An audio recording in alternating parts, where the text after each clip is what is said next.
Greetings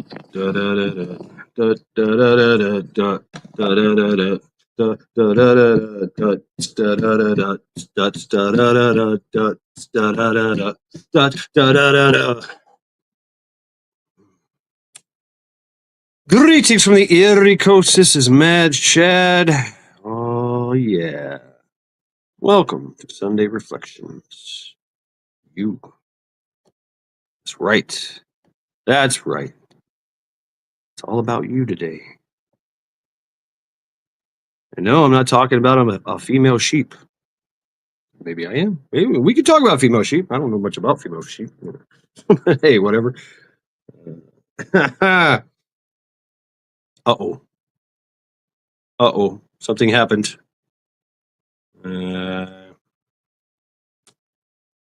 Always complications, man. Always fucking complications. What's going on here?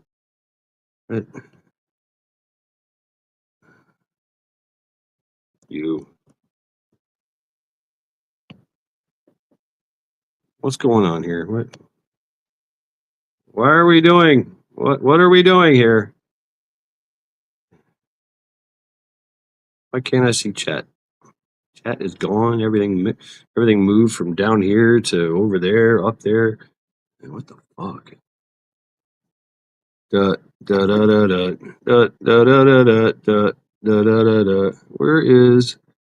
Where's my chat?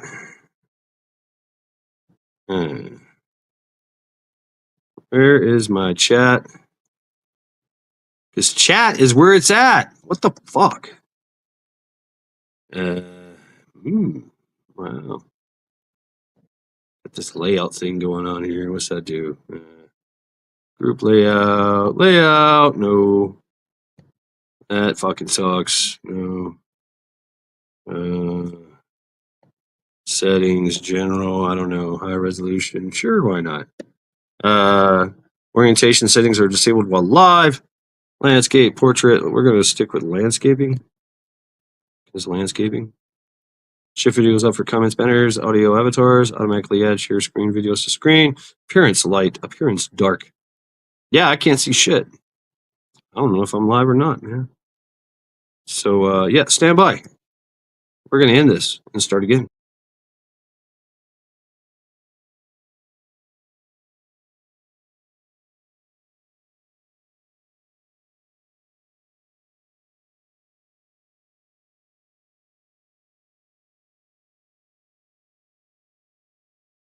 Oh, there it is. Okay, we're back.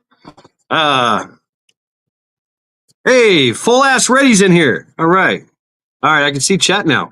Hutch, reflections engaged. Good kid, Karma. Good morning. Half ass ready. Good morning. Why are you not blue? I made you blue. Shorty. John H. 5:08 p.m. Elusive me boy. Ghost Leakin. What's up, brother? Meat Puppet.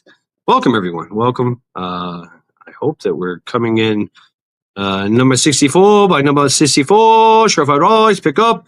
Hope we are coming through loud and clear. What the fuck? It did it again. It fucking did it again. I posted.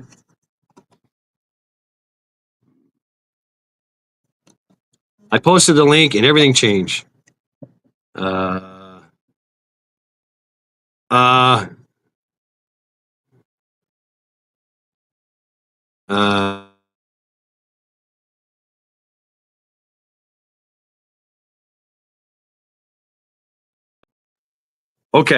Roger that, Chuck. Roger that, Hutch. Bam. There it is. That's, well, man, come on. Come on, man. Come on, man. Y'all remember that shit? DJ Lewis. All right, so this is the way I got to do it, huh? What the fuck, man? What the fuck? What the fuck? Oh, what the fuck? Chick in Texas. Howdy, howdy. Good to see you. Happy Ground. DJ Lewis and National Tater Tot Day. Ooh, I want some tater tots now. Miko Wolf. Good morning, man shed.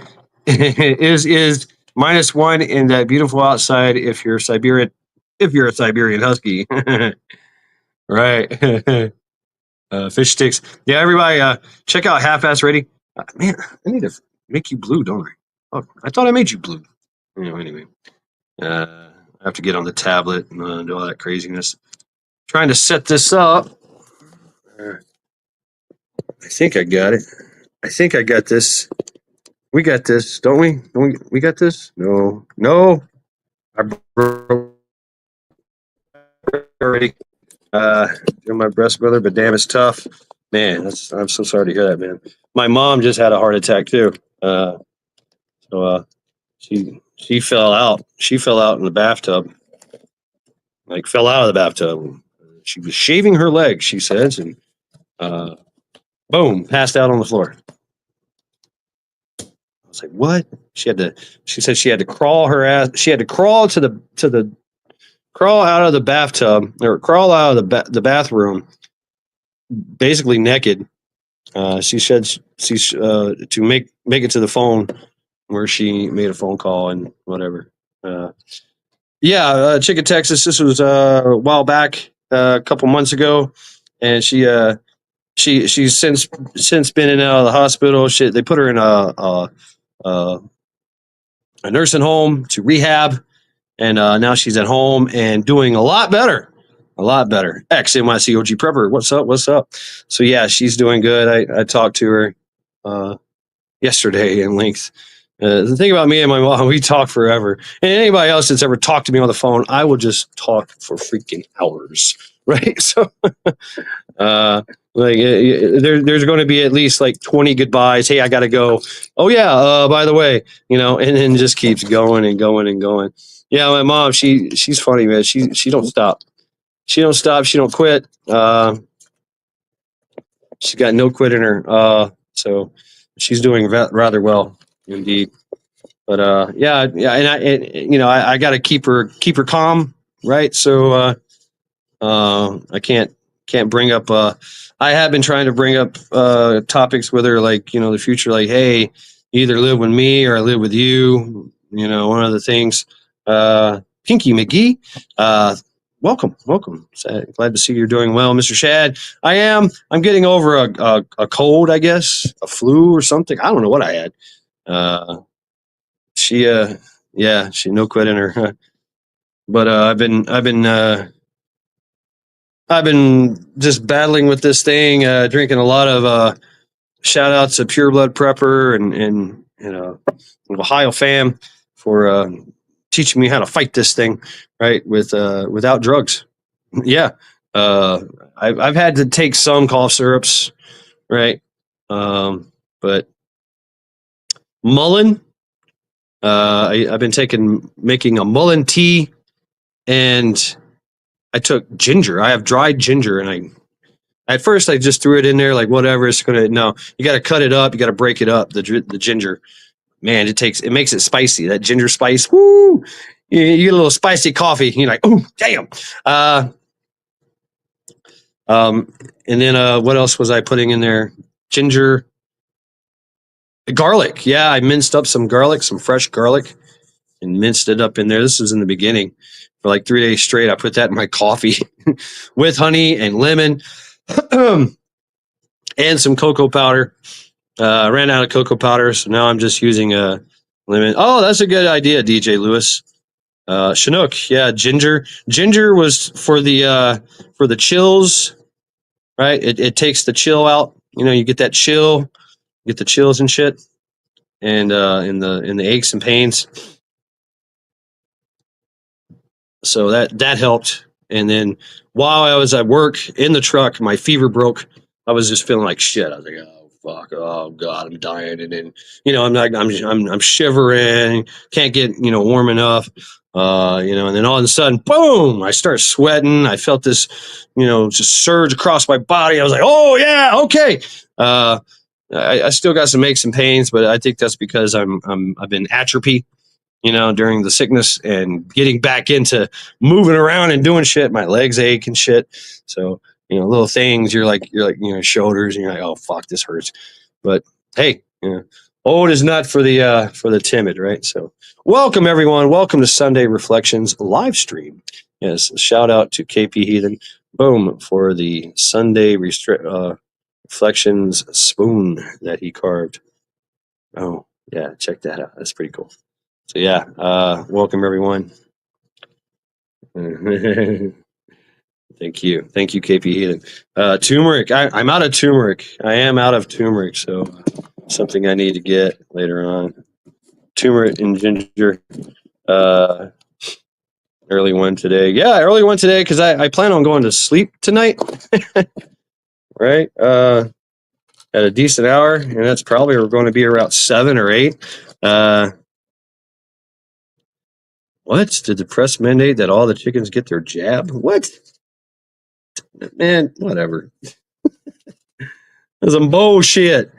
That's some bullshit, I tell you. Bullshit. Bullshit.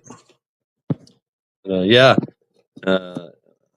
Right. I bet, man. I bet. That's what I hear too.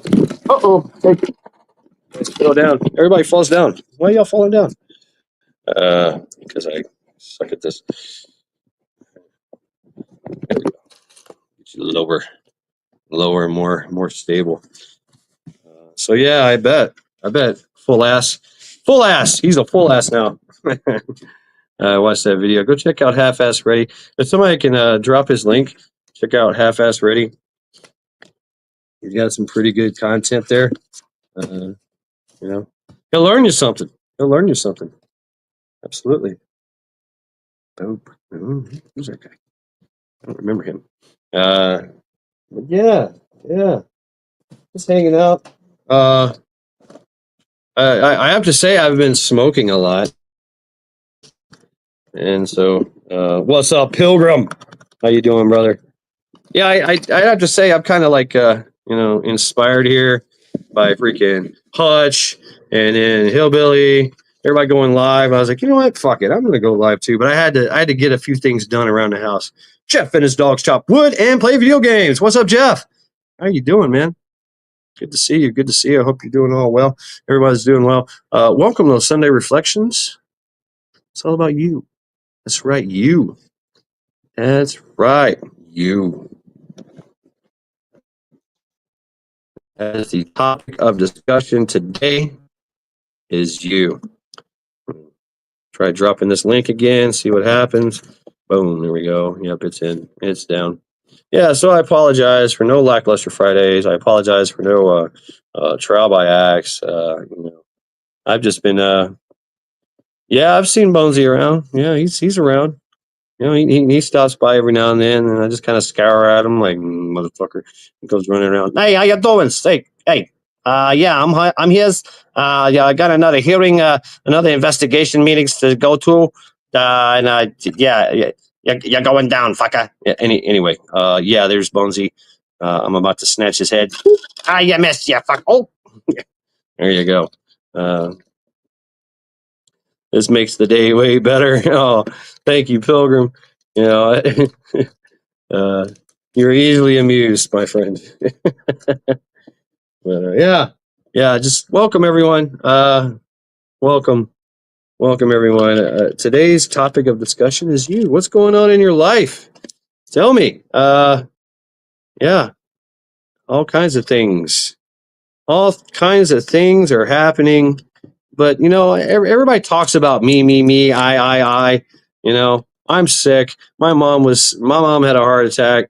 Whatever. I bought a truck. Yeah, I finally got the truck here. So yay. It's going to be a long road indeed to get this thing operational and up to par and all that thing, up to speed and shit, so to speak. But it did a road trip like it was nothing. Like it was cool. But Joe Morgan, what's up? Ho Morgan. Ho Morgan. Good to see you. So yeah, there it is. There's me in a nutshell. Boom. What about you? How are you doing? Doesn't take much these days to be amused, right? I want to know how y'all are doing. What's going on with y'all? I'm waiting for the meeting tonight. I'm being told I get a special treat tonight. See, yeah, there you go. Special treats for Joe. Hojo. Yeah. So it's kind of catchy, Joe. It is. Uh, Steps on a titty for that one. Yeah, it's yeah. As soon as she said that, I was like, "Yep, total fuck feels." There you go. Yeah, count on Sophia to bring it. But yeah, chick, I'm doing pretty well. Bought an RV, and have it out in Louisiana. Wow, badass chick. Wow, an RV. I thought about that. I thought about some RVing. I don't know. Maybe one of these days. I had the wanderlust back in the day when I got out of the Marine Corps back in '98. Yeah, but I don't know. I bought my mini RV, an SUV. So there you go. That's what I got. I got a mini RV. Right on, man. Do some RV. It's expensive. I mean, if you got the cash flow to keep it going, right? It drinks a lot of damn gas. Uh, and then of course there's all kinds of shit you got to do. You gotta empty the septic tank. You gotta fill it up with water. You got to make sure that things are waterproof and that your power battery banks are charged and all that, and that your mechanics are sound. And man, if something breaks down, you got to be able to have that cash flow and money to be able to just boom get you back on the road, right? Because basically you're just driving around with a house. you know you're driving your house around the countryside. That's pretty cool. Pretty cool. I dig it. Oh yeah, RVing. They are not cheap anymore. What kind of RV did? Well, no, don't tell this chick. What size? There you go. What size? What size kind of? Did you get like a? Uh, that's how I'm looking at it, Pilgrim. I like the. Because now I got the SUV. I'm thinking, trailers, right? Bust up a trailer, make a trailer for storage, for, whatever, camping. I mean, I don't know. We'll see. I live in a 33-foot RV. I'm happy. Better than an apartment in Manhattan, 100%, 100% times. Yeah. I don't know. Except that it's big. There you go, chick. Prepper chick. I want to call you Prepper chick, but chick in Texas. Yeah, that's great. That is great. Oh yeah, it's big. That's good. Big is good, right? Size does matter, right? Uh, I won't square body van, so I'm never homeless. A square body van, yeah. I mean, those are badass. I think of Van Life with Gina. Y'all remember her? She's still around. I see her content from time to time. Van Life with Gina. She's got a nice van. That actually, I think she's got like a bread box van in or something, right? So that she converted over. Works great. Looks great. I've seen a lot of those builds. Probably my favorite is Dr. Hannah, because she likes to, run around in her two-piece. She's easy on the eyes. But yeah, there's some pretty cool builds. My kids are almost done with school. Selling house and looking for a 26-foot trailer. Hitting the road. Right on, Pilgrim. Hell yeah, man. On the road again. Just can't wait to get back on the road again. Oh yeah, it sounds like fun, man. Sounds like fun, man. It does. I guess I'm just going to be resorted to you know being on the road every now and then. Yep, that nomad life. Come visit me, Pilgrim. There you go. Right, right. It's kind of just travel around. I noticed. I seen PJ. PJ did a live. Prepping a artist and poet. PJ, and then she had Bug out with her, hanging out, fireside. In my Debs. I stay in a 15-foot trailer. Do have my own room in house, but my trailer, my happy place, right? I'm in okay mode. I got sleep and had hot water for once. Got everything done and got Very lewd text from a needy 25-year-old that I'm going to see tonight. Yep. Right on there. Home Morgan. What's up? Still in tree, Eric. Not feeling well, going back to bed. Man, I feel you, dude. Yeah, I've been doing a lot of napping. Napping is great. Last night I went to bed around early as hell. It was like 10:30. 10:30 or 11 or something. I was playing video games. I was playing uh Metal Gear Solid, and I was just like I passed out. Game still going. I woke up, went back and closed, shut everything down, turned everything off, and went to bed. Slept like a baby.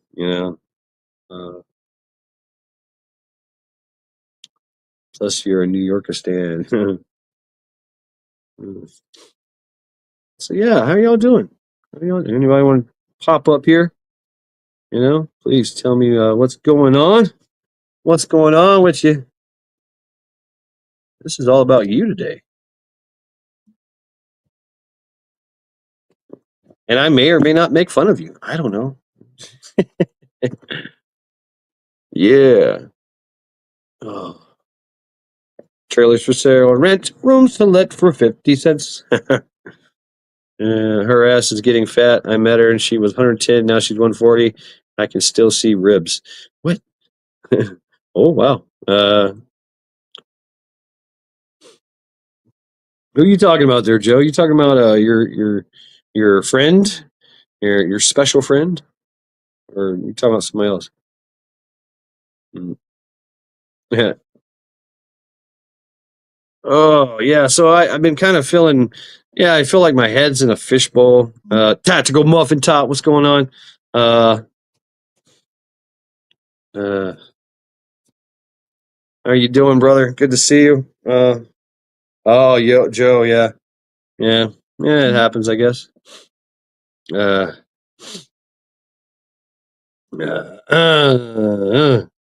Tactical muffin top in the house. And I lost my little probe. I lost my probe. Oh man. Uh, oh, my Echo, what's up?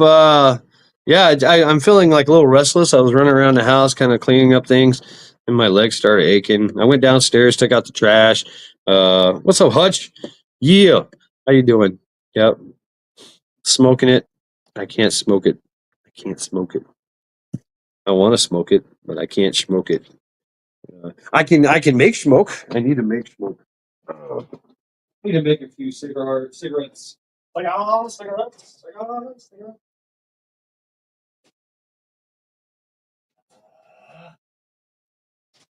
We got the moves. We got the moves.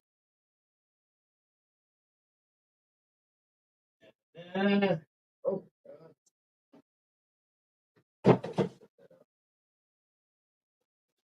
that is my tobacco. There it is. Okay. This is a good tobacco. Look at tobacco. So I'm gonna roll a few cigarettes. Cigarettes. I'm gonna do some of these. This shit right here. And I got this thing, this badass little thing here. Wish I could pull it down for you. Let me see if I can do this. No. What's up, Teresa? How you doing?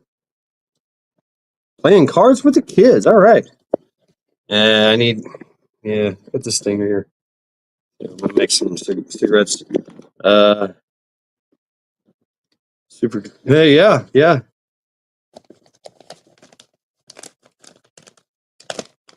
So yeah, you're gonna hear this.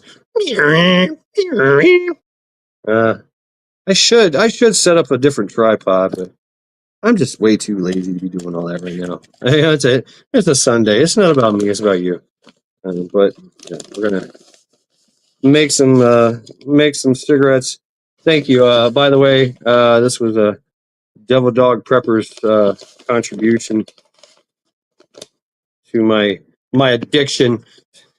So I thank you. It's you know what? It's pretty cool. I mean, you get that. Yeah, you smokers understand.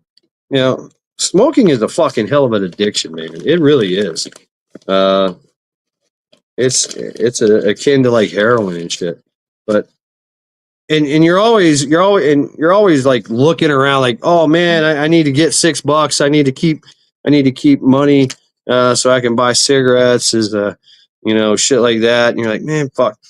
So being having an endless supply of cigars or cigarettes, having nicotine, I find that I smoke less. It's like, oh, okay, I don't have to worry about it. And plus, being sick, I don't have to don't have to worry about it. Mm. It is harder to quit. It really is. Yep, it sure is. Uh, zombie works. Zombie force. If it works, then just work it. How you doing? How you doing? How you doing, zombie? What's up, man? Good to see you. Hope you're doing well. Uh, boom. Yeah. Boom. Cigarette made. Look at that. That easy. That easy. Oh, I need my fucking pack. And picked up the vape. The vape scares me, man. The vape scares me. It really does. I have thought about doing what's it called? Zen? It's like a pouch, but I don't know, man. Putting something in my mouth. I don't know. I don't know if I like that idea.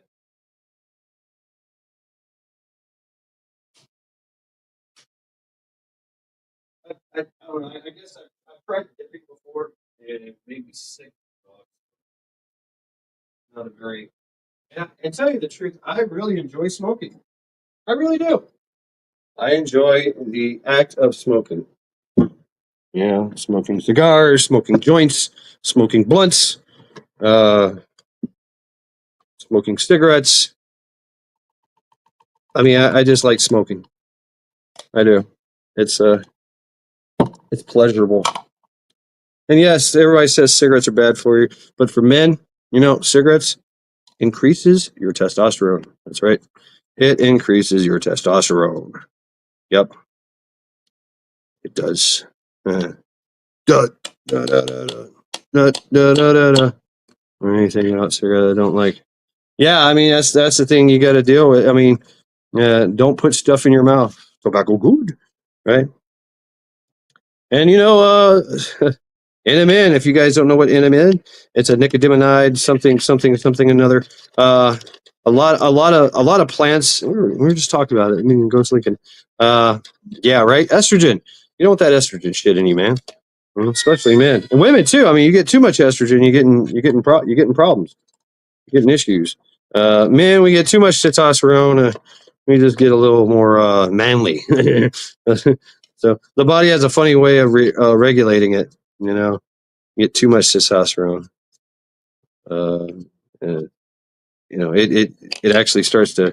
I don't think you can have too much testosterone. I don't know. Says I need to quit smoking. Like I don't that. Vapes are scary. I mean, no one has ever died from smoking weed. I mean,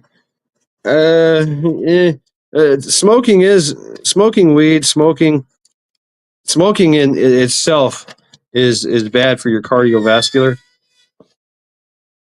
It puts carbon dioxide on your heart. It increases your carbon dioxide. But smoking is smoking. I mean, we inhale a lot of fucking nasty inhalants anyway. And throughout the course of our lives, if you live in a house, an apartment, if you work in an office, you're inhaling all kinds of weird ass fumes and shit that's off gassing from things. You know, uh, I mean, nowadays we live in a very extremely toxic environment. We don't even realize it. So I find it funny when somebody, like, if I'm outside smoking in a city, and I was like, smoking's so bad for you. I was like, have you smelt the air yet? Uh, you say that as it's a high smog day. Yeah, I mean, fuck. We are so naive. We are other people's flatulence, right? Uh, Uh, Sweat all the petty things, really? Pet all the sweaty things? Oh man. Oh yeah, other people's flatulence. I mean, you're on the subway. You're smelling everybody else's fucking bo and ass. You know that's why I hate Walmart, man. My nose. You know what gets me is I hate the smell of like over perfumed, over cologned people, and that's and because they use it to cover up their bo. I smell the bo too. You're not. Look at this nose. I fucking smell everything. I'm one of those people I can walk in the room and just. Oh, sorry, I just took all your oxygen. Right? Look at this fucking nose. I got a fucking schnozzle on me. Right? And so I smell every fucking thing. And yeah, I smoke and all that shit, but I don't give a fuck. I still got the nose. And that is so annoying, just so obnoxious. Axe and all that stuff. It's just, yeah. There's only a few like colognes and perfumes I really like. Just because they're not overly uh, they're not overly repugnant. They're not really that bad. They're just it's a pleasant kind of scent. You know, uh, but I like things like pine tar and shit like that. Smell earthy smells, I guess. Uh, I like some florals and some other smells and scents. I do like the smell of like apples and cinnamon. So if bacon, right?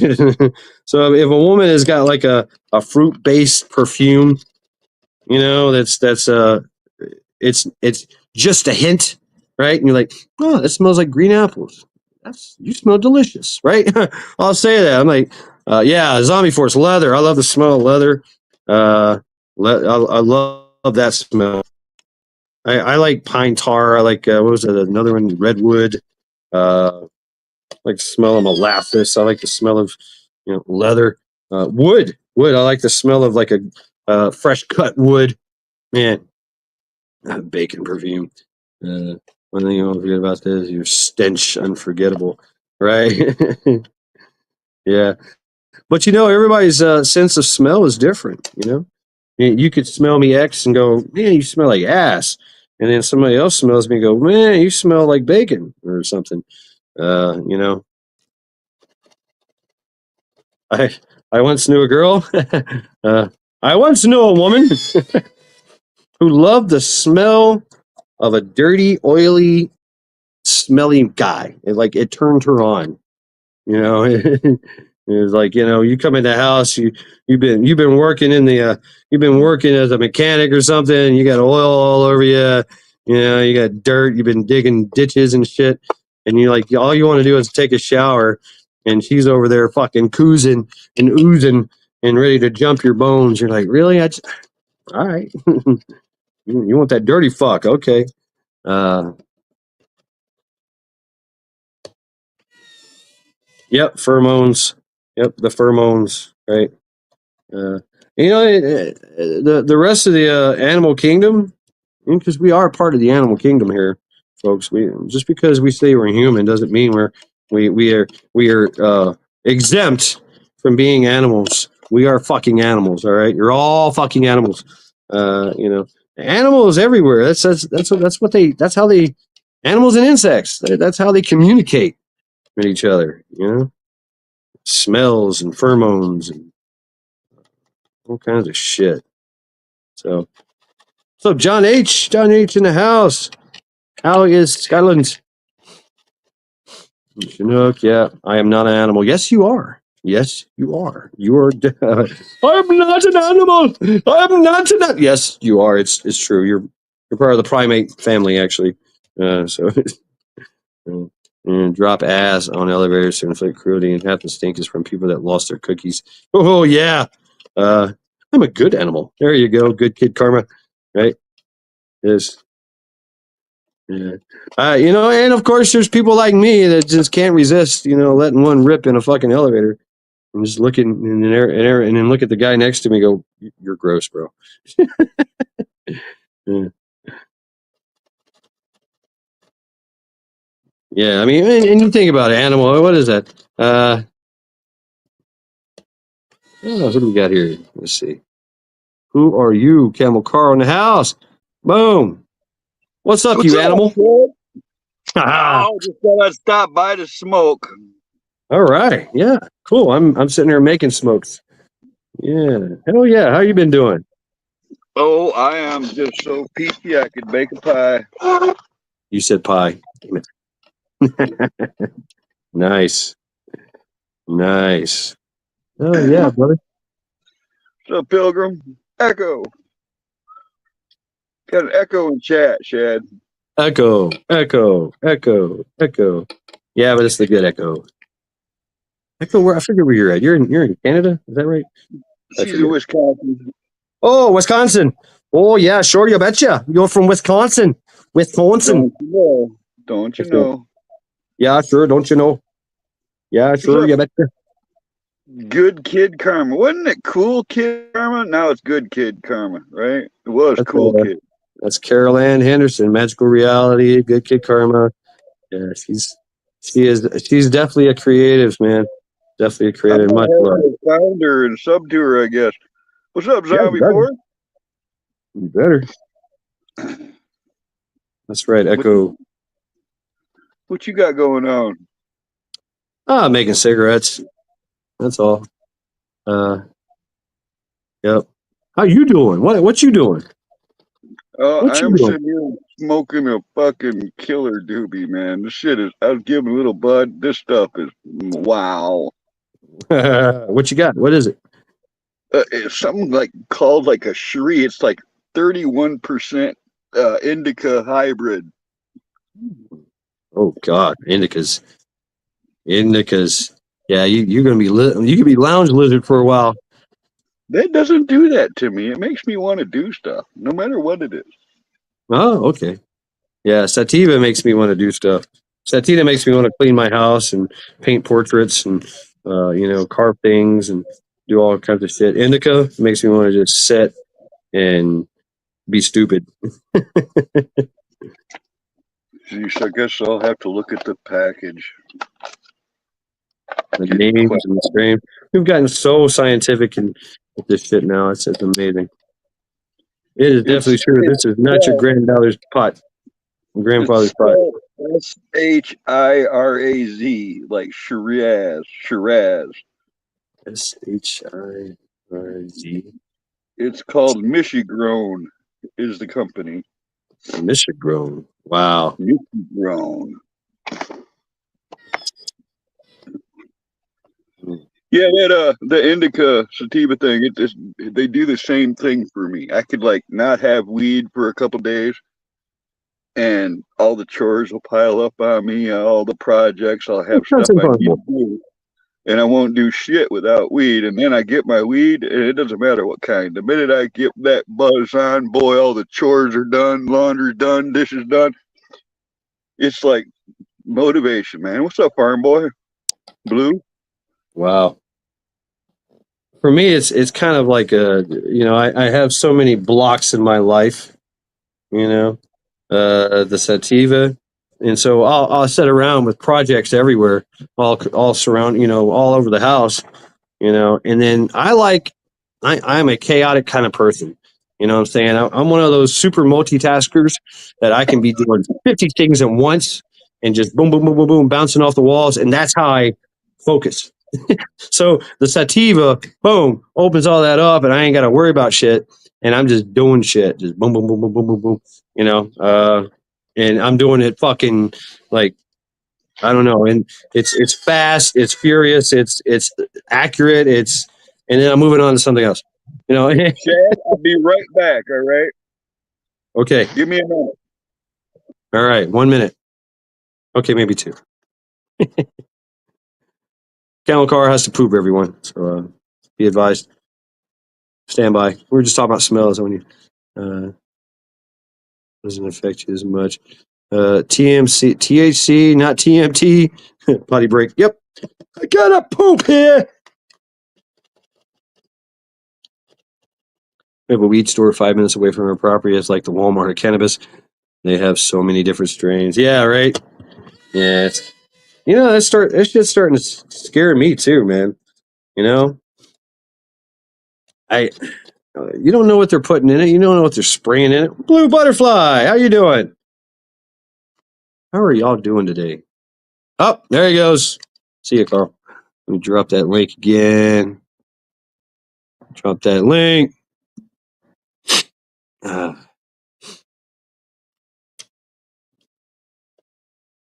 Oh man, I'm thinking this OS update ruined my autocorrect. The lasted coffee. All right, this is Carl. There we go. Boom. There you go. Could you hear her when she called when I answered the phone? No. That was weird, dude. No, we didn't hear you. I was still hearing you as I was talking to her. That was weird. Yeah, mine does that too. Right, Pilgrim? Right? I used to do that back in the day, back when I was younger. Or I had people that I knew that was growing it that I liked. I liked their shit. But yeah. I'm not going to say anything, but I've had a lot of Guardian Prepper, be the weapon. There you go, be the weapon. Yeah. So Guardian. Oh, how is South Africa today, there, Guardian? I thought he was in Australia for some reason. I got corrected yesterday that he was in South Africa. Yep. Man, I back when I was in the Marine Corps, I went to the Congo, went to Sierra Leone and all that. Y'all heard about what's going on in the Congo? M23, these fucking crazy militias running around just killing folks again. Well, Guardian says it's all safe and secure there, but then he comes back and is laughing about that. Well, yeah. South Africa is it's an interesting place. Yeah. I've never been there, but I know a lot about it. A little bit about it. Yeah. I'm gonna jump down for a little while. Beaches, man. Are you gonna stay on here for a minute?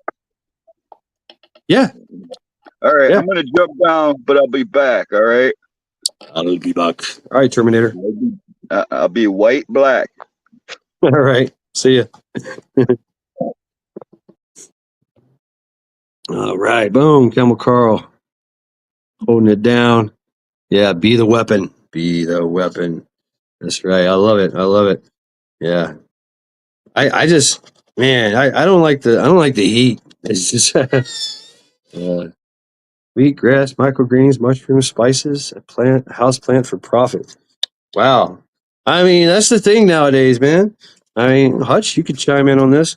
If you've got land, or if you don't, if you just got buckets, you got space, you got good soil or good sun, you're growing. You can grow stuff, and you can just start making a profit.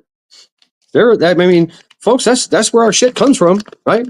That's where your food comes from. That's where your smoke comes from. Let's invade Venezuela, and America is going to help dab Maduro. Help dab? What's that mean, Zombie Force? We shouldn't be helping Maduro. I know that. The guy's a fucking tyrant. What's his name? The guy before him. The conservative. 5-gallon buckets get you a pound. Damn. Yeah, and so I've known folks that do that shit here. Hutch, they live out in the country, and we can have 6 plants here, and their plants in a 5-gallon bucket are just like boom, to the roof. I'm like, damn. Like one guy had to brace his bucket because the thing got so big, and then he moved on to a grow bag. This thing turned into a fucking tree. Top shelves is great. Definitely an opportunity for someone. Yeah, right. But you know what? That's just the thing. I mean, we can do that all day long by ourselves, right? Uh, Hugo Chavez, fuck Venezuelan government. Yeah, absolutely. No, I'm trying to think of the other guy. It wasn't Maduro. The one that Maduro put in jail, right? He was like he was like the Trump of that area. Uh, Meeting with Colombia today talks to oust Maduro. Oh, okay. Yeah, get rid of that motherfucker. I forget the guy's name, man. He's badass. He's base as fuck. Absolutely super popular. In Jay, Madison Township, from that area. What's up, Jay? I'm waving in your general direction. I'm in Cleveland, so you're all south of me. What's up? Good to see you, Jay. Tell us how your weather is down there. Madison Township. I've been through there a few times. Very nice place. Very nice. Yeah, if y'all don't know anything, man, about Ohio, they got some beautiful small towns. I mean, patriotic as fuck. Now, all you see is just flags, American flags everywhere. Master Shredder, you're in Akron. Yep, that's right down the road for me. Boom, Master Shredder. Yep. I need to bust out my tablet so I can make y'all blue. Hey, I'm in your building. What's up, Devil Dog Prepper? What's up, brother? How you doing? Guess what I'm doing? I'm using your machine. Thank you very much, man. Using your machine here. Kind of chilly and gloomy. Same here. Yeah. Why does it do that? That's like that. Oh, I think I broke it. Drizzling today in Akron's. Yeah. Oh, I guess this is the one I smoked. All right. I'll make another one. And then I'm done. Done with this shit. Don't pack it tight, finger. Actually, Double Dog, I have found, yeah, I do pack them. I kind of like take this little thing and just stuff it in there. It's not too tight, but it's just enough to. Because I found out if I don't pack it, I get this. It's like a little thing right there. That's kind of stuck there. Guardian, what's up, Guardian? Boom. There you go.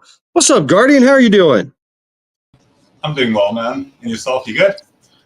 Yeah, just getting over a little sickness. But yeah, I'm on the mends. Nice. Yeah. Just honestly, there's so much great herbal ointments that a person can look at as well. If you got a bit of a flu or something like that. Oh yeah, I've been on mullein, garlic, ginger. Yeah, brilliant, man. That's the best. Yep. Just, I mean, putting it right in my coffee. Why not? Right? It's one way to digest it. It's no problem. It's a delivery system. Yeah, I just recently got a chamomile as well. Got a new chamomile plant, which is quite nice. And then, some other Balbina. Balbina. Balbina is pretty useful. It's like also wild garlic. It's kind of plant. No shit. Yeah, and then that's good stuff. I love them, man. I love different herbs, like Sutherlandia, like the cancer bush. It's known as really, really good too. It's fantastic. Wow. Yes. I'm in a freaking north facing. I'm in an I'm an apartment dweller, so Right. I want land so I can just grow stuff, and I'm north facing, so I get no sun. It sucks. Yeah, I can imagine that. And you're limited to the amount of stuff that you can grow as well. But you were just speaking about being able to grow THC in pots as well. And I don't, but these guys do. Yeah, I have in the past. Yeah, you doing that? How's South Africa's legal stance on that? Well, it's brilliant. It's really good. The reason why is just a couple of years ago they made it legal to have in your home, as a recreational thing as well. So fortunately, we've caught up. I think that in a lot of ways, if you just look at how damaging alcohol can be, and I know everything in moderation. Right. I'm really not somebody that's here to judge anybody either, for shit. But I'm just going to say 100% that I'm glad that THC has become, something that they've corrected the laws on that makes more sense. Yeah. Yeah, and so many weed has evolved. Wow, it has evolved. This is not your grandfather's weed anymore. You know, this stuff is scientifically enhanced. Botanists have done tests and all kinds of things to it, which kind of scares me. By the way, it does kind of scare me. But there's just the horticulture part of it alone. If you just want to make a good strain of weed, right, that does a specific purpose or whatever, you can do that.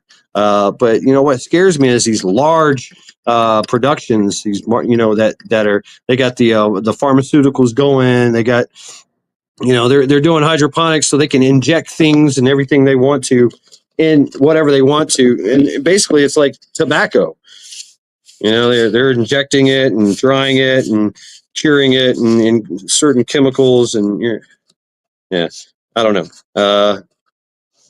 Anyway, I'll get on a rant, a tangent. What about you? That's a brilliant topic. It's something that is relevant in the world today as well. Well, while laws are changing and people are having like a more open stance to it, I think it's brilliant.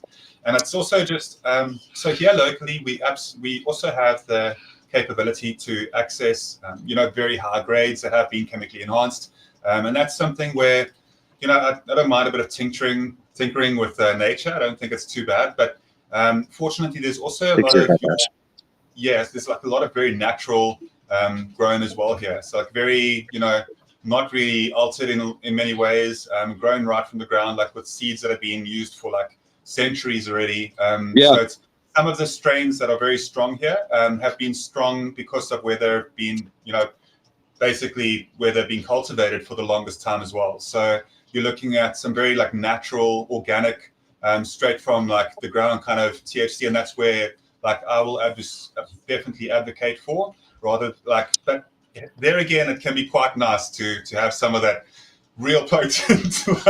Oh, right, yeah. I mean. Yeah, hey, you need to calm the fuck down. This is going to calm your ass down. Yeah. Edibles are pretty good for calming down as well, and that's why even speaking about chamomile, people can also lean on that a little bit, but everything in moderation, of course. Of course, that's the thing. And so, Hutch, I don't know if you're here. We were talking about it earlier. I don't do a lot of drugs. I don't do a lot of painkillers, aspirins. If I have a headache, I don't use ibuprofen a lot. I mean, I don't do drugs, pharmaceutical drugs, but if I'm sick, which I am now, it doesn't take much now for me to take that and get a reaction. Whereas most people are taking Zyrtec for their symptoms, their asthma, or I forget what it's called. Your sinuses, yeah, right. So people are like, "Oh no, the sinuses are acting up. I gotta take this every day." Or I knew people that take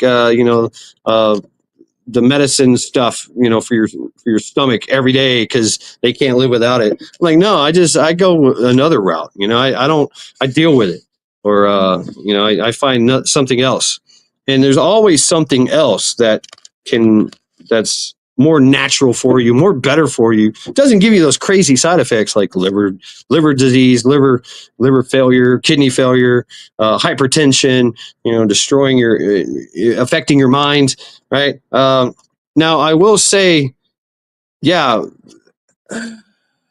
no, I'm not going to say, go ahead. No, you're good. I'm enjoying like the conversation. I think that's something that if a person's free to talk and just being able to be open, like minded in a conversation and just freely speak their mind, I think that's brilliant, and I think that's the way that human beings are able to learn as well from each other.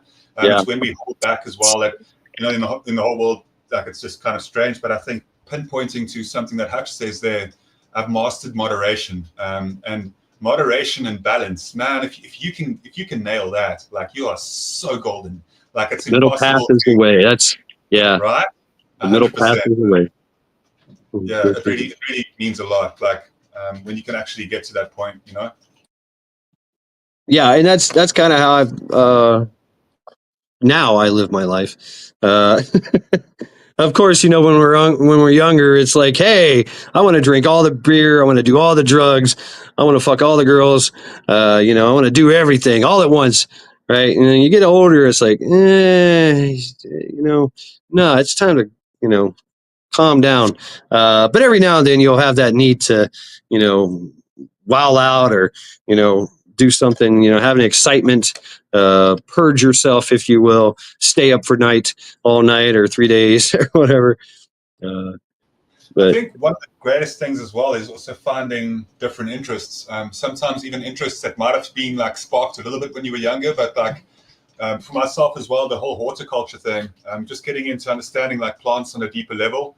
And I know it sounds pretty stupid in a way as well, but like for the most part, like it's such a great way to be able to look after yourself in a self-reliant way as well. Survivalism and understanding what plants can be edible and what can't. But not only that, but mastering like cuttings and being able to basically like create food for yourself from like 1 or 2 plants, and just just being able to have consistently, reliable nutrition.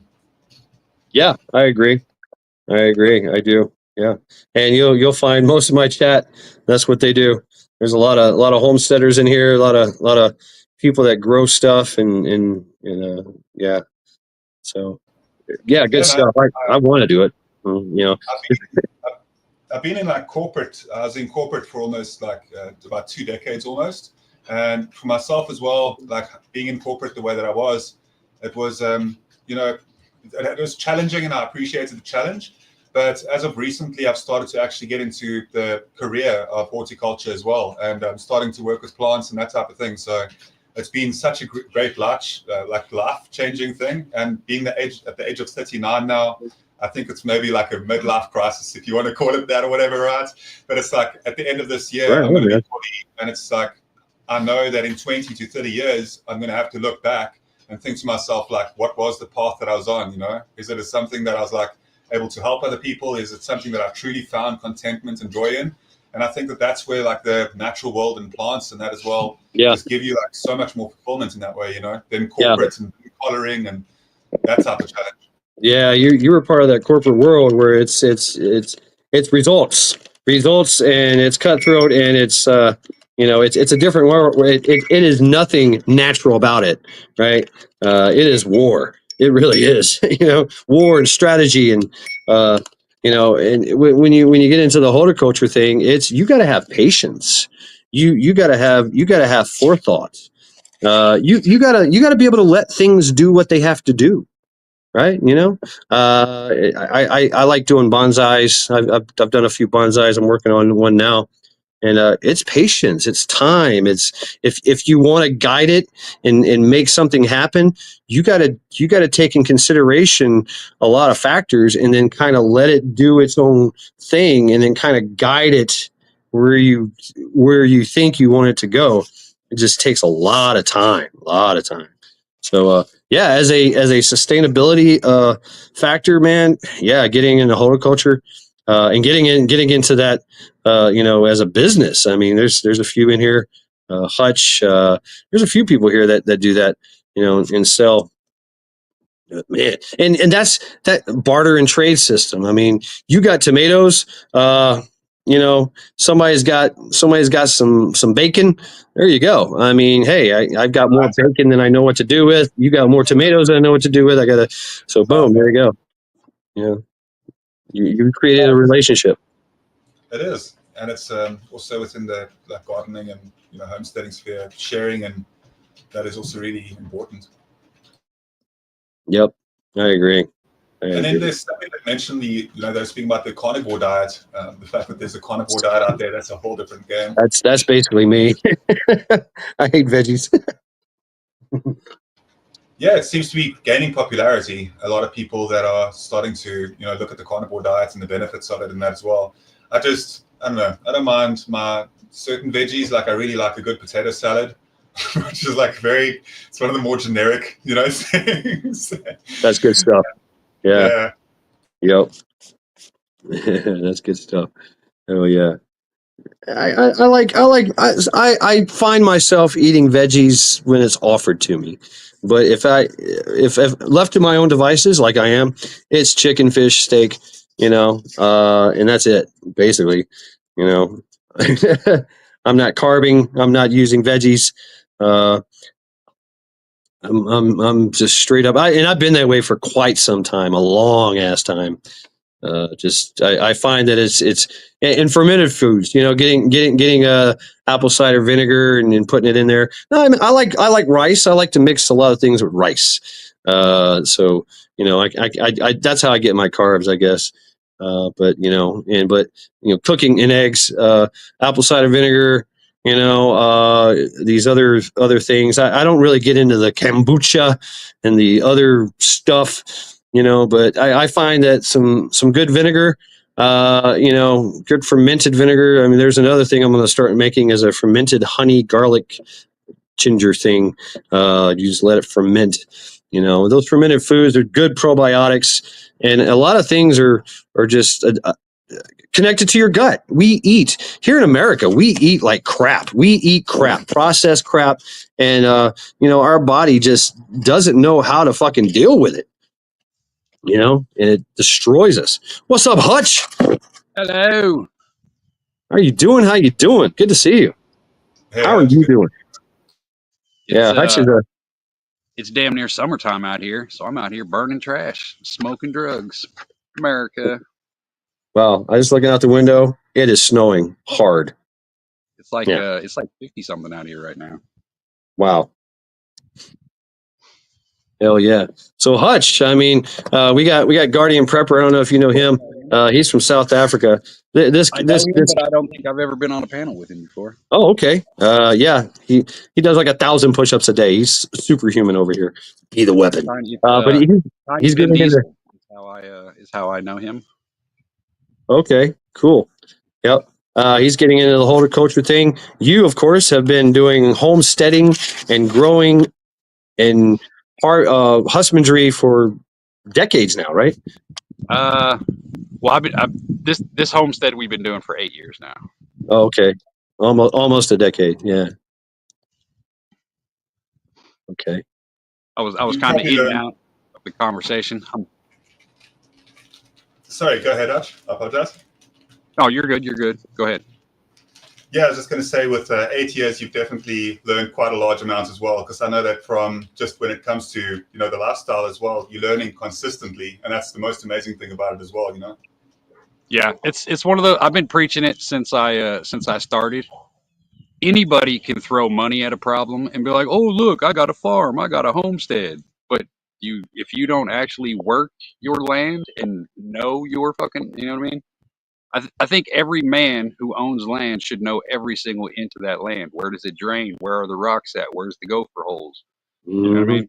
I think Yeah. that's actually making it hurt your back is how you're going to appreciate your property. Money doesn't do shit. You don't learn shit by throwing money at it. You just get projects built. Big fucking deal. You know what I mean? You gotta touch it. It feels so good as well. Like, it feels so good to be in the garden and just to be like out on a homestead or something as well. Like, it's definitely one of the most amazing elements of growing up as well. I spent a lot of time in like a lot of small holdings and farm areas, and for myself as well with the dirt bikes out there and just having like a lot of fun. It's just something, being around like the wilderness and the forest and the woods. It's just something like really so much better than like being in the middle of a city. And I think that it's the way that we're meant to be, and that's why I think eventually I want to kind of slowly but surely work my way towards maybe opening like a small nursery or something like that as well with my wife and I. So it's just something that, like, down the road, it makes the most sense. I mean, being able to understand how to create and make cuttings correctly and just look after a lot of the seedlings and turn them into, smaller trees that you can. So, and it's really, really good for the ecosystem. So you get that sort of gratification from that side of it too, Oh yeah, anything that has to do with nurseries or bringing trees back of any kind is always a plus. There's literally no negative to it. Yeah. Yeah, I agree. I have noticed. I kind of hinted at it a while back on, I don't know, something. I was talking to somebody some time ago, and I have noticed that the people who are more grounded into the actual country itself And by the country, I mean the soil, the work ethic. You know what I mean? Playing in the dirt, getting dirty, sweating, bleeding for your own kind of shit. I You was know what I mean? about to Like talk about getting this guy. into the dirt. Like those are the people who have the most patriotic love for the country. I have noticed that. It seems like Well, the people who yeah, live in the city who never go out, out of their concrete jungle, always living in fucking sidewalks and skyscrapers and all. There's no connection to the actual land because the only perspective you got is a clusterfuck of too many people up your ass. So you know what I mean? I think there's a connection between actually working the land that you live and actually appreciating the country that you come from. I've noticed that. yeah, absolutely. I mean, I was going to go another route, being grounded and energies and shit, but that has something to do with it. You have skin in the game, and your skin is in the ground, in the dirt. It's it. You're connected to it. You affect it. It affects you, and so yeah, you're going to be patriotic because this is my land. This is my ground. And fuck yeah, I dig it. When you're Yeah, also independent and you can be self-reliant, you stop requiring the government to kind of look after you as well. So it allows you to start appreciating other elements of your country as a whole, other than just like, what you see in the media, when you're able to be completely self-sufficient.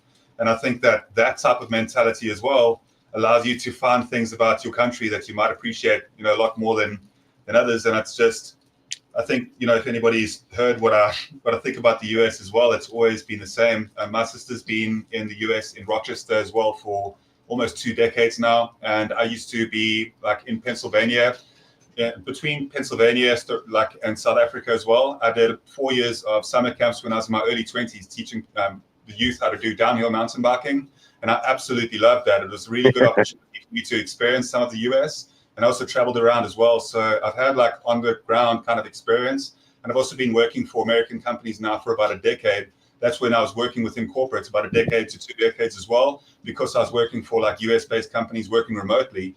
And that's why I've got like, so much affinity as well for the US. And I could really go on, but I don't want to, be too much on a tangent. But I have like the patriotic star on my left chest, closest to my heart, is like a large tattoo as well, that I've had for like about, over a decade now as well. And my whole love and infatuation, if you want to call it that, which has always been, anybody who knows me here as well always knows that I'm absolutely a fan of the US. And it's because really, and I'll explain it in a very short term, and I'll just get off the soapbox here in a second too, but essentially the fact that the United States is built around the belief that no matter who you are, if you really are willing to put in the work, and if you're willing to treat your fellow man with respect, you can absolutely climb any sort of ladder that you need to, or pretty much be or aspire to anything you want to be.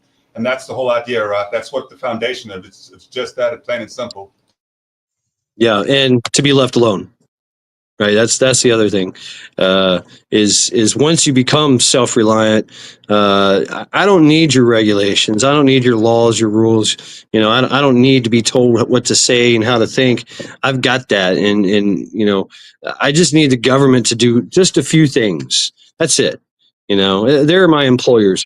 That's another thing that the city living, you see that, and we talked about that, is everybody is like, oh, what the fuck? I don't have any water. When are you going to turn the water on? When are you going to turn the heat on? When's this? When's that? And when you're out there, doing your own thing, it's up to you. You're not asking somebody, hey, government, where's my water? Well, you know where your water is. It's on your land. You got to go get it. You got to do the work to do it, to make it. I think that's why they want these cities and most suburbans. I see a lot here in Cleveland, the suburban jungle. Everybody's got a garden. It's crazy. Everybody's got a garden. Everybody's brewing something. Everybody's making something. It's kind of like a suburban of freaking preppers almost. But it's just something they've done. Yeah, it's a freedom. that comes with it. Yeah. Yeah, they don't have to ask for anybody, and they're not beholden to the government. And rules and regulations just stifle us. What's up, Jen? But anyway, please. Yeah, it's there's so, like, I hear I hear so many people bitch about, oh, they're taking away our freedoms here, and they're trying to take this freedom away, and they're trying to take this freedom away. But yet we, as a nation, as a culture, willingly neglect the freedoms that we have in the first place. So it's like, how can we be okay with giving away the freedoms of somebody being able to feed us and give us water, the things that we need to survive? We're okay with them governing that. But oh, if they try to do this, I'm upset. If they try to do this, I'm upset. Like, there's so many freedoms that we willingly just neglect and give away, and then turn around and bitch, oh, they're trying to take this, but you don't give a fuck about the freedoms that you got now. So why are you bitching about the ones that they could possibly take away? You know what I mean? Like, you should be exploiting every freedom that you have at this moment before you start bitching about how they might take something away in the future. You're not even exercising your full potential now. You know what I mean? You don't even know the limit the of the fucking the power that you can have in freedom by just doing shit yourself. But Yeah. people just willingly give it up. It makes no Can I sense. ask yourself, Hutch, can I ask you and Matt add something? And it's going to, if I may, just speak on a topic that's very relevant right now, considering what's happening. Because I don't know if you guys know how closely the rest of the world is monitoring what's happening in the US.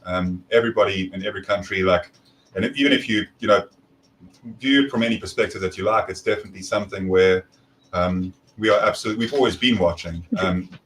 Right. A lot of people on the outside, because what happens in the US does have a major. Anybody that disagrees with this, you can do the research yourself as well, and you'll see how true it is. But the US absolutely has a major impact on the rest of the world. And being so, I want to ask you guys a question: whether you believe that the potential for an escalated conflict could arrive from the fact that the trade wars are currently being, imparted the way that they are, and it's just something that I legitimately would like to know and you could choose to not answer at all. I understand that too, because it's a very contentious kind of topic. Oh, we don't answer. Do that. So yeah. Cool. Go ahead, Hutch. I think in the short term, no, but in the long term, yes. I was talking about it earlier. I'm a big believer in the Project 2030 deadline. I think that's what's going to kick off the initial WW3 conflict, in my opinion. To where it's Trump will come in and make you good for a while.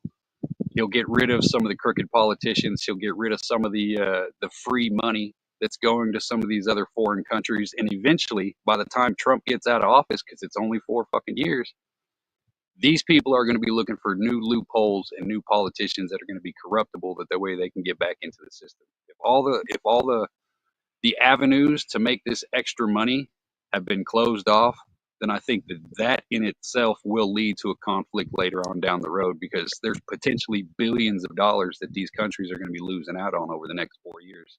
And if we're holding up global economies in different places of the world, then I don't see how that could do anything but potentially collapse a society, which would make them have no choice but to go to war, because war makes money, in my opinion.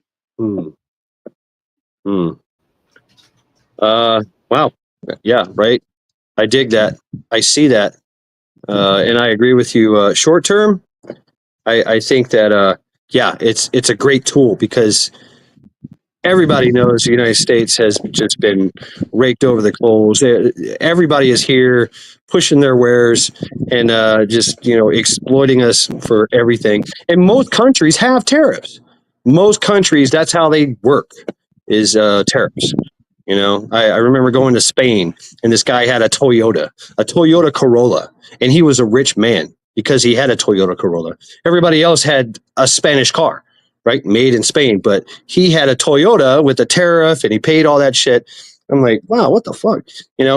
We don't realize that. We don't think, we're, but as far as United States using that to their advantage, we've been doing that for quite some time anyway, under the table kind of thing with these sanctions and, things of that nature. But we use it as it is a tool of war, that economic warfare.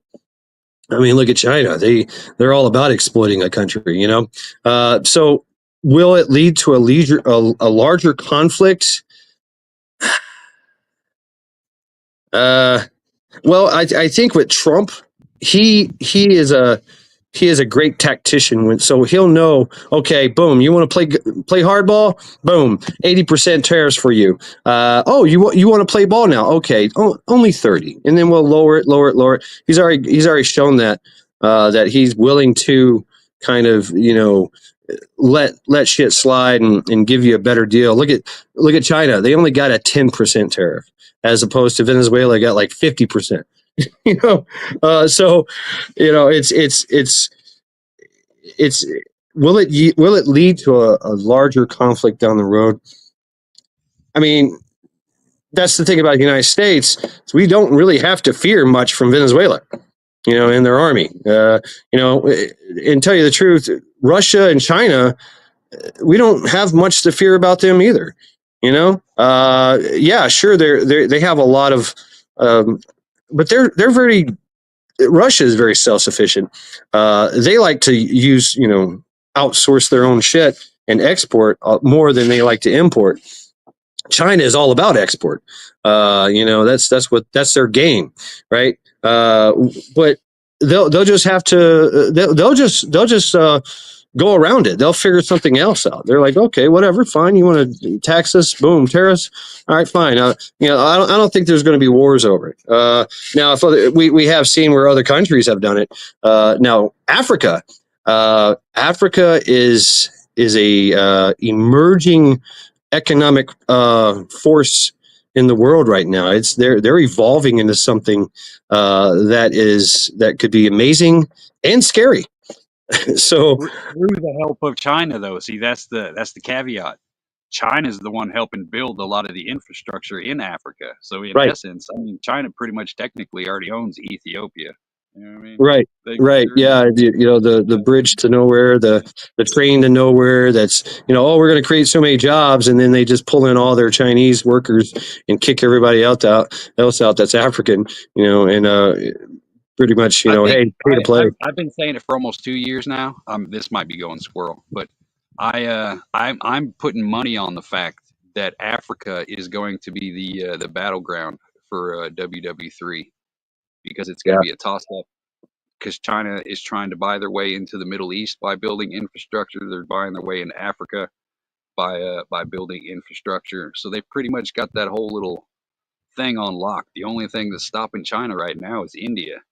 But I think you get the Middle East back in China, and then you get these African countries who are supported by China.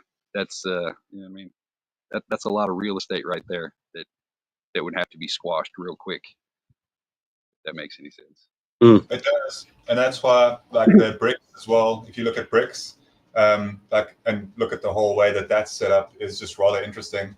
I think that BRICS, the way that with what you're saying about how China builds.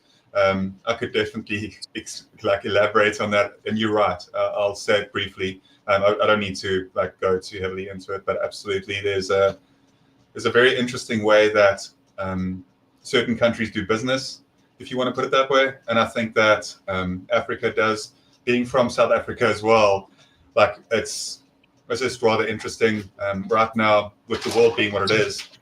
That if the balloon does go up. Strategically, if you look at our place in a geographical kind of perspective, you start seeing that we're very far away from more of the hot spots. However, if things really did get dirty, there's no way that you could run on our whole globe if people really started to mutually assured destruction. There's no way that you can run. It'll be the sky will turn dark and nothing will grow, and no matter where in the world you think that you're safe, you won't be. So I don't think that the countries will ever do that, because I think that there's enough kind of forcing them to not, hopefully, and hopefully sanity prevails, and that people can just, that we can live and evolve and learn a lot. Because if you look at where humanity is right now, we have so much to learn. And I think that we're at a stage right now where we really are learning so much from one another. And I think that that'll just be terrible if you think about just lastly, okay, so whether UFOs are real or not is not really that relevant to what I'm just about to say. But if Earth is the only light out there in the universe, and this is the light of intelligence, how misfortunate would it be that we've come so close to potentially having being able to move between different planets for us to potentially, ruin what we have had. And apparently it's happened several times where society's got into like an epoch and then kind of just, lost everything as well. So it's just rather interesting where we're heading. So there's been 7 extinction level events, global. Yeah, 6 or 7 that we know of. Yeah, catastrophic mass casualty. Destined to happen again. It's happened in the past. Like, I mean, if you want to go down the rabbit hole, the Atlantis and all that. I'm sorry to raise such a wild card point there. I'm sorry. Sorry. Hey, No, please. Hey, it goes where it goes, man. Yeah, it's my channel. It just does what it wants. Yeah, I mean, so just commenting on that. Elon Musk is all about getting to Mars, and that's his idea, is that we need to repopulate other planets so that because basically we have all our eggs in one nest, and all it takes is one rock at high velocity to end everything. Boom, we're back to nothing. Okay, how do you feel morally and ethically about the way they intend to repopulate a said colony on Mars? Because as of right now, I believe they have like 500,000 embryos and eggs and all. So they're making, like, they're sending a small crew and they're just going to make an army of test tube babies. Yeah, Would you that's kind of fucked up. Advancing human life, or would you just consider that a new species? Because technically, you know what I mean? And how many times have we seen that in sci-fi movies where you've got bioengineered humans, and then you've got real humans, that are on this Mars. Say, for instance, you got your bioengineered humans. They're part of the corporation. They follow nothing but the corporation ethos. And then you got real humans who are like, hey, fuck you. We're going to do what we want. Right. So, right. Oh, I got a crazy. I've been smoking, so I got another crazy ass rabbit hole for you. Right so on. If you take that same thought concept and you apply it to the future generations of the people from Mars, technically, Elon Musk would be their creator. You know what I mean? The scientists who birthed them would be the prophets or Messiah, or whatever the fuck they want to. It would be easy to manipulate a religion on an entire planet based off the fact that, hey, I blessed you with a test tube birth. Now you owe everything to me. It wouldn't be hard to switch the narrative to make the religion of Musk a global phenomenon, almost like potentially could have happened with Christianity and the Anunnaki. I'm just saying. Yeah. Right. Yeah. I mean, they all tried. They're still trying. Yeah.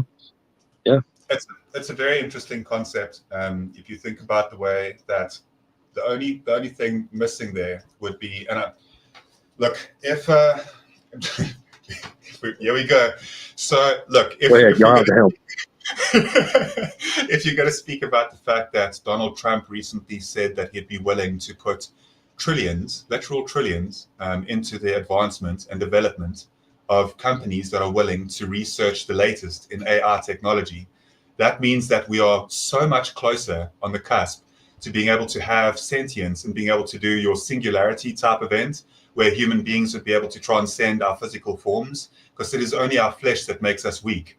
And it is our flesh for itself that is holding us back from having like much longer lives, where we would essentially be able to travel much further. Because the thing that's holding us back right now from really traveling that far throughout space is the problem where we just, we die, like that. We have like 80 years and you can't have multiple generations because you don't have that many people. So it's definitely something rather interesting. But the point is that I'm making that is really significant is, with Trump saying that he's going to do that, it really does open up so much channels to like the future of our civilization. Because the only, real side fact is that there's so much poverty and so much people that are that are hungry, right? That don't have any food. And the thing is that we make enough food in the world for everybody to eat. The only problem that we've been struggling with is logistics. So as soon as we're able to kind of resolve that, we can absolutely make sure that there are no more people that are really impoverished and hunger. And we can also start encouraging people from youth and fighting back against the drug wave that's basically, and I'm speaking about heavy drugs, like obviously the fent crisis and that as well, and those type of level of drugs that are absolutely like destroying the basis of a lot of different countries as well. So I think that we definitely, as a civilization, could look at really exciting times ahead of us when it comes to the development of things that could cure things such as cancers or diseases and things that anybody you've known that has had that is how terrible type of a situation that is, right? So my point that I'm making, bottom line, is that we're in for quite a wild ride ahead of us. Oh yeah, I agree. It's one of those things like I wish I was born in the 16, 17, 1800s. I would, that's me. That's me all day long. I'm a fucking caveman. But I don't fight technology because I know you can't stop the future. It's coming no matter what. So it's kind of one of those things. I enjoy the benefits of it. Like I can't wait till the PlayStation 16 comes out because I know that's going to be fucking badass. And then like just the little shit like that I look forward to in technology. Backwoods and me were talking the other day, and he was bringing up you've seen those movies to where they can just put you in basically an X-ray machine, and it can scan you, tell you what's wrong with you, and fix you all right there. One of those kind of things. Like that is the future. And while it may be cool, because like what you said, like the transfer of consciousness is going to be the next evolution of mankind. As soon as we can figure out how to transplant memories, thoughts, feelings, and emotions 100% to another body, you know what I mean? That's the future. You can't fight it.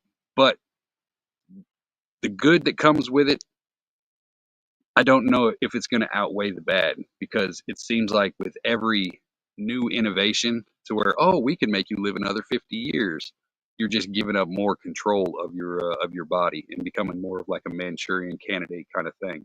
So it's like, is the quality of life really worth giving up so much freedom and being restricted so bad just by being able to live another 20 years? You know what I mean? It's like, it'd be personal choice, risk, reward, but I don't, you know what I mean?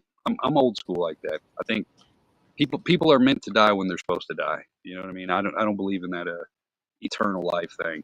Like you should have lived a good enough life. I think if you're 60, 70 years old and you're on your deathbed and you're scared to death, you wasted your life. You know what I mean? That's how I look at it. There's got to be limits. Otherwise, you don't appreciate anything. That's, there's a whole thing where, the gods, like in certain religions, where the gods envy us because they see us mortals as having like the beauty of having the existence, and then the existence is only for a moment and a blinkering moment, and then when it ends, it means that is so much more significant, because if it is eternal, then it instantly takes away from that, from that moment, I guess, if you want to call it that.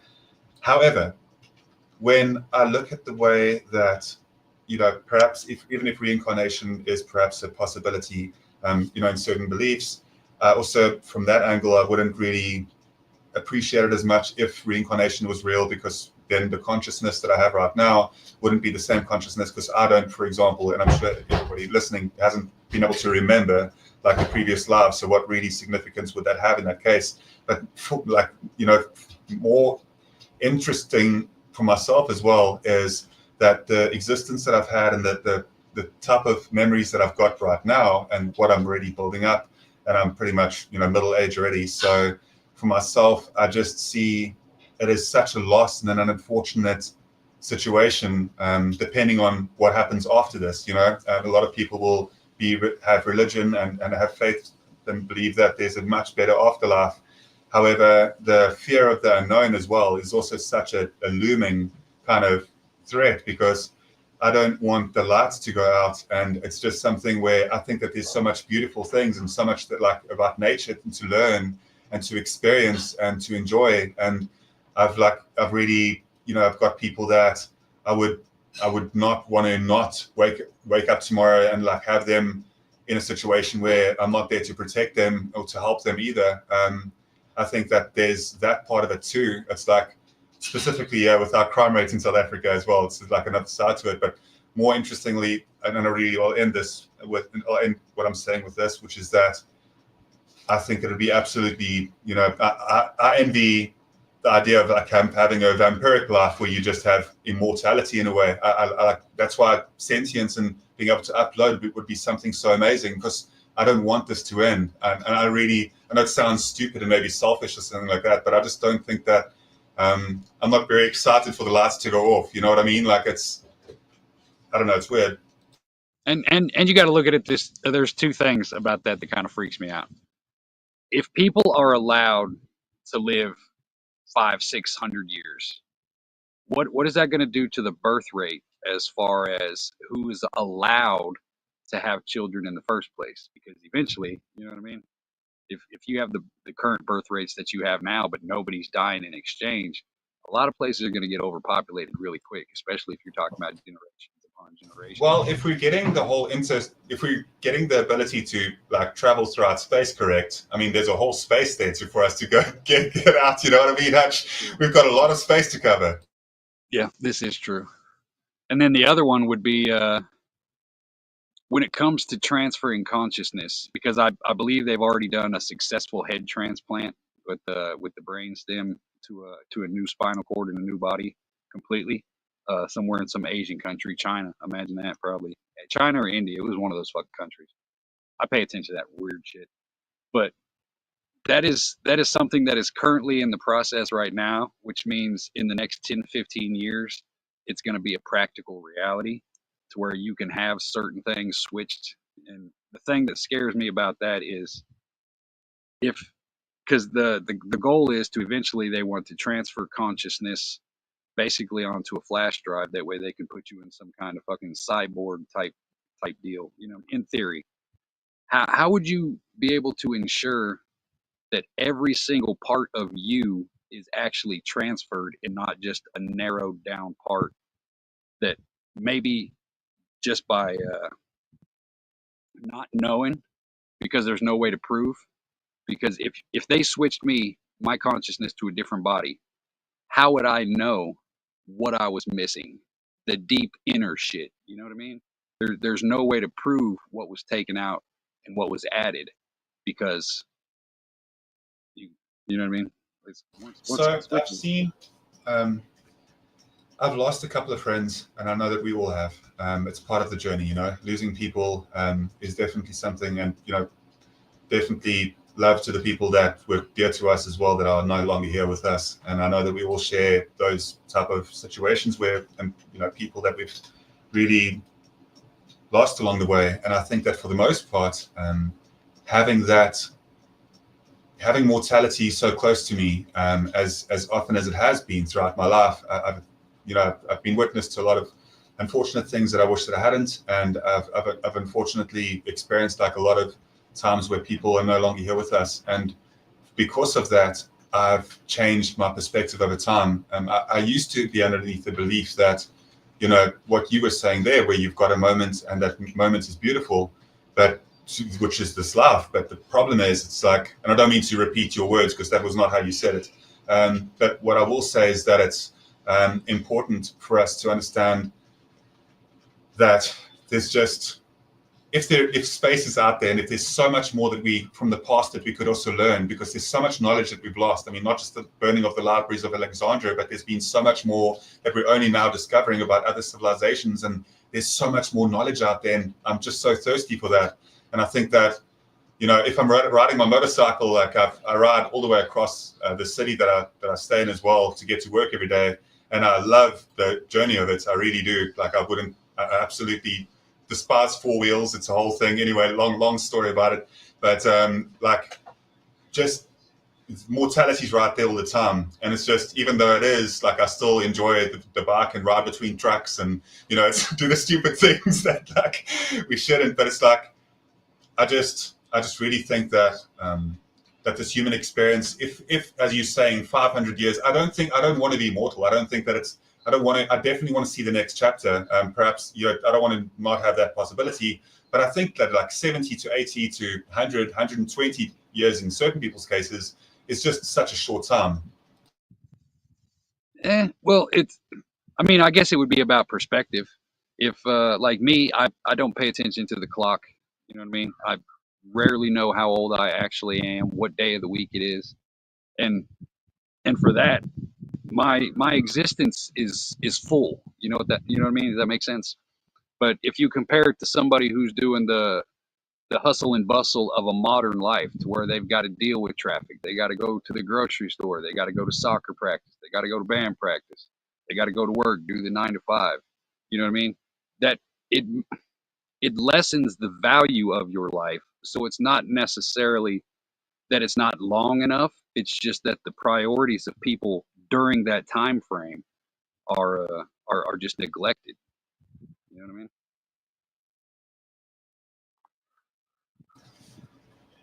So this experience that we have, right, and I think that it's only because of having kids and being like a dad as well. It's also something where you get to re-experience and sort of see things through their eyes in a way as well. And it's just a lot that I feel that we still have to learn. And I don't know, like I apologize for sending us down such a deep rabbit hole about it as well. See, that's the thing of it. So imagine the drive to want to learn as much as possible, because I get the same drive a couple times a month. You know what I mean? And I want to fucking know. Yeah. If I had an unlimited amount of time, where would be my, you know what I mean? I'd say the vast majority of people are extremely irresponsible with time management. So if you have more time, that just gives you more time to make excuses and put things off. Does that make sense? And I know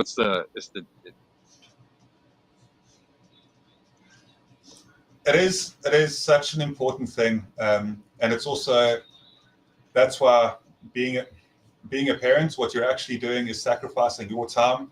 And I saw it recently illustrated in a small video where you're basically, to do it in a good way as well, you're basically giving up some of legitimately your time to make sure that they're also like happy and that they're secure. But it's also comes down to having friendships. If I can, speak on friendships and how friendships kind of are also something where it's like a time sink, where you're giving and trading that amount of time. And then it's also the choices and how that kind of transpires. And it's just, with friendships, I just find myself after, experiencing different friendships and the whole journey of life, I guess you want to call it that. I'm just at the stage where, hey, good to see you. Welcome back, my chat. Yeah, I think it's, unfortunately, I feel more that I've got people that I'm acquainted with and I have closer friends online these days than in real life, because of how busy I've become, like in my day-to-day activities.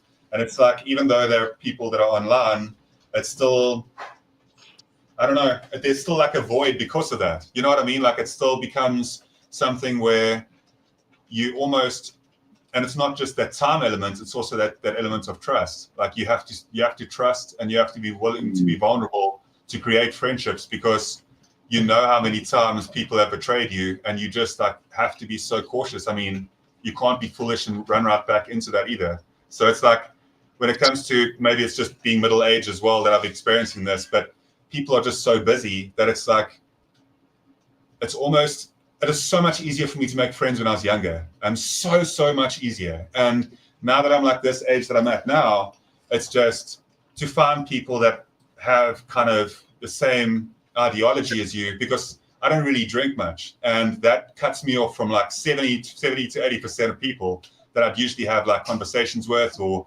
build that rapport. And maybe it's because of that, also because the life is busy, but I don't know, like friendships are just really challenging. Maybe it's just my own personal thing. Welcome to the panel. What's up, Guardian? Hutch? Carl. What's up, Shad? What's up, Carl? It just dawned on me, Shad, since this is a Sunday reflection, does it appear smaller in the mirror, or is it a reversed image? I just wondered. People on panel may seem larger than they appear. Yes, absolutely. You need a little clause at the bottom that says that. Yeah, like the mirror, closer than they appear. Yes. Man, this is great. Great conversations, man. This is awesome. Yeah, I just had a friend stop by, brought me some food, and update on the collusion scandal that I'm going through. It appears that Perry, like Parry, Perry Mason is going to be my lawyer, the prosecutor, questioning me. So anyway, What state are you in, Pilgrim? I don't even know. Pilgrim's in he's Plymouth Rock, literal pilgrim. He's on the East Coast. Yeah. All right. And for a while there, I was mixing it up. I thought Pilgrim and Pilgrim X were the same. It took me a while to figure out it wasn't. Yeah, we got a lot of doubles. I know, go squirrel.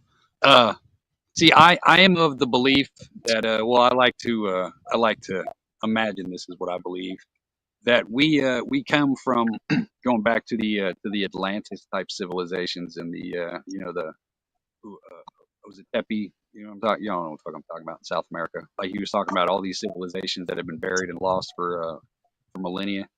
missed all this I believe that we have once before had an Elon Musk on this planet for the people of that time. So I like to believe that aliens are us, mankind from before the original extinction level events. I would even go as far as saying that Thor, Odin, you know what I mean? All the Greek gods, literally every god that has ever existed in any kind of pagan form, I believe was a real person at one time, and somehow their prodigy pulled off an Elon Musk, and those are the aliens that we deal with now. That's how I see it. At least that's what I like to hope. there's so in the elite occultist study that I'm in, that's what they believe. That's what this committee of 300, these rich, the Rockefeller, all these guys, right? All these families, that's what they believe, is that their lineage goes all the way back to some kind of ruling god class that their forefathers were once a part of, and that it's their birthright to reign over us and control us. Some people think we used up another planet like Mars or something, and fucked it all up, and then came here to John start Carter all over. over to Mars. I mean, yeah, I love these. I love these. It could be. I mean, is there proof of this? No. Time erodes everything, but we know that there used to be water on Mars. So. Right. See, I look at it as maybe Mars itself was another potential Earth. Maybe our problem is that to go forward, we have to go backward. One of those kind of things. Because if space is ever expanding, continuously moving, over the existence of life on Earth, how much has the Earth moved away from the sun, away from the gravitational pull? I mean, if you want to go into the conspiracy of you never believed that the moon wasn't there at a certain point, you've got that. I don't know. Look at that place. It's all barren, red sand. Everything's dead. Looks like our work. Exactly. Looks like our work. So imagine a billion years ago, Mars time frame, give or take a trillion, Mars could have been where Earth is right now, and it could have been the greenest, most perfect Goldilocks planet in the history of ever. But eventually, over time, as a vacuum does in space, it gets pulled away. It gets transformed. So maybe Earth is just, eventually Earth's going to get so far away from the sun that it's going to be a dead planet, because there's we're stuck in this in the gravitational pull. We're stuck between the sun and Jupiter, and that's what keeps us in that Goldilocks zone. Jupiter could have very well been the sun, but something happened and it became a planet, a big gaseous planet. But what I understand from Mars is that it lost its gravitational. The dynamo inside it stopped spinning, and it just became basically a gravitational dead planet, and lost its atmosphere. So that's wow, man, you're telling me we're all living on the astral plane, dude? Pretty much. Funny you mentioned that. Yeah. And that's the thing. Are we here by choice? I've had this conversation with my brother. He's like, I didn't ask to be here. I was like, are you sure about that? Because you are mentioned that. I mean, look, I'm real satisfied with life. I'm not scared of going, but I'm in no hurry to leave. I'll hang out as long as I can. Right. That's a So, testament But that to circles our back to species. the we have these questions because we know we only have a limited amount of time. The passion that we have for such topics and rabbit holes is because we know, oh Right. shit, we've only got this amount of time. We better hurry up and fucking figure out what we can. You know what I mean? So if you had that extra, it gives you that extra room to be corrupted by the society, the modern world that we have now, to where you're just overscheduled and too busy to learn anything. I mean, Preoccupied. The we great literally live preoccupation. in the most educated time in the history of fucking ever. You know Yeah. what I mean? Anybody on this planet has access to information that only kings had access to a couple hundred years ago, and we neglected back again. Even more than kings now. We take it yet all for on granted. another way, though, Hutch, we kind of live in an age of massive stupidity as well. You know, I mean, it's like that Terminator quote from that movie when he told the kid, "It's in your nature to destroy yourself." I can't forget that. That it seems like that's what a lot of people act like they're out to fuck their own world up. You know, it's like I don't know. I mean, if you look at it from a true anarchy perspective, technically that's true, and that's the way that it should be. Because through exploration, you have to take the chance to fuck yourself up. You know what I mean? Stupid mistakes are done out of ignorance because, hey, let me see what happened. You know what I mean? So technically, that is a needed thing to progress a society, is a little bit of stupidity. Does that make But then sense? that thought experiment itself hands itself to understanding that humanity and civilization is extremely young. And just because we only view our like we've got that 80-year to 100-year lifespan to a century lifespan, because of our like mentality on it as well, we have learned so much. If you look at the way that people viewed the world, even like 500 years ago, 500 years sounds like a lot to us because, as I say, like we've got a century to live, right? But in terms of like Earth and nature and how how long the world's actually been in existence, that's actually such a short period. So if you look at where we could potentially learn and how fast we could grow, even in the next couple of decades, it's just remarkable. Oh yeah. Welcome Yeah. to I have to say, within my lifetime, the access I've had to information, to cultures, to history, to science, to mathematics, to anything I wanted to learn about. To just, I was curious, and I would just get on this little thing and go press a button, and bam, it's all there. Right, the good, the bad, the ugly, the truth, and the lies. So I think that's where you have to kind of like, well, what's the source? What's this? What's that?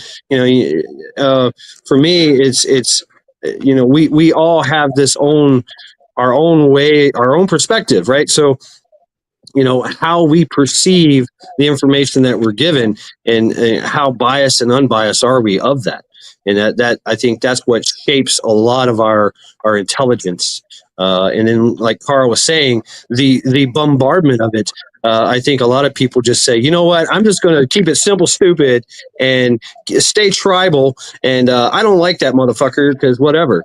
And then that's it. La la la la la. I don't want to hear the rest. So. But do you What's up? think Because I saw some comments and stuff in the chat. I'm just wondering how many people here are considering going mobile, like with an RV or some kind of camper or something. How many people really are considering that? Because, man, I'm seeing a possibility of a convoy. Can you imagine everybody just getting together and rolling across the states together in a big convoy, visiting places and people? That shit sounds like fucking paradise to me, man. Well, I mean, I don't know. so? If you compared the lifespan of a human being now and the limited amount of information that you could absorb in a lifetime, do you think that would play a part on the global scene altogether? Plants, wildlife, nature, infrastructure, the entire fucking planet. Like, is Actually, how I everything feel set up about to that, only allow somebody actually, to? how I feel Wait, about that. Camel car, please go ahead, Hutch. No, go ahead. I was struggling to remember what I was trying to say anyway. Go ahead. It just reminds. I feel like we had everything we ever fucking needed right here on this earth, and we just go and fuck it all up and build concrete and put people in boxes and little places all over the place. I think we had everything we needed, and we just wanted more. Man, I think greed took over that or something. That's all I feel. Sorry to interrupt. It's kind of looking like Hollywood Squares. Zombie Ugh. boy. So my theory behind all of this conversation is sometimes, you know, you have to reach back in the side of your minds and your conscience, and you have to ask yourself this question, like in the AI technology, what is the fundamentals of the AI technology is to replicate a human being. You have to understand that, which means that you have to kind of say, well, is this the Terminator theory or is this the Matrix theory? Because one, the human anatomy functions on a basic electrical signal, like Elon Musk is, and all of these guys are into how to adapt mechanical software into a human mind, how to capture that emotion.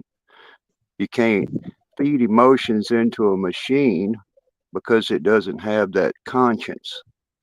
But when you connect a human to an AI anatomy, thus, like you heard back in the days, people used to live to be 800 and 1,000 years old.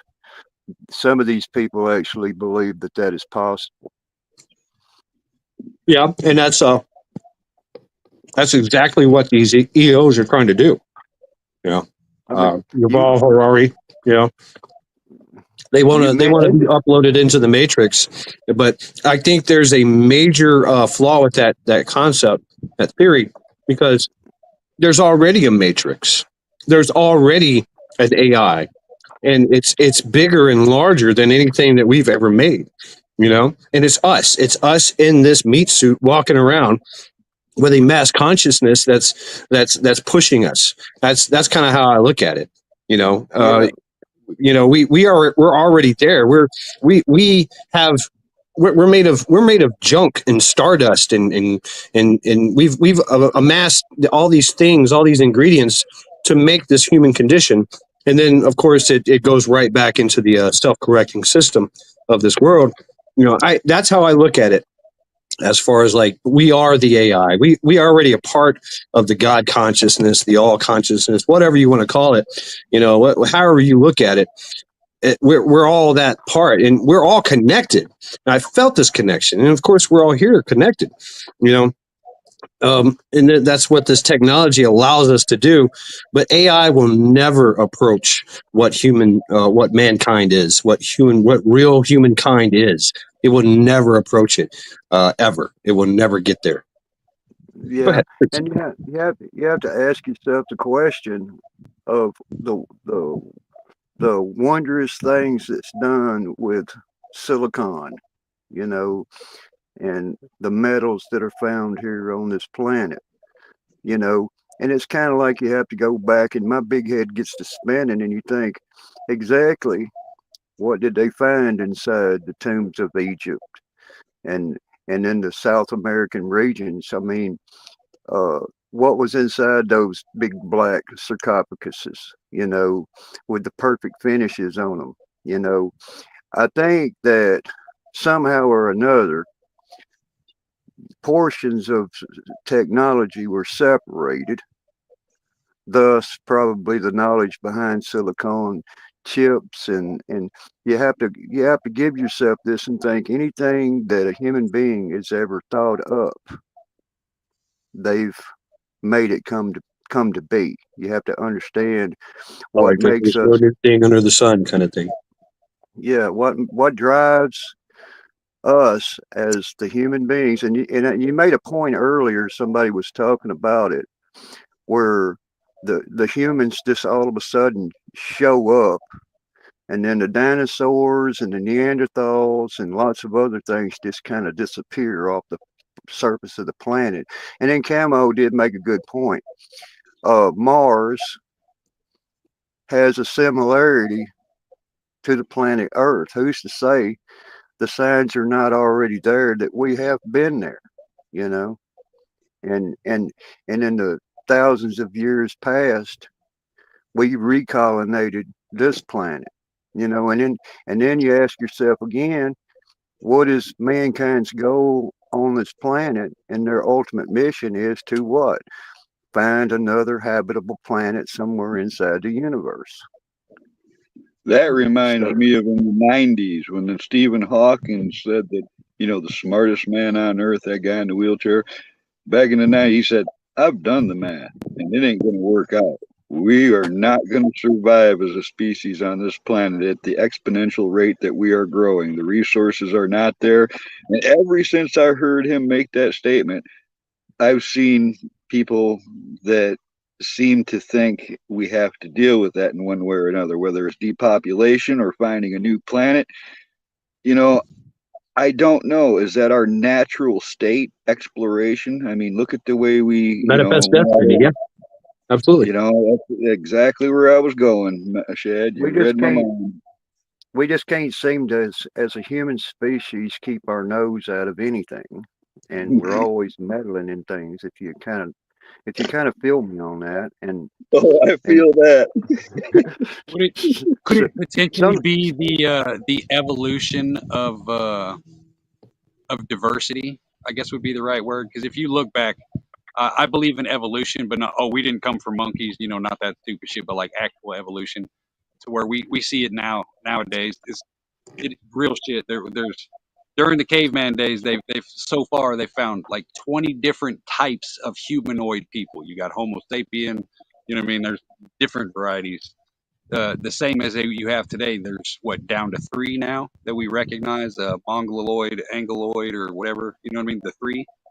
So it's almost like the humanoid itself, like we're literally witnessing evolution of all these different humanoids, you know what I mean? Breeding and reproducing, slowly turning everything into a one humanoid type planet. It seems like you run the stretch of that over the extent. By the time a culture gets ready to be singular, just a big blob of gray, everybody's the exact same. That seems to be about the same time that it's time to be, you know, that's where the 500,000 different genetic selections from the Mars babies would come in handy. You know what I mean? To bring the different groups together again, to give you like a time frame. Does that make sense? Yeah. This is all theories, Bonnie. I'm not even considering any of this beliefs. I'm not even taking it there. To me, this is all theories. So I love to, you know, look at just the possibilities. You know, that's the whole point of conversation, is to let it go where it goes. No agenda, just let a conversation goes where it goes. Ask a question, get a response. That's how shit gets done. You know what I mean? If I can.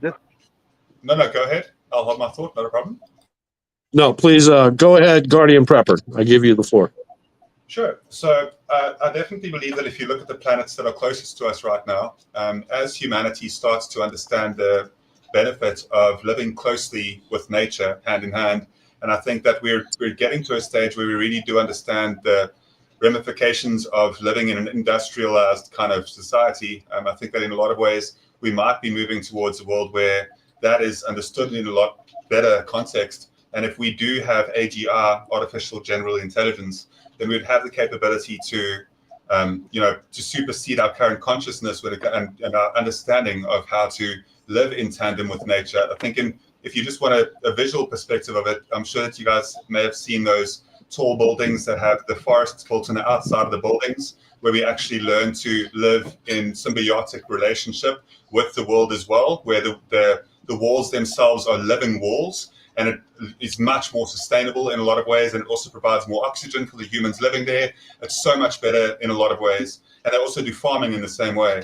So I think that as we start to understand and as we start to live in a much more harmonious way with nature, if we had to repeat the same sort of situation on other planets, how beautiful could we make it that we have not just ourselves, but planets such as Mars, not only populated, but populated in a very way to make it green again, and to make forests, and to make, to just create beautiful planets around us, rather than, if you look at the kind of shitscapes that there are right now, they really aren't that great to look at. So if you had to turn Mars into something that is thriving and beautiful, and we have like different type of, perhaps even like life forms on it, I can absolutely see how that would be a great thing for humanity to do. And we could, reach for the stars and conquer them all in a way that also provides hope for the people, and maybe not repeat the same stupid mistakes that we've made before. That's I think the way it's supposed to be, but I don't think our species is responsible enough, Guardian. History has shown what we've done to this planet. I absolutely love the idea of living harmoniously with nature. Right? That I've actually tried to do that in my life quite a bit, but man, every time I just walk out into the woods, I'm picking somebody else's garbage up. All the water that's around me here in Michigan is poison. There's people with cancers and all this stuff. I believe it's like self-imposed on us. We're not responsible as a species. That's how I feel, Well, I think that as me, I think one of the most taxing things to mankind is feelings and emotions. A lot of people let their emotions and feelings get in the way of success a lot of times, and I think in a sense that kind of holds us back. In a way, it kind of keeps us going, because to me, man, love makes the world go around. If you want to get to the core of it, I think love is really something that we should be more. And I'm not talking about sex. I'm talking about love for your fellow human, love for the planet, love for everything. I think there's a lack of that, man. Well, we thrive. I dig it. Yeah. If I may, Pilgrim brought up a good point. Community, not communism, right? Yeah, that's all. That's great. Love, peace, and hair grease. And we evolved to that point, but we're not to that point yet. We're very crass, if you will. We have to be, bad. There's always going to be bad actors doing what they want to do. But what is the line, the distinctive line from being in a harmonious, relationship with nature, with mankind, and where does it go authoritative and become more of because that's exactly what we've been faced with the who and the we. You will eat sea bugs and you will like it, right? Well, I don't want to eat sea bugs. Maybe I want a steak, and maybe I want a steak that's not lab grown. Right. If you've got a large enough population, like say you're looking at a place like New York City or something like that, it is hard to create the infrastructure and the manage the upkeep of something like that. Once a population gets too big, it just becomes prohibitive. I am a fan of limiting how big cities can be. I don't think, you know what I mean? Like 10 million people in one city, that's fucking ridiculous. That to me, that makes no goddamn sense to me. So I think that would be more of an issue than living harmoniously. I think if it was smaller places, it would be an easy thing to do. But once you just get so many people, then you've got to focus on, all the tiny little shit to make everybody happy and comfortable. All the convenience takes over. I think we were all meant to grow lots of pot, eat and smoke pot and be happy. I have to agree with Camo on the love and caring emotions part of humans, but the ultimate goal in humanity is survival. And I think sometimes one puts itself and it isolates itself for its own survival against all of us surviving as a whole, as one. It kind of ignores the fact that there's more power in numbers. Now you made me think about the medical system. It's all profit over empathy. There's no fucking empathy in the medical system at all. It's all about making money. Yeah. And I can admit that I was artificially inseminated by a giant penis. You know, Oh, wow. Wow. Really? TMI right there. It's not me for us. Thanks for but sharing. Never forget that you were the fastest swimmer. All right, never forget that. but always keep it in the back of my head that it's sort of like Mad Shed said, you know, well, the desire to have a steak is, I don't want to eat bugs, you know, but if you put a steak on the table and you had 5 people in the room, what would happen? I'm eating the steak first. Exactly. So it's every man for himself environment when it comes to I certain would have to survival cut it instincts. up in pieces because I'd feel bad. All right, I'd have to cut that into 5 fucking equal pieces before I could. I wouldn't do that to y'all. And that's diversity, Camo. You see, It it's depends on who's in the room, who gets it cut. Yeah. so Lot of if deciding factors here. Yeah. you multiply that times 7.8 billion individuals, then you've got a problem. You see, No, I don't think so. That's See, where I disagree. There's no such thing as overpopulation. We live in a self-correcting system. We do, and we're going to if we always see it. If overpopulation in an area happens with any species, it corrects itself. I It think we does. should just I think we should just breed it out. You know, Breathe but it out. it's an interesting topic indeed. All right. But Hutch, did you have anything else, Zombie? Oh, I was gonna say, I see it as a person is smart, people are stupid. Like I get it, we're stronger together kind of thing, but like I don't necessarily agree with that because when people are together, it turns into a group mentality. They may be stronger in some aspects, but that doesn't mean it's controllable strength. You know what I mean? So Yeah. I think at a certain point, people need to be on their own and they need to learn how to handle themselves on their own. That way they themselves become stronger. That way when it does come to where you need to form a group and come together, then everybody is at least cohesive enough to be their own, pull their own weight. Does that make sense? Absolutely, and that's huge throughout the military, throughout a lot of cultures in the past. You know, you look at our special forces. One guy is enough to create a freaking army of fucking badasses, and he himself can go be a one-man army, right? Self-sufficient, self-reliant, extreme intelligence, right? Great physical character, great physical attributes, a lot of capabilities, right? But okay, as one, they can. He's just a man, right? He's a badass. But together, they're an unstoppable force. Now, you look at the other end of it. You know, would you? What's the saying? I don't fear a army of sheep. You know, I fear, the army of lions, that kind of thing. I don't know. I don't know where I forgot, but you understand the point. It's You know, superhero team up, man. You can't have a superhero team up without all that. You know, you got your individuals, and then those individuals get together and they make an unstoppable force. That's every. So, You yeah. rely on the group, you become dependent on the group, and your life is your own journey. You came in alone, you're going to leave it alone. You should be reliable on yourself. Is the way I see it. You know what I mean? It's nice to have the backup, but you need to be. You know what I mean? Does that make sense? Yeah, yeah.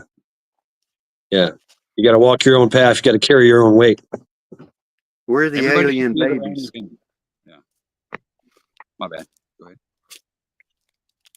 We're the alien babies. We are. Yes, I mean, we I are. don't know for sure. For certain, you know. We're just a bunch of Somewhere Martian deep babies in that my y'all down here. somewhere deep in my image files, I have a cartoon that shows an ape taking care of a baby alien from a crash. Yeah, are we aliens? Are we not? It doesn't matter, really. We're here. We've been here for some 300,000 years that I know of, right? So we have been vested. We have skin in the game. We are Earthlings. Now, I don't care if we did come from some other country or some other planet, some other race.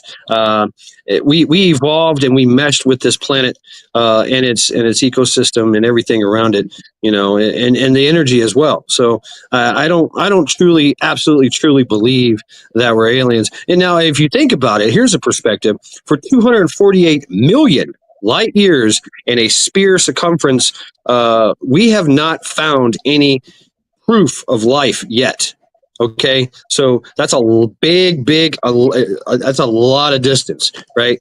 And we're still looking. They just haven't shown us proof of life yet. Well, that's true. I mean, regardless of the facts. But no, let me finish my thought. Okay, what if every species here is the alien? I mean, look at the waiting for the Hitchhiker's Guide. The dolphins left. So long. Thanks for all the fish. They were aliens. I mean, so that goes back to the whole, if you will, the astral thing and the one consciousness is where everything is trying to get on this planet for that experience, because there's nothing else around for 248 million light years. This is it, right? This is where we all beings of the universe, are going to, manifest themselves and have experience, because in the ethereal world, it's different, right? It's non-tangible. Here we have tangible. Here we have we have consequences. We have actions. We have loss. We have we have experience. We have good, bad. Up there, it's just you're just doing whatever the fuck you want to do. Here, you have to do what you have to do to survive. I think survival, and that's where the whole natural law order of things comes in. The survival of the fittest, the survival of the strongest, the smartest, right? And that all plays a factor. And so once we get into that whole collective mindset, communism mindset, even, if you will, because that's exactly where they want us to go, is into that thing where we're all just cogs in a machine and there's one guy that's pulling the lever, right? No, we are all asshole. We are all the assholes in charge of our own destiny. And you think about that as far as like the whole melting pot of karma. Everything is consequence and a cause and effect. That's how the universe works. There's cause and effect. I do something, it creates something, and that makes you react and makes everybody else react around me. Kind of like the whole butterfly effect. Butterfly dies, boom, is that it? Bees die. 5 years of all life is done, right? So we're all like in this symbiotic relationship, yet we still have to go forward on our own. This is our own journey, our own personal journey, but we all add to the stew, if you will. Okay. Your reality, it's all about a single reality of one specific person. And what it amounts to is it's kind of simple. We're the only species on the planet walking around with smartphones. It's kind of like, anything's a fucking alien. It's octopus. If anything on this fucking planet is truly an alien, I think it's octopus. But it kind of looks like a collection of things from different planets to me. If you look at it, the way how diverse all the different species on this planet is, almost look like almost seems terraformed for our use or something, because it had everything each species needs. But it's fucking it's like a zoo here, man. That's what I think. Yeah, and I think it's by design of the environment. We're all products of the environment. Yet we can change. We're one of the only species that changes our environment to suit our needs, right? But we're still products of the environment. All species are, I think. So I think that's the master design. Here you go. Here's your blueprint. Carry on. You're an octopus. And we all know how freaking intelligent octopus are, but we don't understand the intelligence because they have a very simple setup, a simple brain, right? But that octopus, you put him in a jar, he figures out how to open up the jar and escape, right? He can. Limited life too, though. Octopus only live about 2 years. So see, with advanced intelligence comes limited lifespan. Wow. Okay. Right. So yeah, that's a good point. So what if we could live 200, 300, 500 years, would we waste all our damn time doing nothing? I know I would love to take a whole year and just sleep, right? But what does that accomplish?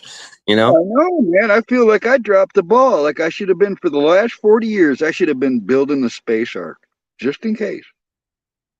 You really should have. The ability of choice is what differentiates us from other life forms. Our choices allow us to Yeah. co-create. Well, I mean, yeah, that's true. I agree. We're blessed with high creativity, high imagination, dreams. And that's where the whole emotions come in too. Yes, as men, we are kind of taught and bred and built to be emotionless. In the face of adversity and strife, right? But we are emotional, and we see that women are ruled by emotion. They're everything is emotion, and they're very they what do you call it, empathetic. They feel things and know things, and there's intuitive, but there's also impulsive things that they have to go through that men don't go through, right? So there's so much to this. And what about the intelligence of an ant colony? Not the ant himself. The ant himself is a fucking idiot. But as a colony, they're absolutely brilliant and figure out, how to deal with the problems and situations in real world. You know. Same way. Okay. Nothing is simple. Oh. Nothing is simple. And I think that's the point. That's why we're all here. That's why we're all here, because out there in the ether and the doing whatever, it's simple. You just do what you want, right? You don't have to eat, you don't have to breathe, you don't have to keep yourself warm, keep yourself whatever. It's you're just there, existing. But here there's rules, right? Or you die. See, Earth is the perfect blueprint for horticulture in the universe, pretty much. Because if you look back on it, how long have we as modern society? We're the only animal that relies on the rest of the herd to keep us alive through the seasons, through hunger, through famine, through sickness. We're the only species that does that, and that's a relatively new concept. Up to Yeah, you know we what I mean, a couple cultivate. hundred years Yeah. ago, it was shit. If you can't grow it, fuck you. Sucks to be you. You know what I mean? There Did you wasn't ever hear George Carlin talk about the planet? He said how, basically that it's a series of like revelations to where we go from one stage to the other, and all it really wants is plastic. And when we produce enough plastic, it's going to shake us off like a bad habit and then create something new out of the plastic goo.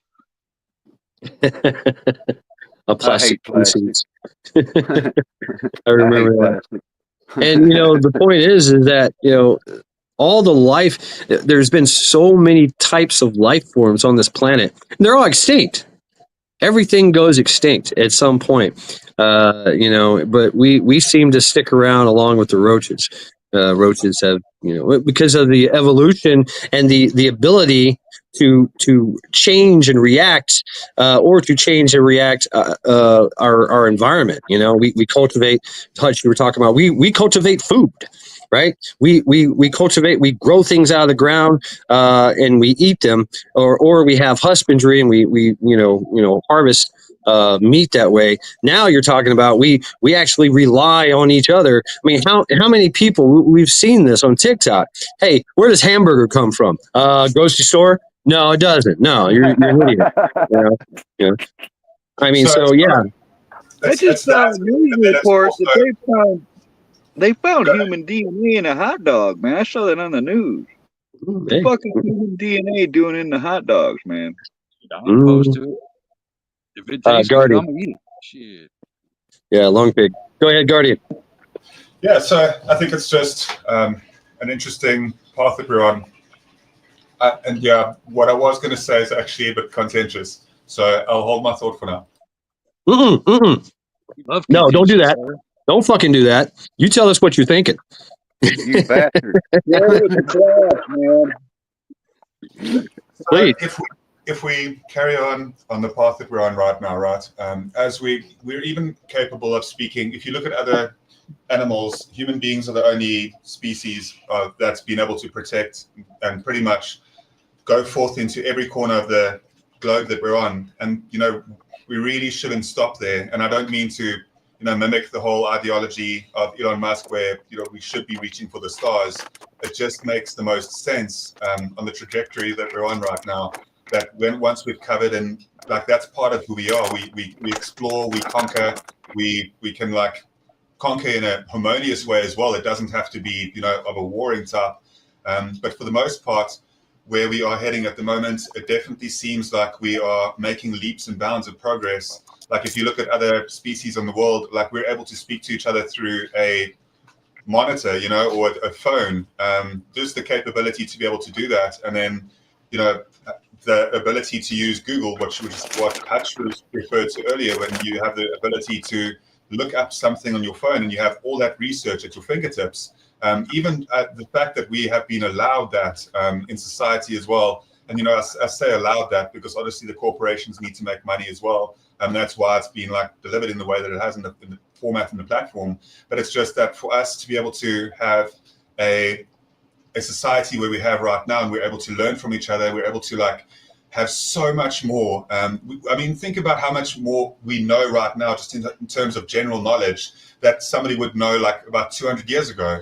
It's phenomenal and extremely interesting and exciting to know that where could we be heading in the next several decades. It's just, I really think that we're onto something when it comes to where we're heading for the future, and we live in an extraordinarily interesting time as well. So that's why I'm just grateful to be alive at a time where we've seen, I was born in 85, right? So I've seen a bit of the 90s, and I saw the 2000s, and now that we're in 2025 and all of these amazing changes could potentially be, right on our doorstep. It's just a phenomenal time to be alive. And I think that we should just be so grateful because we've just become almost desensitized and used to so much things that just kind of, make us believe that it's all just normal and that there's nothing that magical and exciting about, the present state of technology and where we are in society. And I just really think it's so magical to be alive right now is all I'm saying.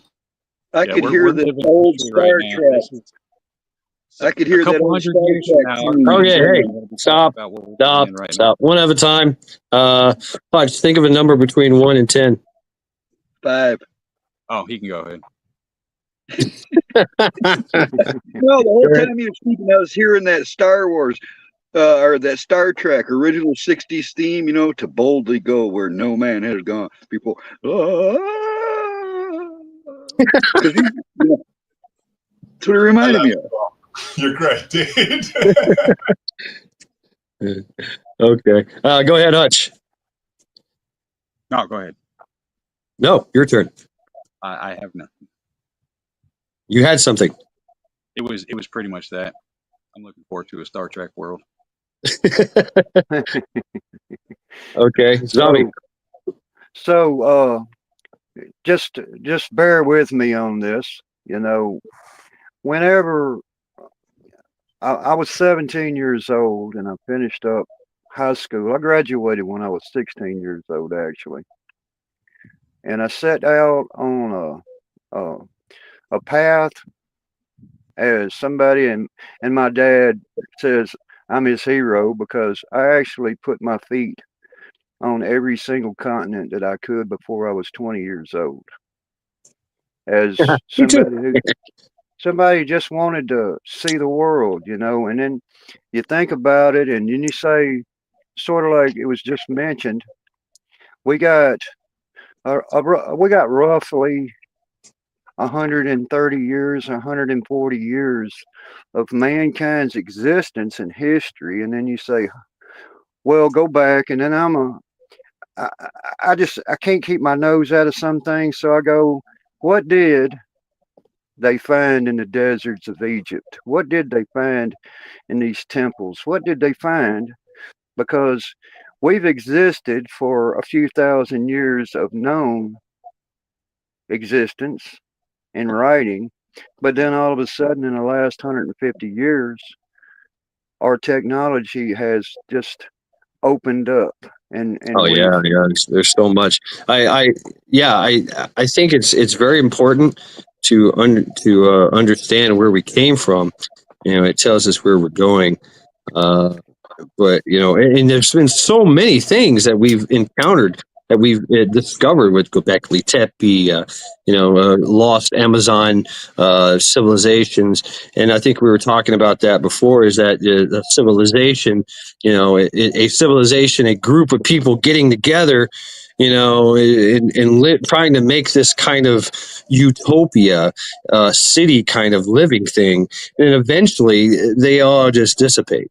For some reason they just leave in the middle of the night, like Roanoke, right? It's like, what happened? Or Croca, It does you know. seem to be all the most technologically advanced cultures for the time are usually the ones that end up with the most devastating end. oh shit. Can I ask a question while I got him up here, Guardian? I got to ask you some things. It's a little off subject, but do you guys? I've seen these videos. I've seen a few of them where they've got flamethrowers attached to the bottom of their vehicles in South Africa as anti-carjacking devices. You ever seen any of that stuff? Those were like, so a lot of the very wealthy people Sweet.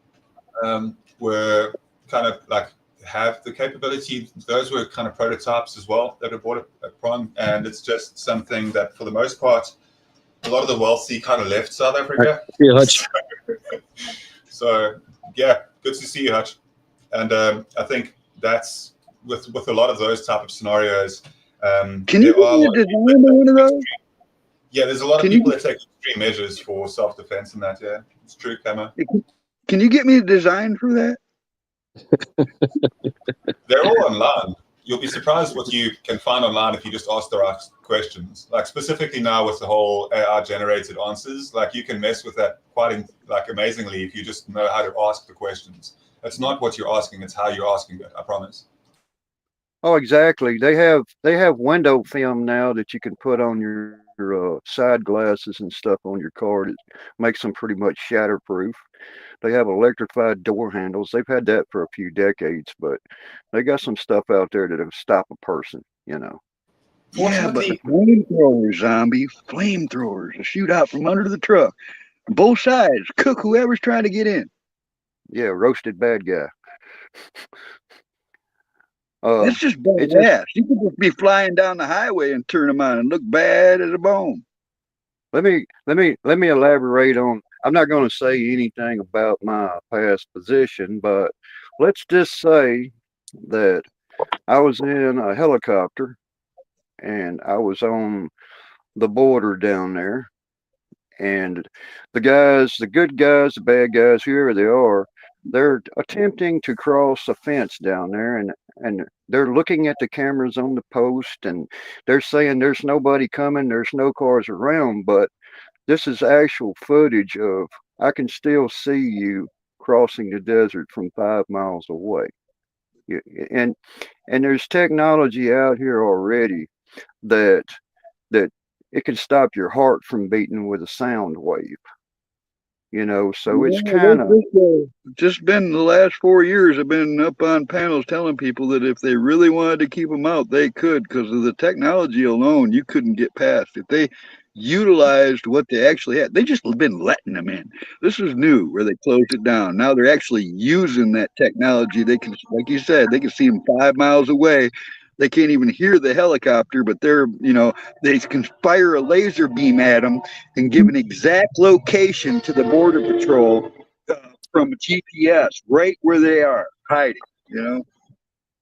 Yeah, and then the thing about it is I personally, I don't have anything against any of the people, and I just kind of go back in my head and say, it seems like a lot of American souls battled inside this country for their freedom.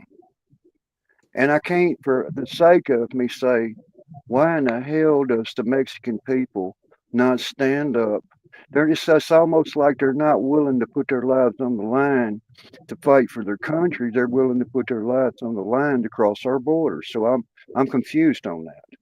I know. They What are they have. trying to get away from? I mean, is it that bad with the cartels and all that, or are they No, told that it's that no, good here?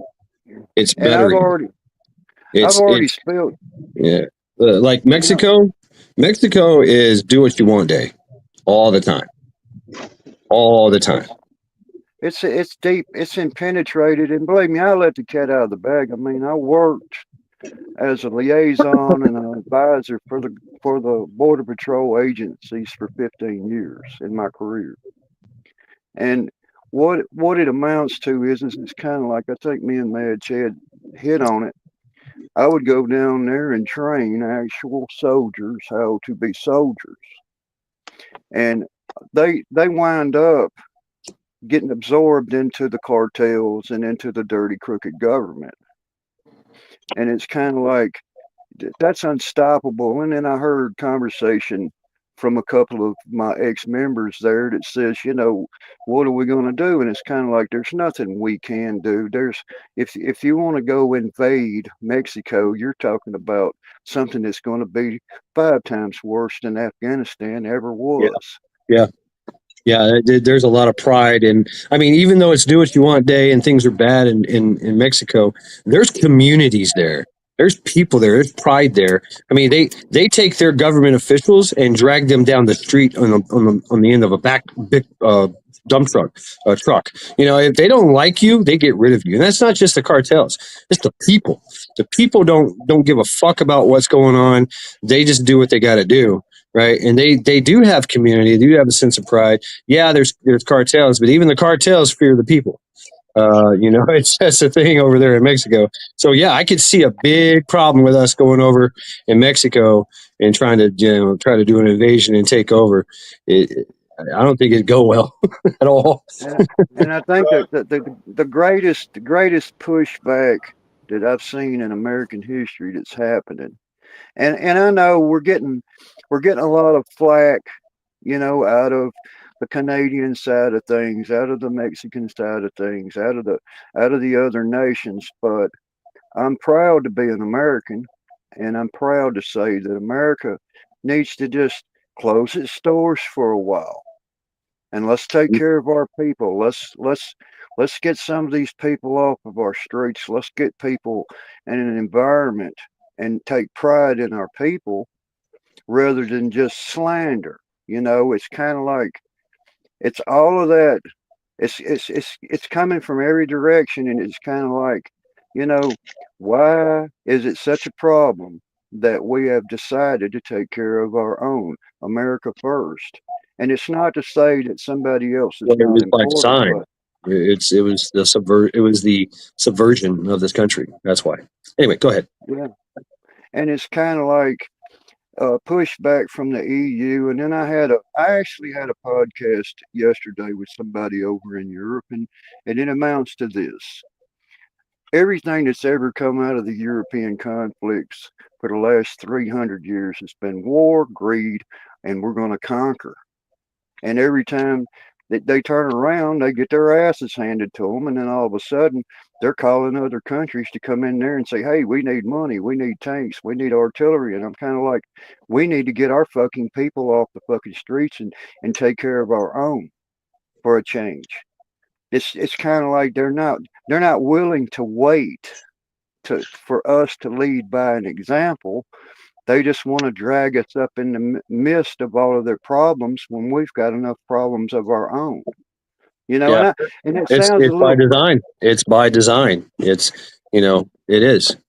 It's exactly what's going on. It's by design, and we are taking. We allow all this to happen. That's the thing that we have to understand. We allowed this to happen. We allowed them to do this, to do that, to get away with shit. 50 years ago, that wouldn't have happened.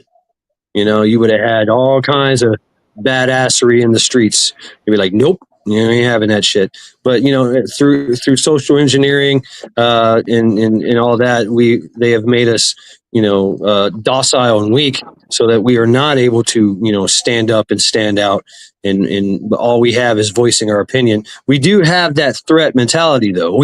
They do know that we are dangerous as people, as we the people, and and all they have to do is just wake that sleeping giant, you know, and that's it. You know, everything's just ash and debris. Yeah. But you know, it's a fine line that they push. You know. Once again with the whole hold on. Once again with the whole frog in a pot mentality. You know what I'm saying? They got to turn up the heat gradually. You got to back it off a little bit. You know, that's how they do it. That's part of their social engineering. Anyway, go ahead, Carl. No, I'm just going to tell Cha-Cha it's zombie forces up here. I think she thinks she thought you sounded like Blackwoods. Yeah, there you go. Everybody knows. There's your names. But to actually witness, you know, I was dealing with all of the Canadian truck protest and everything that was going on up in Canada for a couple of months, actually, during all of that. And then it's kind of like when you see Justin Trudeau on the stage yesterday, and he's sweating bullets because he's doing the same dance that the Colombian president done. He's not only going to take his people back to inside his country, and they can come over here legally. I mean, I'm all for that. You know, we are a nation of immigrants. I firmly believe that. But you can't. If it'd be like me coming over there saying, "Man, Chad ain't at home," I guess I'm gonna sneak in his window and eat all the food out of his refrigerator. Don't touch my pot. Yeah, and when he gets home, I'm going to demand that he gives me a pay card and you know, all of this other stuff. You'd be like, what? Yeah, but if somebody, the way it actually is somebody made me dumb, right? And then they paid you to come to my house, and they paid me off to allow you to come in my house and to be okay with it. That's exactly what happened. Does that involve Bonesy? Has he got something to do with that? Always, yeah. Go ahead, Guardian. So I think, Mad Chat, I think this is really what I believe in this whole matter, is that a lot of the distraction is smoke and mirrors, and it's the same kind of curry that they've used on society, on all of us for the longest time. I think that unfortunately, you know, criminals need to be taken to hand when it comes to criminals that have abused, specifically in cases where they've abused women and children. I absolutely think that those criminals need to be taken to task, 100% so. However, a lot of the time, what happens in the media is throughout, and I don't mean to generalize and make a statement, quote unquote, the media, but I think that what's happened throughout the world is they're just so skilled at this point of keeping us kind of distracted of what the things that really do matter. Yep. If we take care of the criminals and just don't have to worry about that as much, there's so much more that we should be focusing on than the types of distractions that people have. It just seems like they're getting better at making people so blinded by not just the social media that's out there that people are just distracted by as well, and just obviously doom scrolling and that type of thing, which is just capturing more people's attention and just making their attention spans wither. It's just where we're at right now. If we continue, we'll be okay, but it really feels like people have gotten so nulled that they announced that UFOs are a real thing, and people just because it's not hard enough evidence, people don't really care. And and I'm just making an example there as well, but it just feels like right now we are going to be heading towards a very interesting 2025. But I am going to get going because I've been around for quite a while now as well, and I really appreciate this panel. It's been a very interesting conversation. I will just end with this and say that we just need to be very careful with what's happening. It seems like they're setting up with the trade wars. It seems like they're setting up for something really big. And as people that are self-reliant and prepared, we should always, specifically this year, I don't know what it is about 2025. I know that every year, like somebody that's into preparedness will say this is the year potentially. But I mean, wow, things are really like heating up right now. So yeah, just stay prepared as much as you possibly can. Keep your ear on the ground and just, yeah, stay safe. Thanks for having me up, Matt. Chad. I really appreciate it and respect. Hey, Guardian, thank you very much. Always a pleasure. Always a pleasure. Yep. Skull. Good to see you, Guardian. It's a pleasure. But all of this conversation reminds me of the recourse. You know, back in the day, some of the guys that were around me here and there would wind up getting themselves incarcerated inside a Mexican jail. And by the time we would get down to get them out of incarceration inside this Mexican jail, they would describe this place, and it's a fact. You know, if you don't have somebody to bring your food, if you don't have somebody to do anything for you, you're screwed. So you're doing other things to survive. So the bad guys that come over here in the States and other places, they already know the consequences of our American jails and our American prisons. It's a cakewalk. It's a vacation compared to what would have happened to them inside their own country. So I think that they look at it like it's a weakness, you know, like it doesn't matter what they do, and it doesn't matter if you lock them up or not. It's nowhere near as bad as what they came from, because they're guaranteed 3 hots in a cot right here inside this country, you know, and I think they exploit that. They definitely don't fear it, do they? No, they don't. Yeah. And it's kind of like it's a damn shame that it's kind of like the only recourse that I could ever imagine is just basically the choice that's been made. Seal the damn country off. Open the gate that says, hey, come into our country the right way. Let us vet you inside this country to make sure that you're not going to go out here and kill our young girls and kill people and commit crimes. And I think that that's the right way to go about it, man. I don't think that it should be people just walking across and assimilating themselves into our laws when they don't even know. Yeah, everybody. I mean, but you know that's part of the the tactic of replacement migration. You know, that's their tactic, is replacement migration. Create, you know, it's subversion, invasion, and eventually it's worked throughout time. Throughout the test of time, it's working now. You look over in Europe, the Germans, Sweden, you know, places like that. You know, they're Britain, you know, all kinds of craziness going on, and it's all because of the replacement migration of the new neighbors. What's up, Rescue? What's up, sir? How are you? Outstanding, man. Outstanding. Having an interesting Sunday. Howdy, Rescue. What's going on, brother? What's up, Carl? Shoot, it's an awesome day. Weather's nice, getting shit done. It's been a good week altogether. Had a little good days. Sir? I said I had a whole bunch of good days all together. I'm having a good time. Hey, man, you know, it is what you make of it. Oh, yeah. Sorry. Oh, yeah. I came in and took me a break. And then I thought, well, let me see what's happening on the tubers. So, yeah, there you are. It's the man, Chad.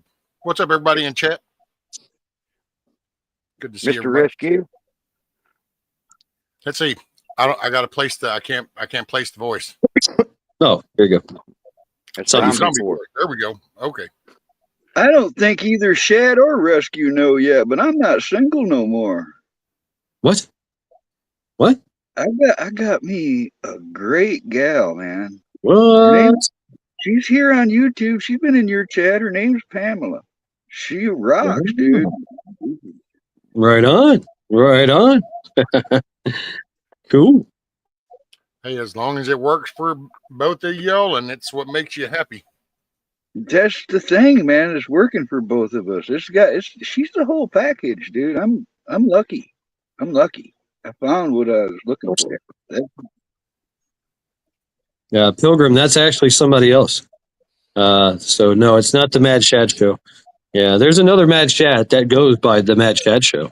No, we don't Actually. give a shit what wannabes Yeah, are. we really There's only don't. one Yeah. Mad Shad, and it's That's our right. Mad Shad. That's right. I was before him anyway. So. The clone one can just kick rocks. Yeah, he basically does. Thanks, brother. Mm. I've known her for a long time. It just it just Oh, recently sealed the deal. Recently, Man, as long as it brings a smile to your face and it doesn't hurt nobody, it's all good. yeah, it's like Cheryl says. I've been grinning. My face kind of hurts. I've been grinning for a long time. She's Like they really say, happy too. As long as you get the funny feeling, that's good. I got the funny feeling, man. I got the funny feeling. Got that funny feeling. feeling, baby. Got that funny feeling. Thank you, Deb. Thank you, Cha-Cha. I told her I was gonna do like a reveal because I can't keep this from you guys. Well, there's a song, isn't there? When you're happy and you know it, clap your hands. Well, instead it was now we're in the digital age. So when you're happy and you know it, go live. Well, it's more to it than that, Rescue. All right, you guys know I ain't got no real family. You guys are my family. So if I didn't tell you, then I felt like I was gonna be keeping something from everybody. All right, I didn't like that feeling at all. So I told her I'm gonna tell people. She's like, okay, and then I did, and then she's like, oh my God, you told people. I didn't think you were really gonna tell people. I'm like, yeah, but you get used to it because if I tell you I'm gonna do something, I'm gonna do something, including her. Right on. Right on. Say what you need. Uh-oh. Excuse me one moment. It's the missus. Okay. Wow. Man, that's great. That's great, Carl. Thanks, brother. I didn't, I don't know. I've had a thing for her for a while. Both of us have had a thing for each other for a while, but we weren't there yet. Now we're there. It's been an evolution here, so it's all good. That's amazing. I'm going to be great. A lot closer to you real soon. What? Me? Yeah. Yeah. Okay. What's up, Mac? Maccabeus. Oh, I got a circle. It's almost mesmerizing. It just spins. Uh-oh. Draws you in. Yeah, there he is. Okay. There he is. What's up, Maccabeus? How you doing, brother? Right. Uh-oh, we're going to get the still figure action where it's like, Can you hear me? Yes. Okay. What's up, Mac? I'm Twitter-pated, Bonnie. You remember that? Twitter-pated? We nut. What's up? What's up, Wingnut?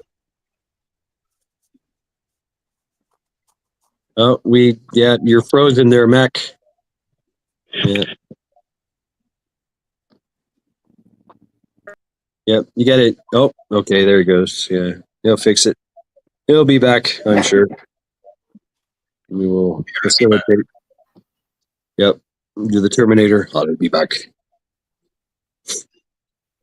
So what's been going on with your rescue? This is all about you. How you doing? Oh, hell. I just came to visit. I've been working on the chicken pen out there. Like 4, 8, 12, about 12 or 14 T-posts put in. Kind of took the chicken coop and the parameters of it, and then I extended from the front right corner over, and then I went down 40 feet, came across 30 feet, and came back up to this, brought it to the corner. And oh, wow. So there you are. Inside, I came off of the side of the chicken coop 4 feet, and I'm created a pathway. So that's going to be my travel with my cart and my chair if I need to. And then 3 lanes that go the depth that they can go into, and I can rotate them in and out so I can always keep grass growing. And the plan is to get clover and throw in there and then water it. So then as I make little gates on pulleys, I'm just going to, for this couple of weeks, you get to go down this alley. And then the next couple of weeks, you're going to go down this one.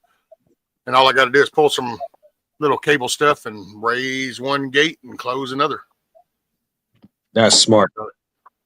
That's my plan. I'm in the process of that. Got some bushes dug up front. Got and I still got to dig a light pole.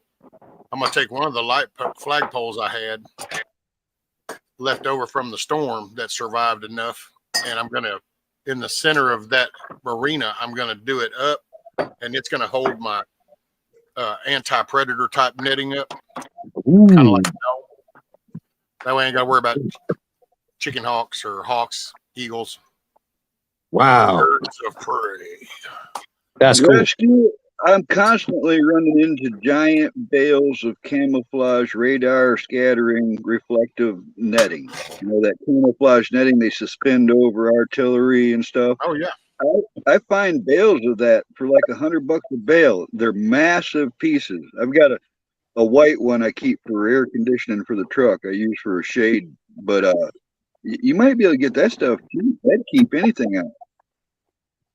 Yeah, I might could end up doing that. Yeah, it's got a netting. Yeah, heavy duty netting, almost like a 550 cord, almost. So I have to step up and say something if I could. Okay.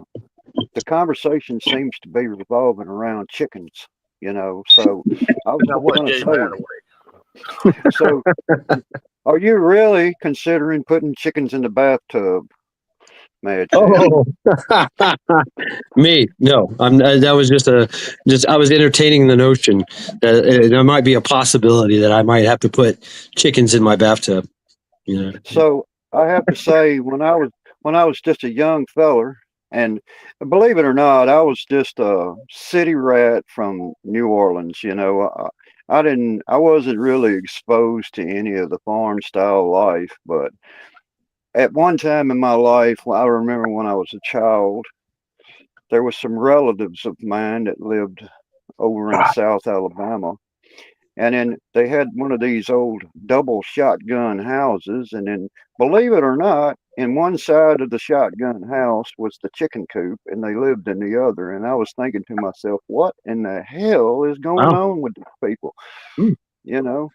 So I was it just kind of curious, you know. I just, like I said, I'm like the character off of Green Acres, you know. I might talk about farming, but otherwise I have no idea what the fuck I'm talking about. I guess it comes from the old Norse, Vikings, Norse. They lived with their livestock in the house with them. You know, it was, the cow walked around in the living room. You know, they got horses in houses right now. They got the whole. Right. The stalls are on this side, and then there's one of the stalls that they can come in, and there's one lady. They've got a corner of it's kind of like their kitchen buffet living room area that's off. But that horse walks right on up, hangs his head right over while they're sitting there at the table and talks to them. And yeah, it reminded me of Green Acres and old Mr. Reed. Mac, how are you doing, Mac? I'm doing pretty good. Sounded like the beginning of a song.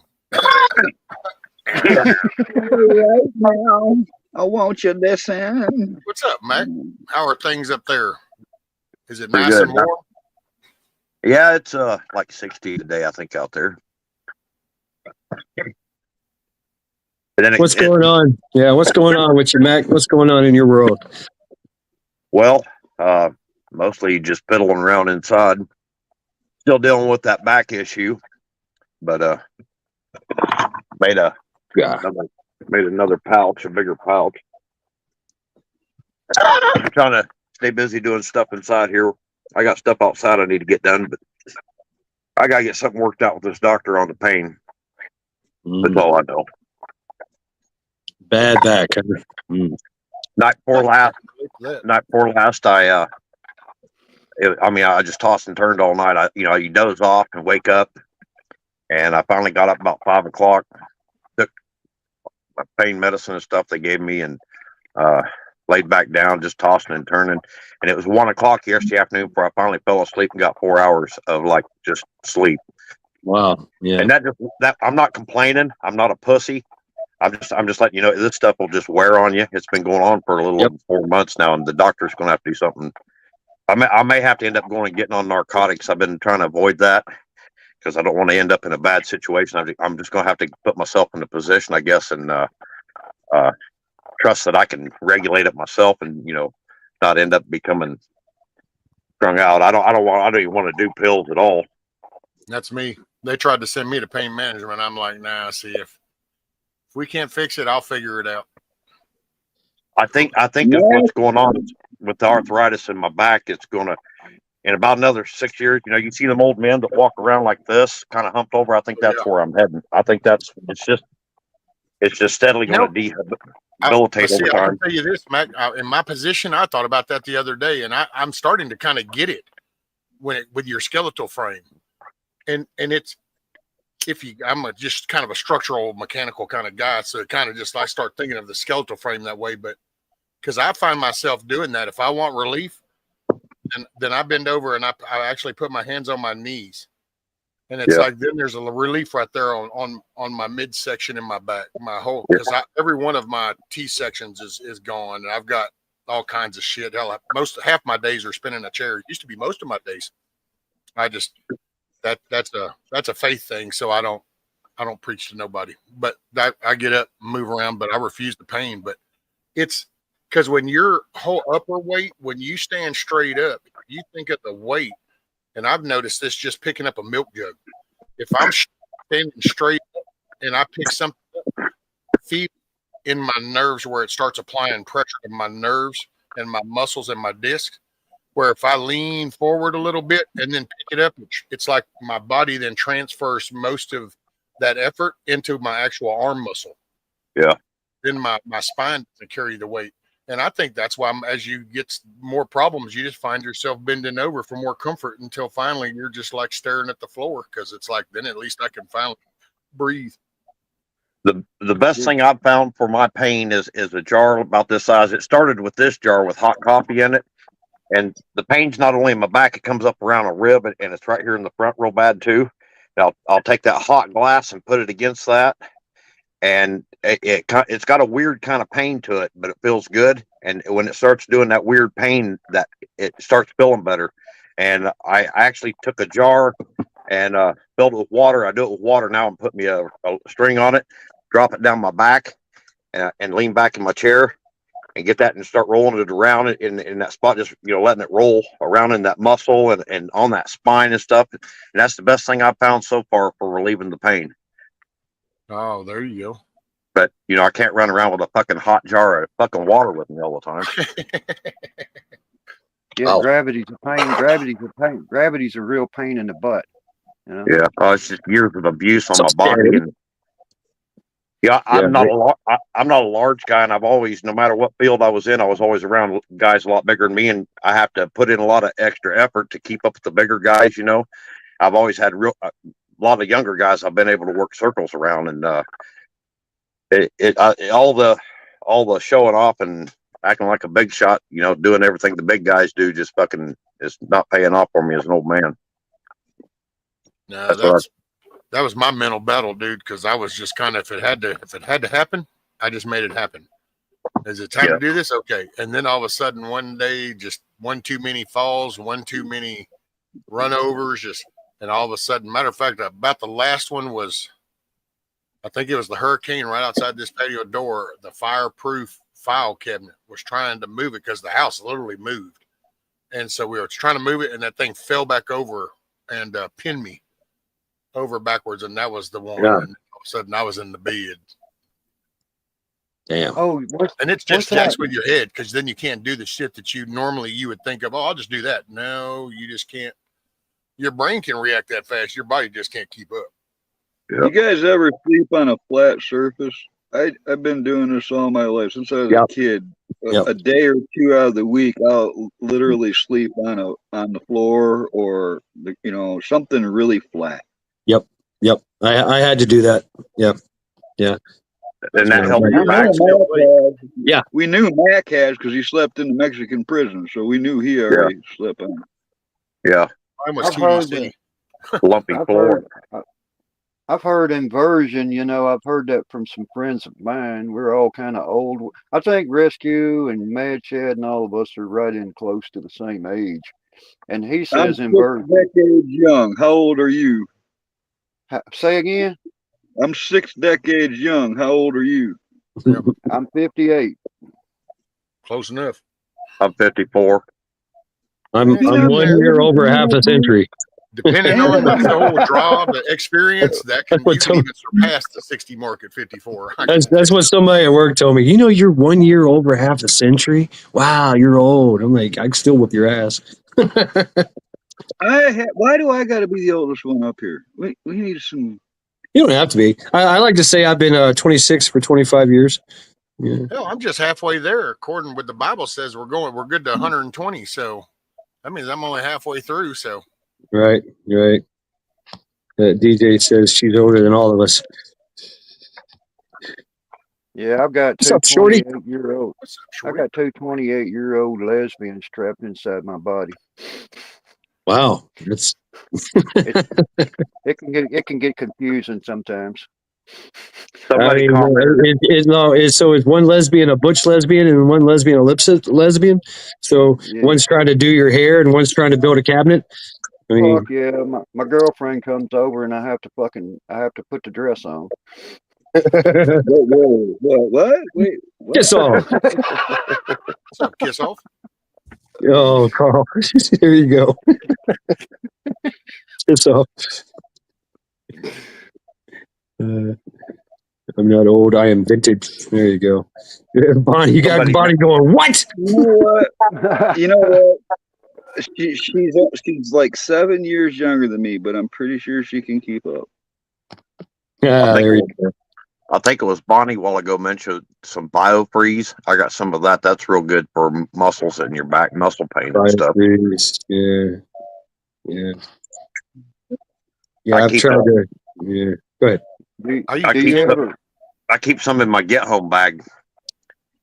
I started carrying my get home bag probably about 8 or 9 years ago. Do you ever get in a pool, like a swimming pool or anything, to relax your back and stuff? No, I live way out in the middle of the sticks. Nearest little town of 1,000 is like 15 miles away. Well, I tried to swim it. It didn't work out well. It felt really awesome while I was in there. The missus thought she was hooking me up. The kids all showed up. Man, it was like, hey, this is pretty cool. We're all getting together. They got me up there because it's kind of an uphill thing to get up into the pool. But we got down there. We got up, got in. It was fun. As I went coming up them steps, and I was holding on to that stainless rail, as my waistline came up out of that water, it all started to change. Oh, yeah. And everything started to settle in a whole new different place. And it was like, oh, this is like a whole new sensation. They had to kind of like carry me to my chair. It was like, okay, pools are probably not the best idea. Yeah. I used to, what was it, you lay on your back and you put your feet up against a wall and you bend, you pull your, basically you put your ass up against the wall and pull your knees to your chest. And that takes all the pressure off your back, all of it. Yeah,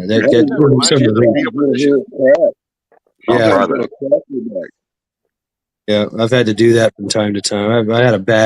I still have a bad back, but I don't do what I used to do anymore with the crazy fucking martial arts and fucking running around carrying shit and all that anymore. But yeah, I had to literally, what you're talking about, I'd sleep on the floor.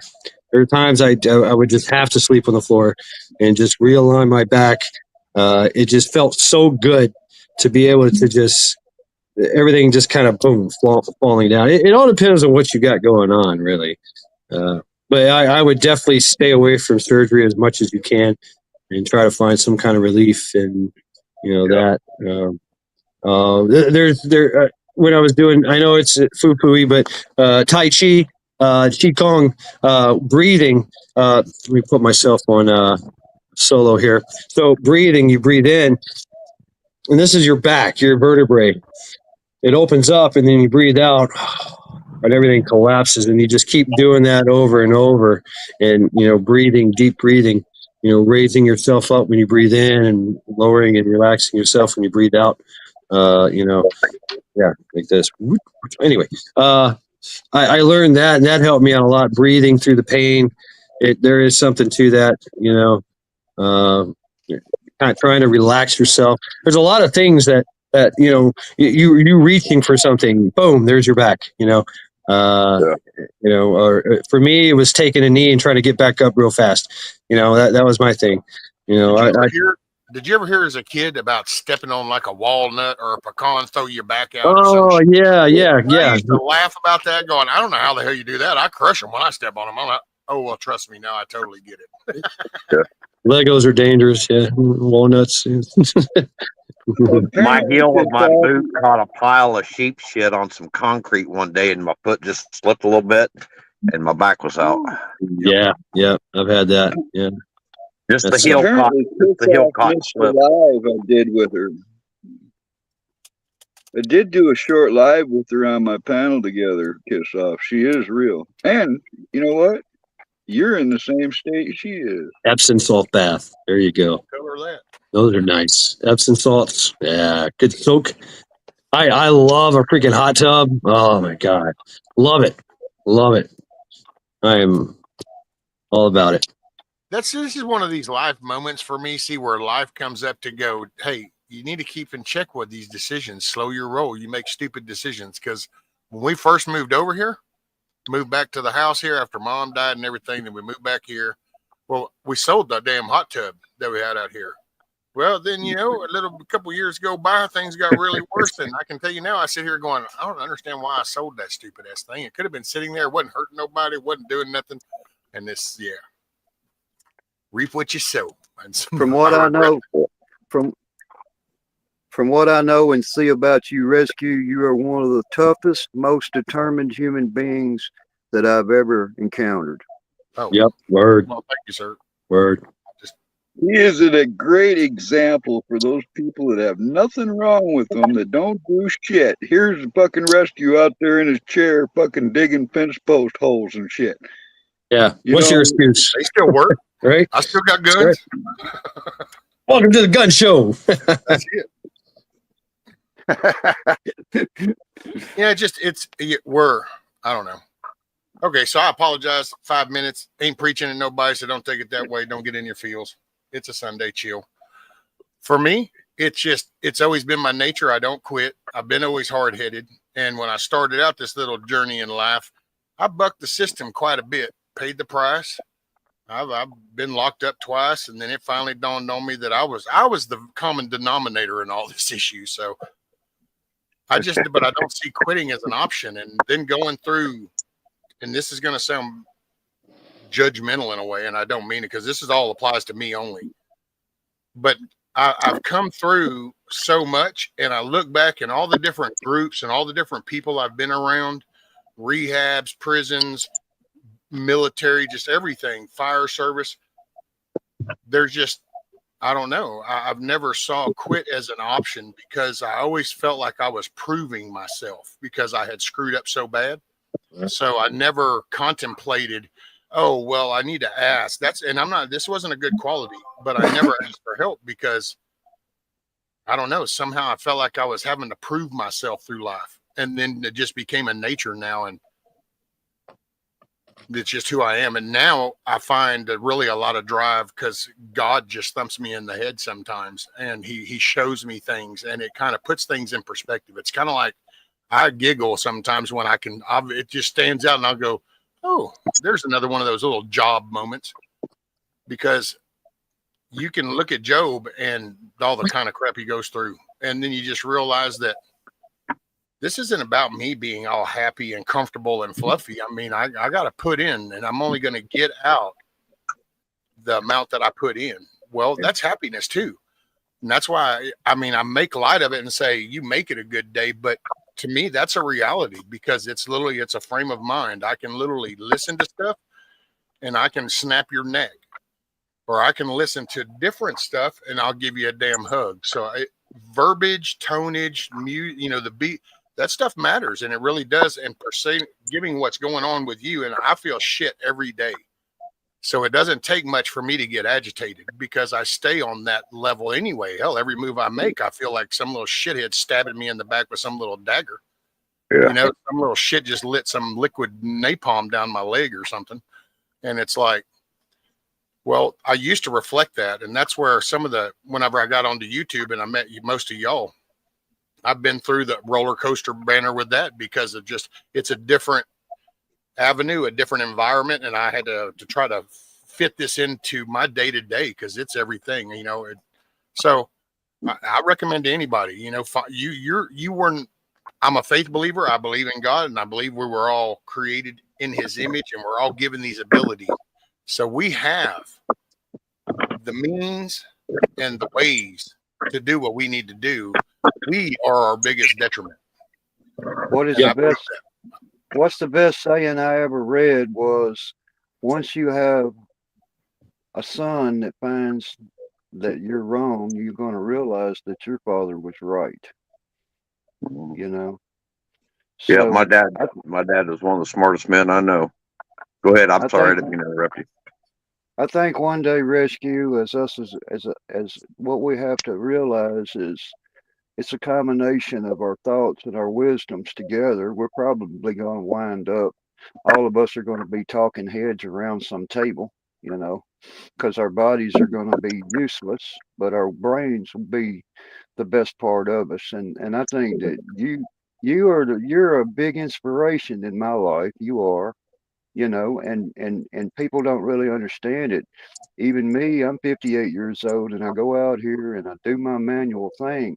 I motivate myself every morning to get up at 4:30 in the morning. I work for myself now. I go about my day and I do physical stuff. I usually run about 150 miles a day in a vehicle. And in between all of that, I'm the only thing that keeps me going, that determination, and I see that determination in you also. And Mad Chad, he's a busybody. Everybody's a busybody.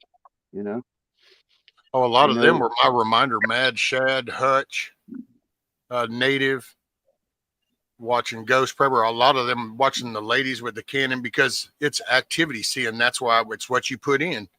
And it started firing that up, and that's when I realized, I'm just laying around here. I'm blessed with another day. Let's make the best of it. Yeah. And it's determination, and it's the mind over matter. I think that's what brings us all together in these conversations. Mind over matter. If you don't mind, it doesn't matter. Exactly. You better use it before you lose it. Yeah, that too.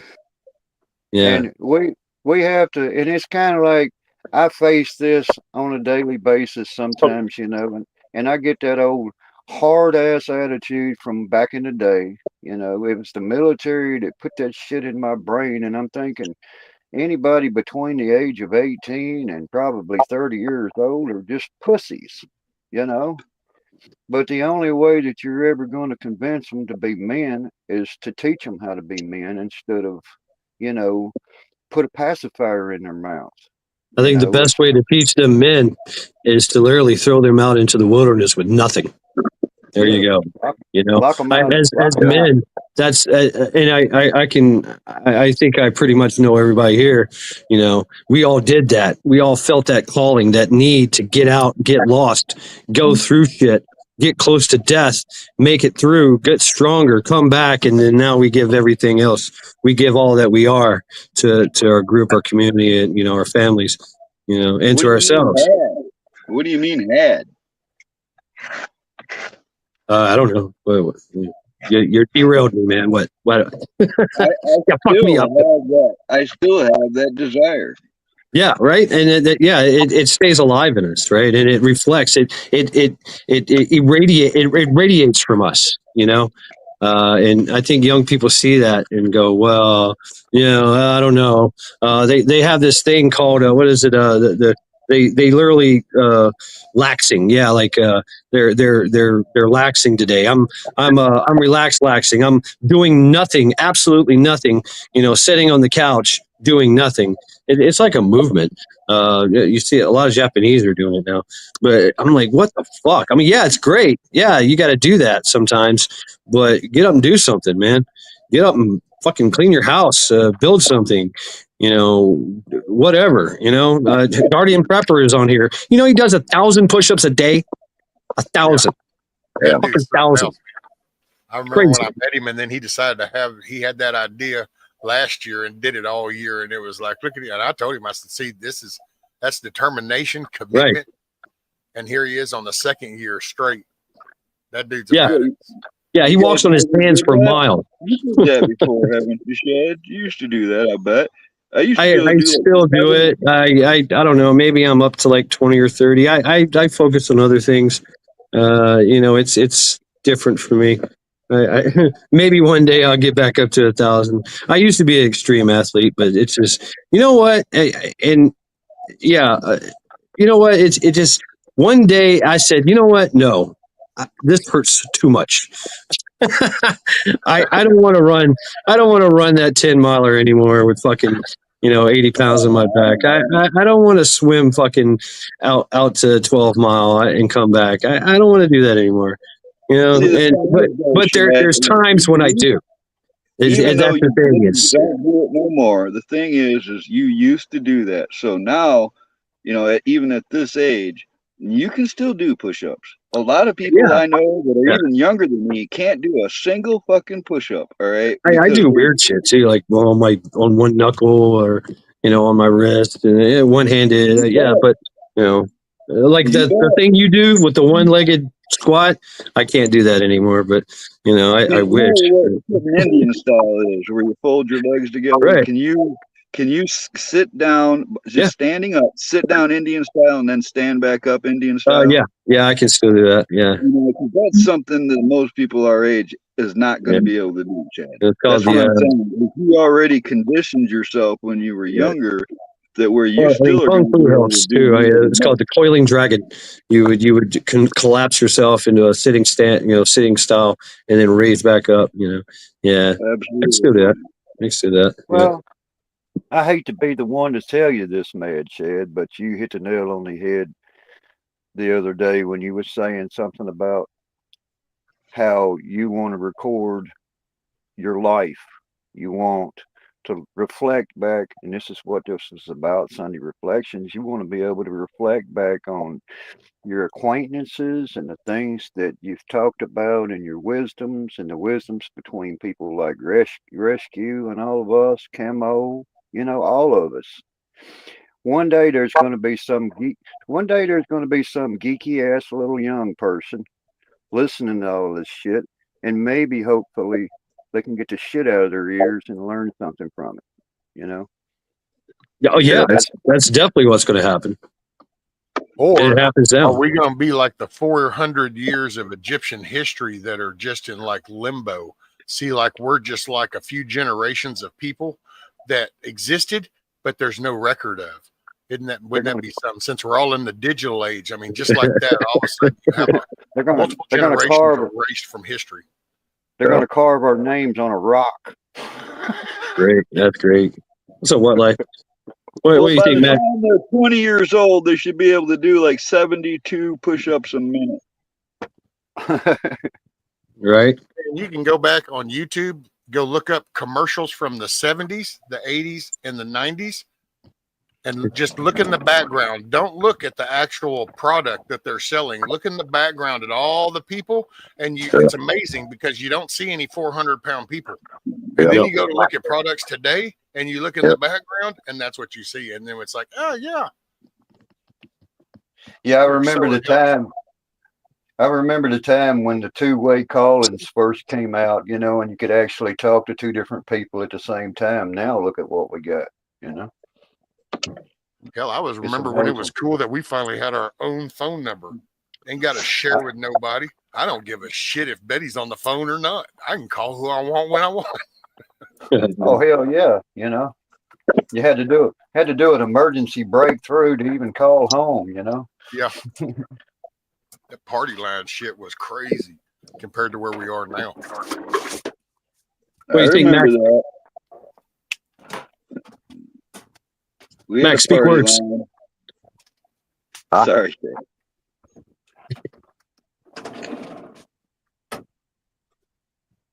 How you doing, Mac? Oh, I'm doing pretty good. I'm just sitting here listening to everybody. Okay. Your turn. Well, yeah, a person's got to get a hold of their bootstraps every day and get up and do what they got to do. Ain't no doubt about that. If you ain't going to do that, you ain't going to make it in life. I never understood the concept of getting fat. I'm the only one of my siblings. There's 6 of us kids, and I'm the only one that's not fat. I don't get it. Yeah, same here. I'm I the ain't soul. proud of none of it, man. I ain't proud of none of it, but I've been in survival mode for most of my life. That's what it feels like. Same It's here.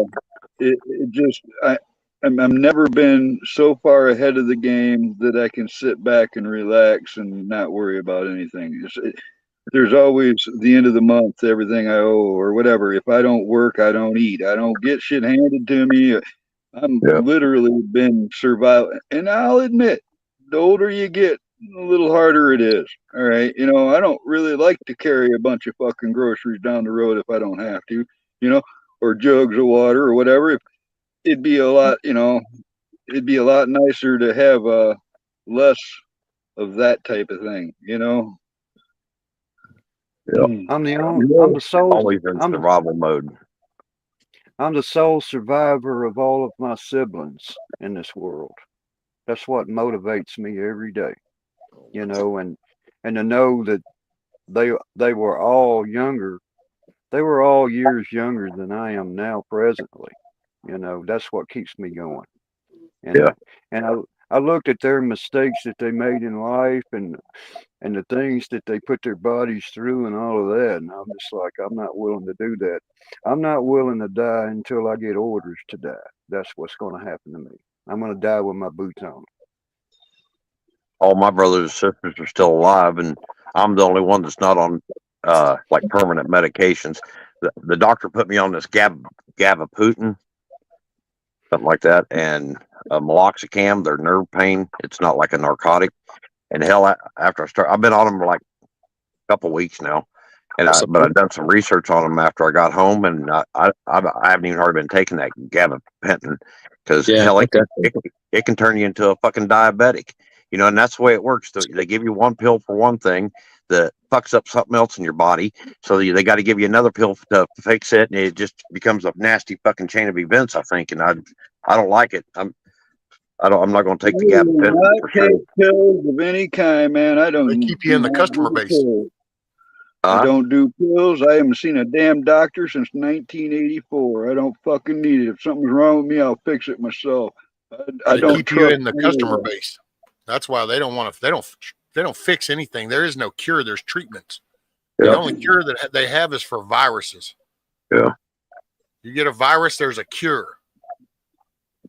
Yeah. Oh, you have this. You need to do step 1, 2, 3, and 4. It's now done. Everything else, What is that old saying? Rescue. The word, the definition for doctor is sorcerer. It's a practice. They're practicing. It's an art. Yep. Yeah, they call it an art. Plus, I don't like the way those things. I've had pain pills given to me when I really needed them, and I don't like the way they make me feel, man. I just don't like it. I don't do drugs. Yeah. Oh well, that's my thing with alcohol too. I don't like anything. I don't have a say so. I don't like putting shit in my body and then I just got to go for the ride. No. I know what you're saying, Rescue. I always tell people I like to be in control of all my faculties, especially in public, like at a bar or fucking party or a concert or something. I don't want to be fucking drunk somewhere like that. I want to be in control of myself. That's why I never liked that. I like to be aware. I do think doctors in the beginning, way back, at least like down in Texas history and stuff, I think that it was under good pretense. And it was because you'd have like the one smart dude that could understand, the symptoms and some of the more natural stuff. But see, most of it was natural medicine back then because there weren't corporations and refineries just pumping this shit out. And I remember going when you'd go to the doctor and you'd tell them what was wrong and they would actually start researching stuff. And okay, well, let me give it. And they would talk to other colleagues. See, they don't know more.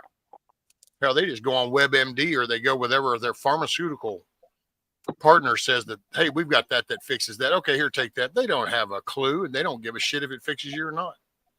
Yeah, I know that doctors are only good. They're only good at plugging holes and surgeries and things like that. Doctors do not know how to Right. What? give you a good life. You know what I'm saying? Like health and wellness. They have no fucking clue. You know what I'm saying? No, it's about None profit. It's not whatsoever. about Exactly. empathy. It's about And they're taught that way too. They're taught that way from the beginning. I used to be one of those guys that ate fucking just whatever I wanted to, and I noticed in my 30s and shit I was going downhill bad.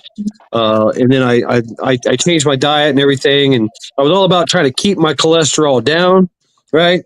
So I ate all the things and did all the things that kept my cholesterol down. I was fucking miserable, and my abilities were stifled.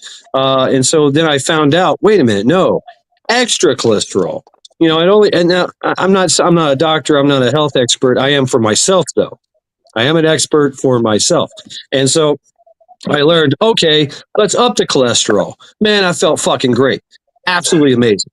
I had all my abilities came back. I was running up and down stairs. I was lifting weights. I was picking up things, heavy things. I was moving. And I was like, wow, this works. Stay away from the bad foods, stick with the good foods, right? Got away from the glutens and whatever. Well, I had something happen, some kind of chemical. I was working in pest control, and they did this whole thing. I got exposed. They said, "Wow, sir, you have very alarmingly high cholesterol levels. We'd like to give you statins. We'd like to give you this. We'd like to give you that to bring your cholesterol down." And I said, "What's the numbers?" They said some 700 or something. I was like, "Oh, wow, actually, they're low. I need to jump them up. I need to pump up those cholesterol levels." And they're like, "No, sir, you'll die. You have a heart attack." I'm like, "Nope, never have, never will. Not the way I live, not the way I eat." And they just did not understand it. They're like their understanding of how the body works, right?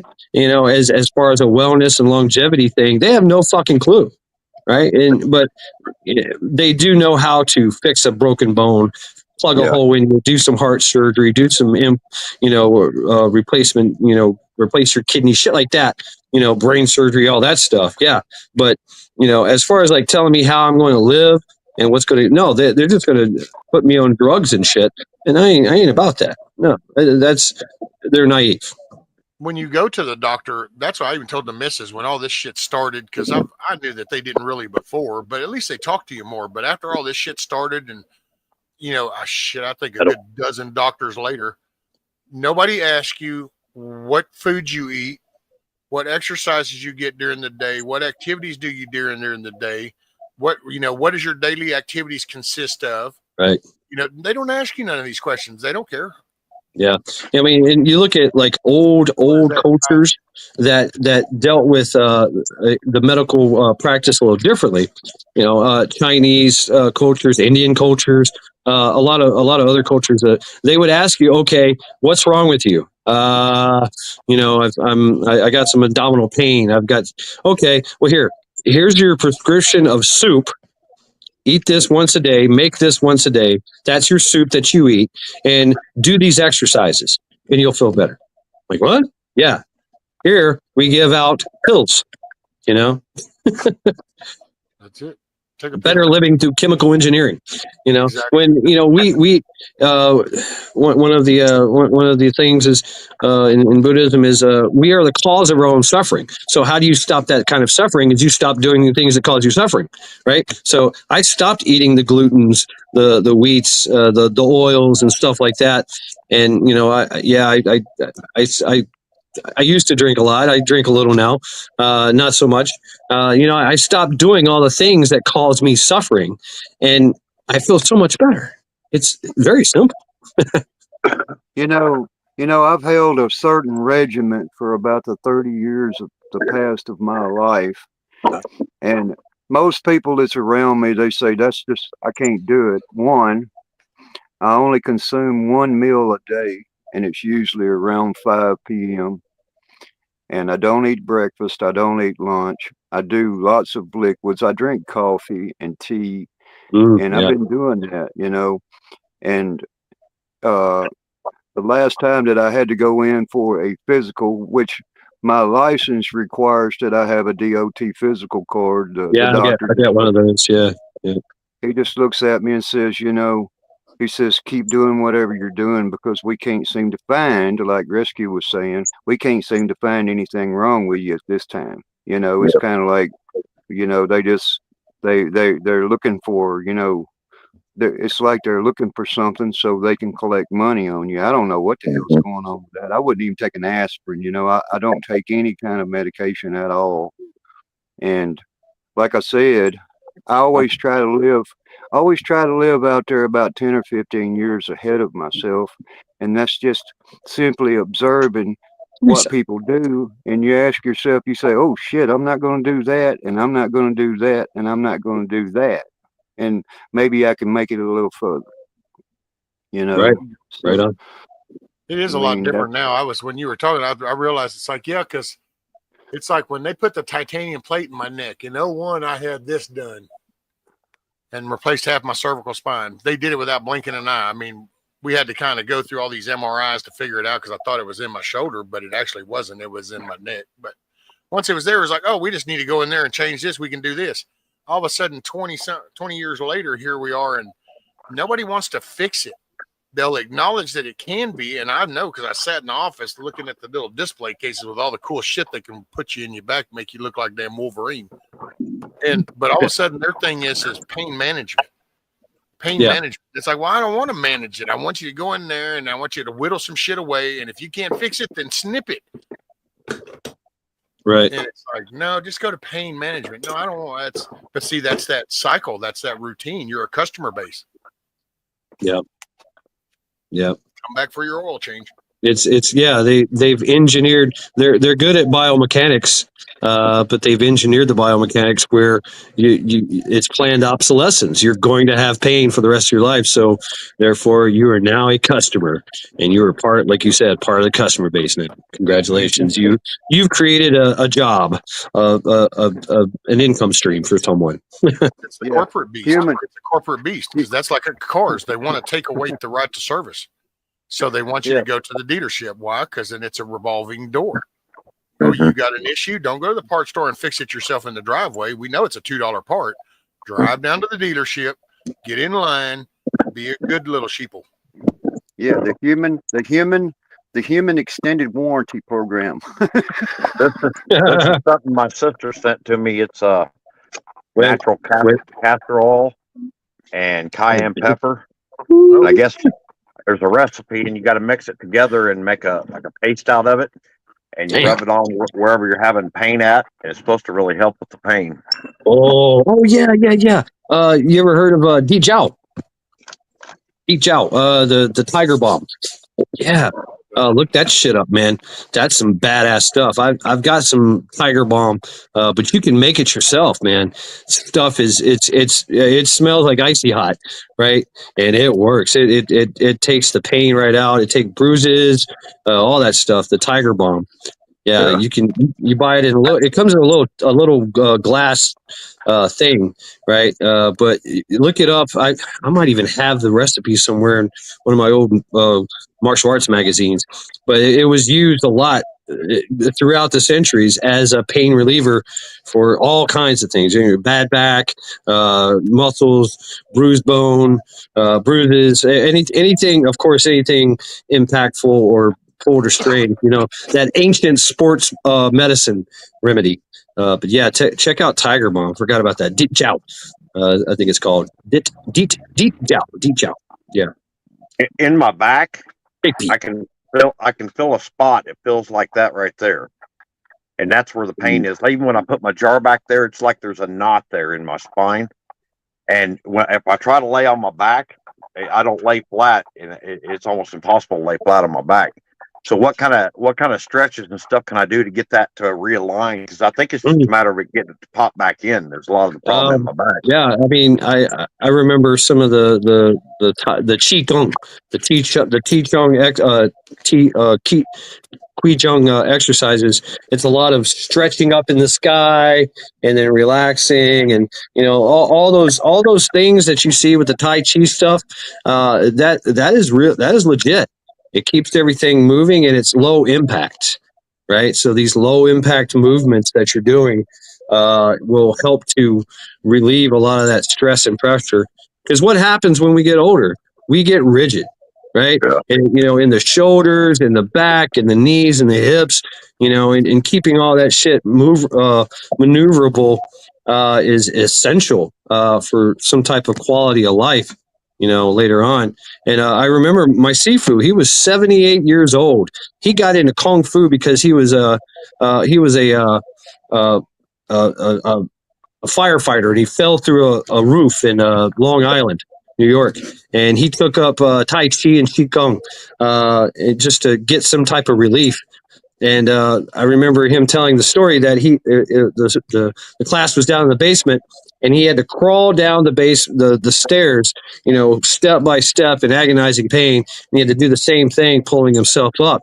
He said after a month, he was going up and down the stairs. That his Sifu, which was a younger guy, amazing guy. Matter of fact, he's on YouTube. Authentic Shaolin Kung Fu, by the way. Check my community pages. But anyway, yeah, plug, right? But he stopped my Sifu, Fred Christie. He's like, hey, stop. He goes, oh, sorry, Sifu, what? I'm going to be late for class. He's like, no, you're running up and down the stairs. He's like, yeah, I know I'm going to be late. He's like, no, you're running up and down the stairs. A month ago, you were crawling up and down the stairs. It's like, whoa, no shit. And it was all just from that breathing and moving. So, I've got some personal exercises I could show you, one-on-one if you want. Maybe it'll help you out. Right. It's very low impact stuff that I remember. And this is the same shit that you see all those old people doing in the park, and you're going, they're stupid, Yeah. But there's something to it. There is. Those old ways in China, they use their hands to heal themselves too. There's ways that you can massage your stomach and shoulders and stuff with your own hands. I know chat's gonna love this, but you can help heal yourself. If I had a knot or something, which I've had muscles knot up on me and stuff, if you just continually massage that yourself in the right direction with the right amount of pressure, you can alleviate yourself that way. Yeah, right there in that curvature where that rib is that's hurting. I can take the ends of my fingers and sit there and tap like that for a little bit, and just sitting there. It takes about 5 minutes, but the pain will start going away. I feel them taps all the way down into that rib and where the pain is. Wow. I don't know if that's part of any of their techniques, but that's just something I noticed by talking with myself. I wonder if inversion Wade and Lynn is in the house, y'all. Wade and Lynn, how y'all doing? Skull. I haven't seen you in a while. What's up, Down Under? How you doing, cousin? I wonder if inversion would help, because it would help take your pressure off the spine and then give you, it's kind of like popping a knuckle. It would give you that little flex, and then you can go to a chiropractor. I looked into that. I got to wait on that. The local one, he's a real good one. He's been doing it for like 60 years. That's the guy. He's real good at it, everybody says, but he won't take x-rays from the doctor. You go and he get your own x-rays through him, and it's a whole process. And just financially, I don't have it right now. I'm not e-bagging nobody either. I have thought about that option, but I think I can. Thing that I have done, Mac, was on the couch. I kind of inched my way to the end of the couch, to the arm of the couch, and I kind of scooted my butt there, and then I leaned back over the arm of the couch, and I was using that as my flex. And I've done that back in the older injuries. I've been run over, fall off buildings, fall off of poles.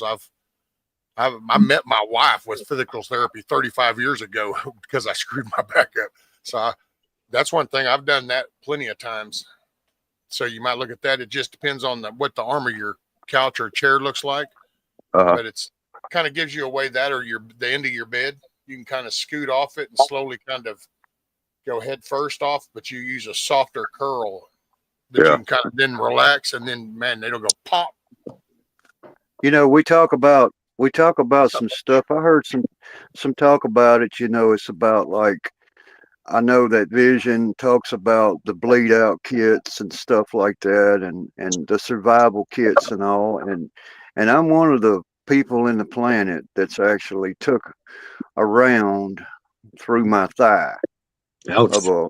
Of a. I've actually been shot a couple of times, but I distinctly remember, if I can give somebody my personal experience in that, is I didn't even realize that the ligaments in my right forearm had been severed. I remember having an ammo box in my hand, and the second that the round hit my leg, it just felt like somebody just kind of poked me, and then I dropped the ammo box, and then of course I looked down, and it looked like somebody took a axe and severed my ligaments going to my fingers in my hand. And I distinctly remember that we walked and walked and walked and hiked. We hiked for about an hour and a half, and I've got a gash in my forearm. I've got a hole through the front of my leg. You know, it came through the back, grazed the bone. And I remember the more I walked, the better it felt. But it's the second hit that femoral artery. Yeah, I remember the second that they finally laid me down, they finally got me on a gurney, they finally was getting me into the tent. Everything's going on. I remember 20 minutes later, I done walked for an hour and a half and got picked up. I remember 30 minutes after I got there, it was the most excruciating pain I ever had in my whole life. But as long as I kept moving, it seemed like it was okay. Yeah. It was just the fear of being strapped down on a table, you know, and then that adrenaline kicks in, and then the pain kicks in, and it's like, oh my God. Don't forget shock. Yeah. I got shot in the left leg, and my lower part just folded right up when it went off. It was a 38, and it was pretty close to my thigh when it went off. And now, if Chad says he's been shot in the leg, this is fucking weird. All right. I've never been shot in the leg, but I broke an ankle. I was shot in the leg. I got shot in the leg too, man. I ain't bullshitting. My right thigh. It's on my right, fucking the right, dead smack in the middle of my right thigh. Right in the front. I've been shot at, but never been hit. I do have a BB still in my arm. Does that count? It's all shrapnel. It just sucks, man. I'm going to tell you, it just sucks, you know. Well, out of curiosity, Zombie, how did you get shot? Like, what was the scenario? Well, I was on the northern border of Pakistan, right on the border of Afghanistan, and we were kind of doing our thing, and it kind of I didn't even hear the shots, believe it or not. I felt a stick in the back of my leg, and I realized when the ammo box hit the ground. And then I made the mistake I made that made me kind of nauseous is when I turned my arm over and looked at my arm. Otherwise, it was a complete numbing effect. It's just like if you kind of fall asleep with your arm or your leg in the wrong position and it just goes completely numb. Yeah. That's the feeling. And then you have to walk that off, and we're miles.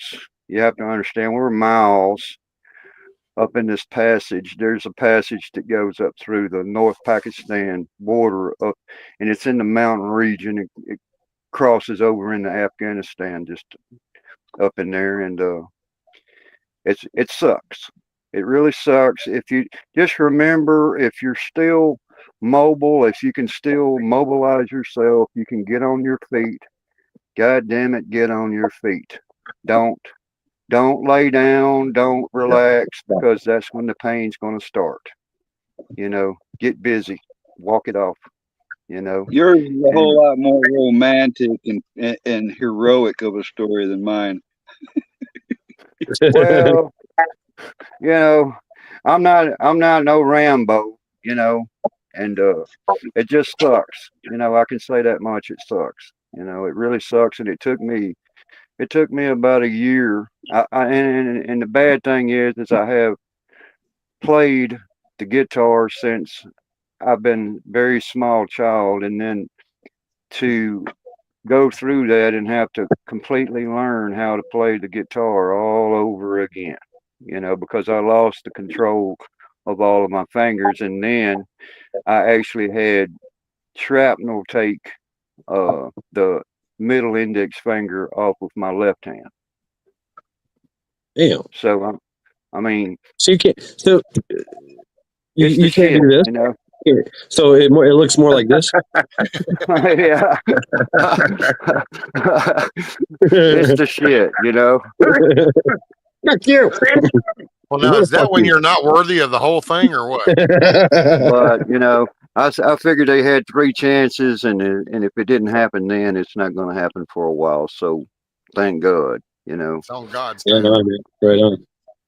But it's just I try to anytime, it's kind of like we were talking about that discussion earlier, and it's kind of like I have a feeling sometimes to where I am mentally capable of turning off every emotion there is due to survival instincts. I've been, Right.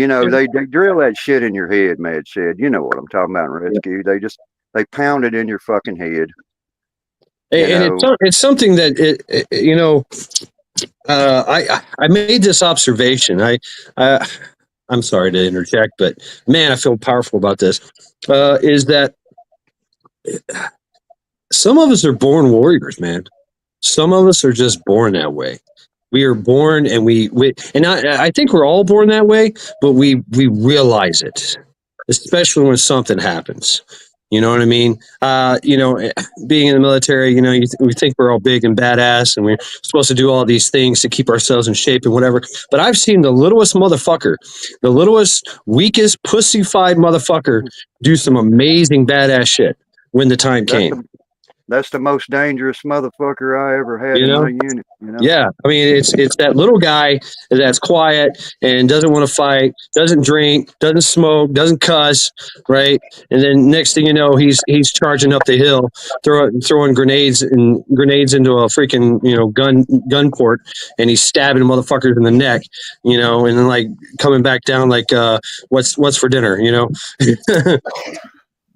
We had a little Chinese guy.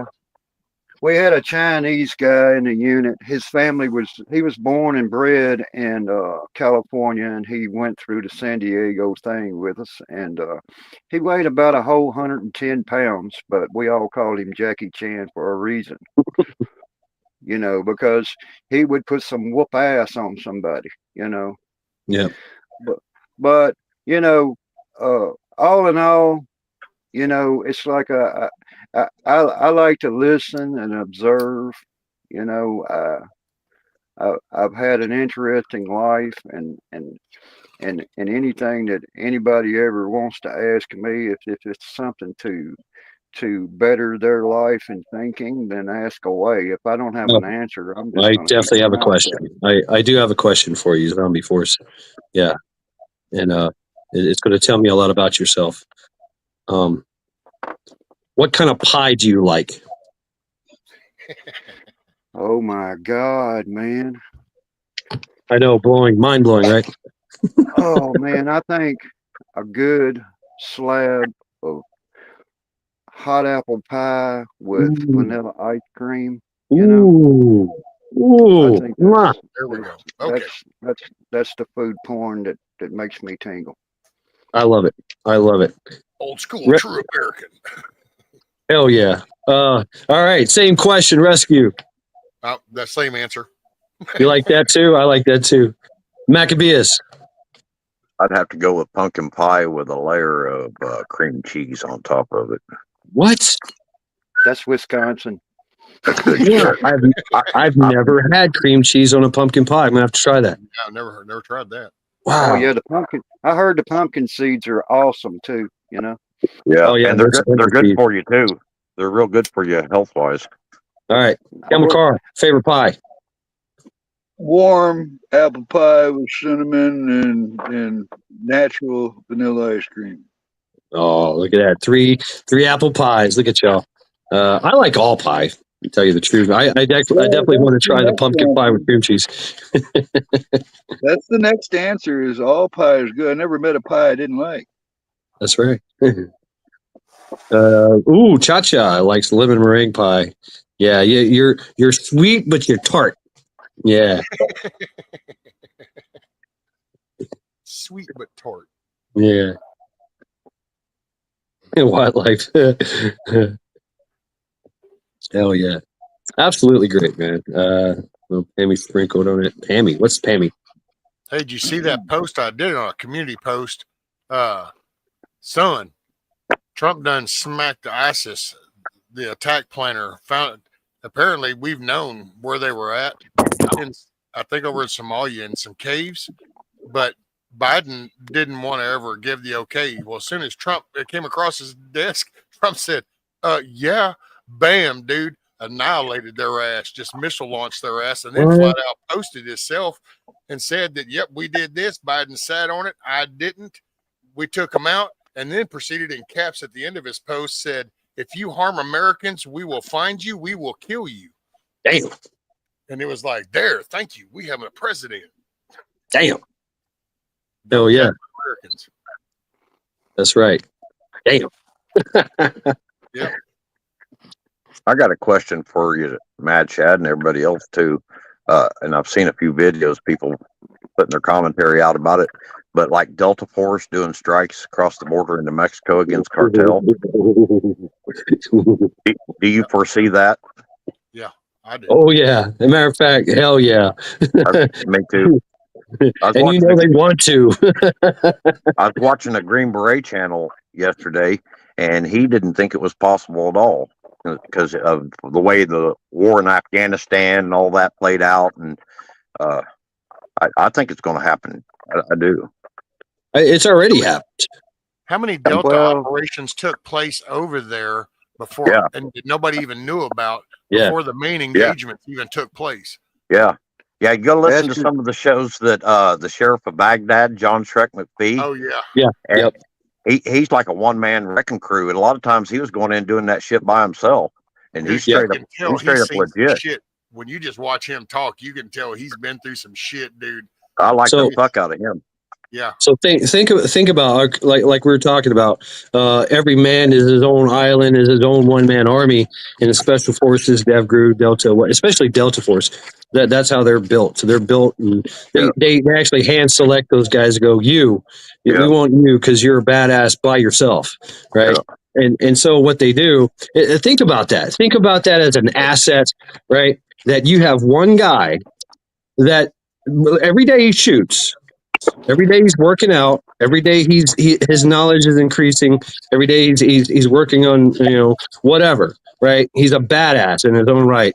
Now put him out in the field in the war, right? The war fields, and give him every asset available. I'm talking everything: gunships, drones. I mean, anything you want at the drop of a hat. Just like, hey, I need naval guns to pinpoint fire at this little grid right here. Can I get that in like 2 minutes? Sure. Can I get fixed wings to come through with some helicopters? And can I get a gunship? Yeah, sure. I mean, can you imagine? The cartel has no fucking idea. They don't have, the only thing they have is numbers, intimidation, and basically they might have a helicopter or two. But that one guy in the special forces, has all the capabilities at his disposal. Now put them all together. When you hear that guy's story, and Mac will know what I'm talking about. He did a mission, dude. So he got snagged into this mission because he was actually just going over to another fob to raid some food to bring back. But because he was in transit and they decided to come up with this little clandestine mission, they said, well, we can't exactly. Hey, you're in transit, so you're really nowhere. Dude, they literally dropped him off. And you remember when he talked about this story, Mac? He literally had to go up because his deal was going to go scout this location. But all he had, no weapons. All he could do is dress up like them. And he literally, because I listened to the interview and he goes, you didn't even know how to speak the language. Nope. He said, how'd you manage? He said, I acted crazy. He said they came up to a checkpoint and they wanted to know about his thing. And he just started going, and they're like, oh shit, okay, go ahead. Yeah. That dude literally did his little, the most raw thought scouting to get up this whole path and take this little chain of vehicles to get up here. Was literally in a building and knew that they were fixing to probably kill him. And he went ahead and he was able to get out before that happened, get back down that path, retrieve the intel and stuff, and launch the attack. And it's just, you listen to that shit, see, and it's like, that's thinking it way out. That's beyond the box. There is no box. You're making this shit up on the fly as you go. With every step you take, you're creating your own path, dude. That's crazy shit. And one of the things I really like about him is because his personality is almost like Chris Farley's. He's like, yeah, man, you know, he's just like really, Shrek. Yeah, he's not doing this whole stern-looking, mean face at everybody, you know, like everybody wants to put on. He's just like all relaxed and he's like, hey, bro, you want to go? I'll kick your ass. Yeah, man. Oh, he does. Dude, he'll be like, right. You know, and just to speak on my past experience of things, and maybe make you think a different way.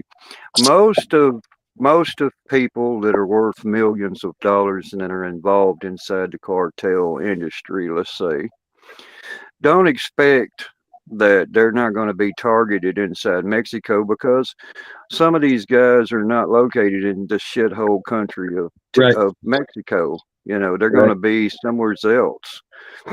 But the fear behind all of that is it's just like Chapo. You know, when Chapo was taken down finally, what happened? Two or three more snakes appeared. You know, so to the difficulties behind taking out the top characters inside any kind of target means that you've got to go in and cleanse the communities of it. You have to be able to convince the authorities, the local military, and the people that we have helped you and assist you to get this out of your society. Are you going to keep it that way, or are you not? I dealt with that in Afghanistan. Winning hearts and minds. Right. Exactly. I mean, and Mexico is its own different type of entity when it comes to that. Maybe very similar, but I think Mexico is there's a lot of people that don't like the cartels, you know, and you've seen the machete thing. There was a rodeo, and the cartel showed up to tell the locals, hey, you got to pay your tax. And a bunch of fat Mexicans with cowboy hats pulled out machetes out of their pockets and just dismantled the cartel right there. Like, what? And there's active, if people should know this, it's true, there is active militias of armed civilians inside Mexico, inside certain territories that run the cartel out of their cities and their townships, you know. But it's just the major cities and the major populated areas are just rank with corruption. Yeah, and that border. So many clandestine hits, though, because if you kind of just zoom out of like the general topic when you say Iraq, Afghanistan, you know, Desert Storm, those are just the main topic titles. But if you dig into those main events, way before the main event that the media picked up, that the public now associates to this event, there were little drop hits in there. And it's like back in the Somalia days, dude. They were literally, it was like going through the organization, the bookkeeper, the finance guy, logistics, you know. Yeah, they were raised every day, every night. I could see it, dude, and man, you unleash that authority over there, and I could see little bird flights over there.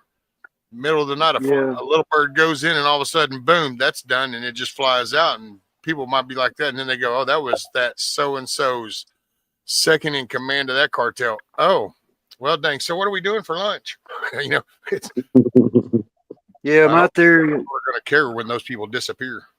My theories and experience was that I was always commanded to basically turn the whole entire fucking city into ruins, you know. But you can't expect for a military encroachment into Mexico without civilian casualties.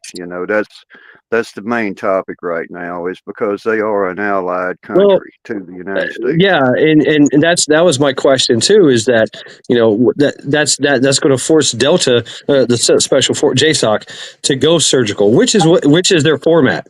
That's what they love to do. They love to go surgical, kill one guy, get in, get out, kill one guy, and gather all intel and leave the very minimum casualties. So that's their bread and butter. And I think But I think that's why they've got the 82nd Airborne and 10th Mountain Division and Marines and that sort of thing down there, is in case they're in some place and it goes to like Somalia, Black Hawk Down.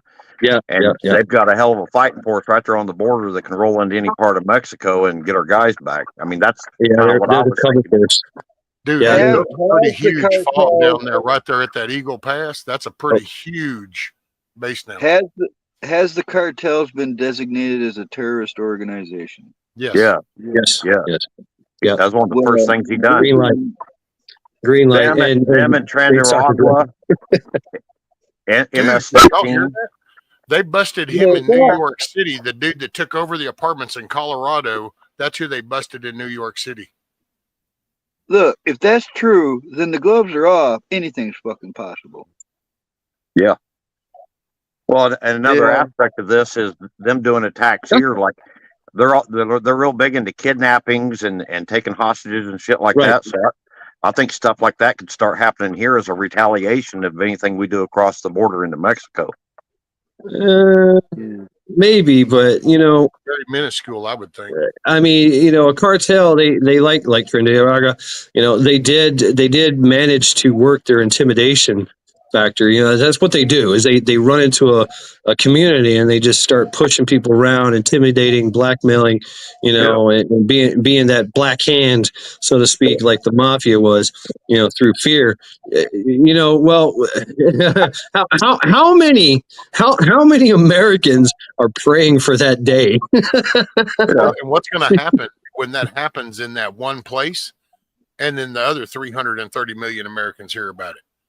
And our military, and you've now actually come and you've attacked American citizens on you have just been declared a terrorist organization. You just launched a terrorist attack on some family or some neighborhood or some shit in America. Yeah, I don't think it's going to be that. Okay, well, we need to politically solve this. Let's sit down at the table and talk. I think that you're fixing to see some good little mushroom shit over there. South, at least for me, you know what? I'd go live. I'll even video it for you guys so y'all can see that shit as it clears the trees. And I was going to say this, but Bonnie, that always happens too. Is Americans will just regular Americans that go, you know what? I'm going to Mexico and sort this shit out myself.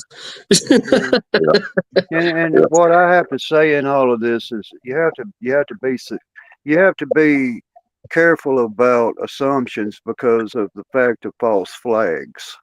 One, it's a well-known fact that inside this country that we possibly more than likely have foreign insurgents that's not even from Mexico, not even tied to the cartel, that's just probing us, you see.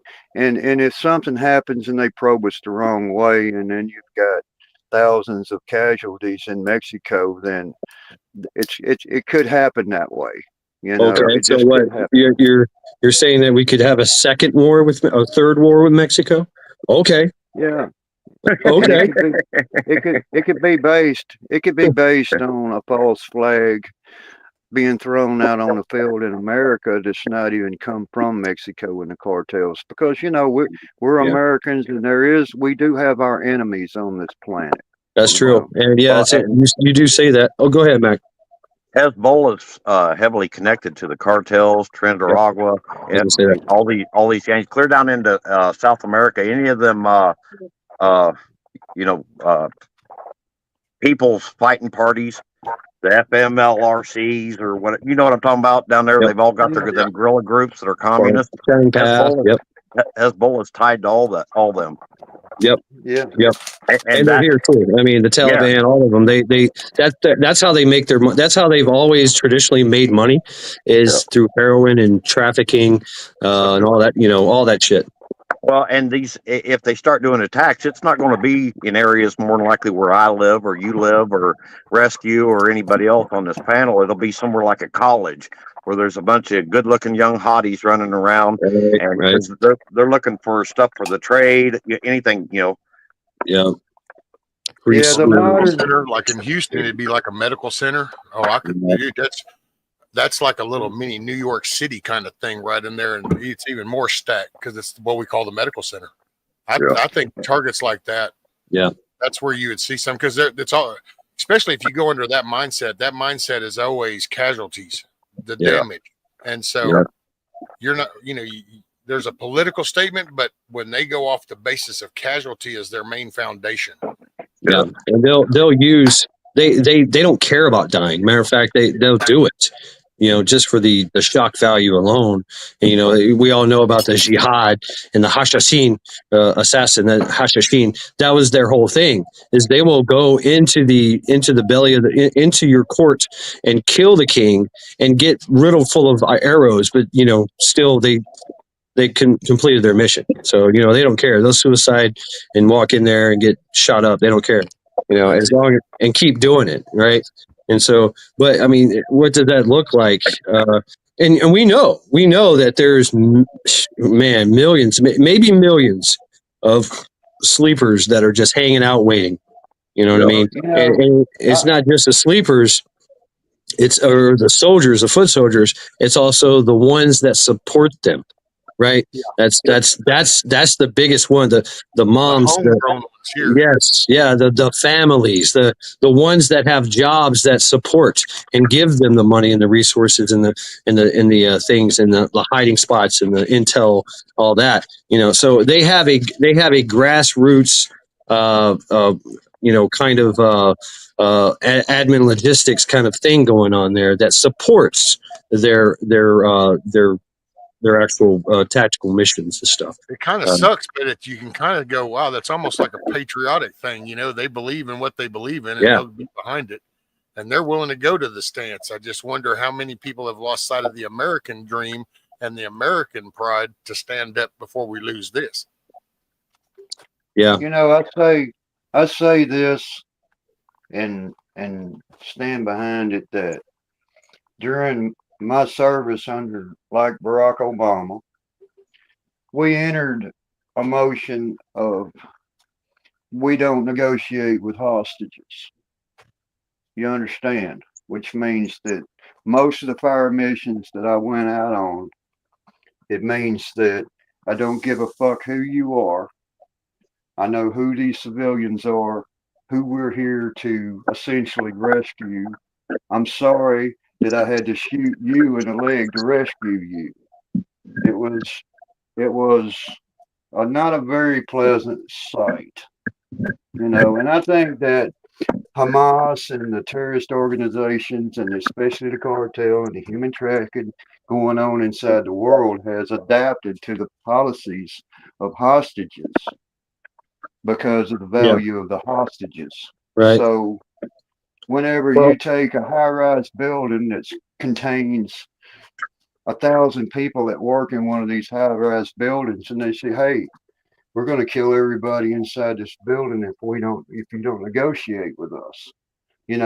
I was the person, and I know I don't want to be that person anymore, but I was just one of those lucky selected people that had the opportunity to go in there and face that. And it's scary to know, do we have that strength in our military and our training? Who is going to be the one that bumps back in the dark? I'm sorry. I'm chopping it a bit. Do you have anything else? No, I just think that if all possible, we can locate these individuals, pluck them out of our system, and then I think that we have to lead by example. I mean, if it were up to me, I think that we should put maybe a few of them out here for a public execution, you know, and Like let that. them all know. Let them all know, you know, we're not going to deal with this. Yeah. You know. All right. So it's interesting that you bring that up. In history, brings me back to the Vietnam era, where that was really big. You know, the MIA POW thing. There were actual MIA POW camps that were just wiped out. They by us. We walked in, we killed everybody, and basically told them, you have no leg to stand on for negotiations now. Yeah. I mean, so we have that coldness. We They would have take that coldness. Yeah, Yeah. they would take pictures of themselves with the dead as confirmed kills.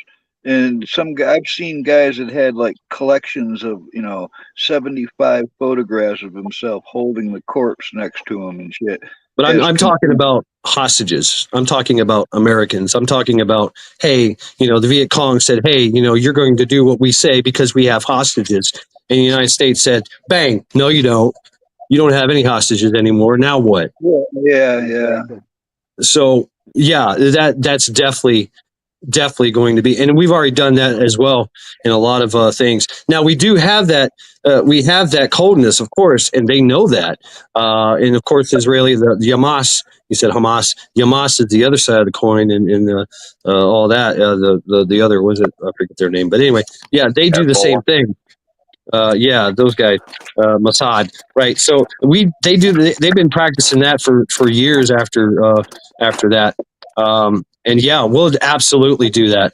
We'll absolutely go. I don't care.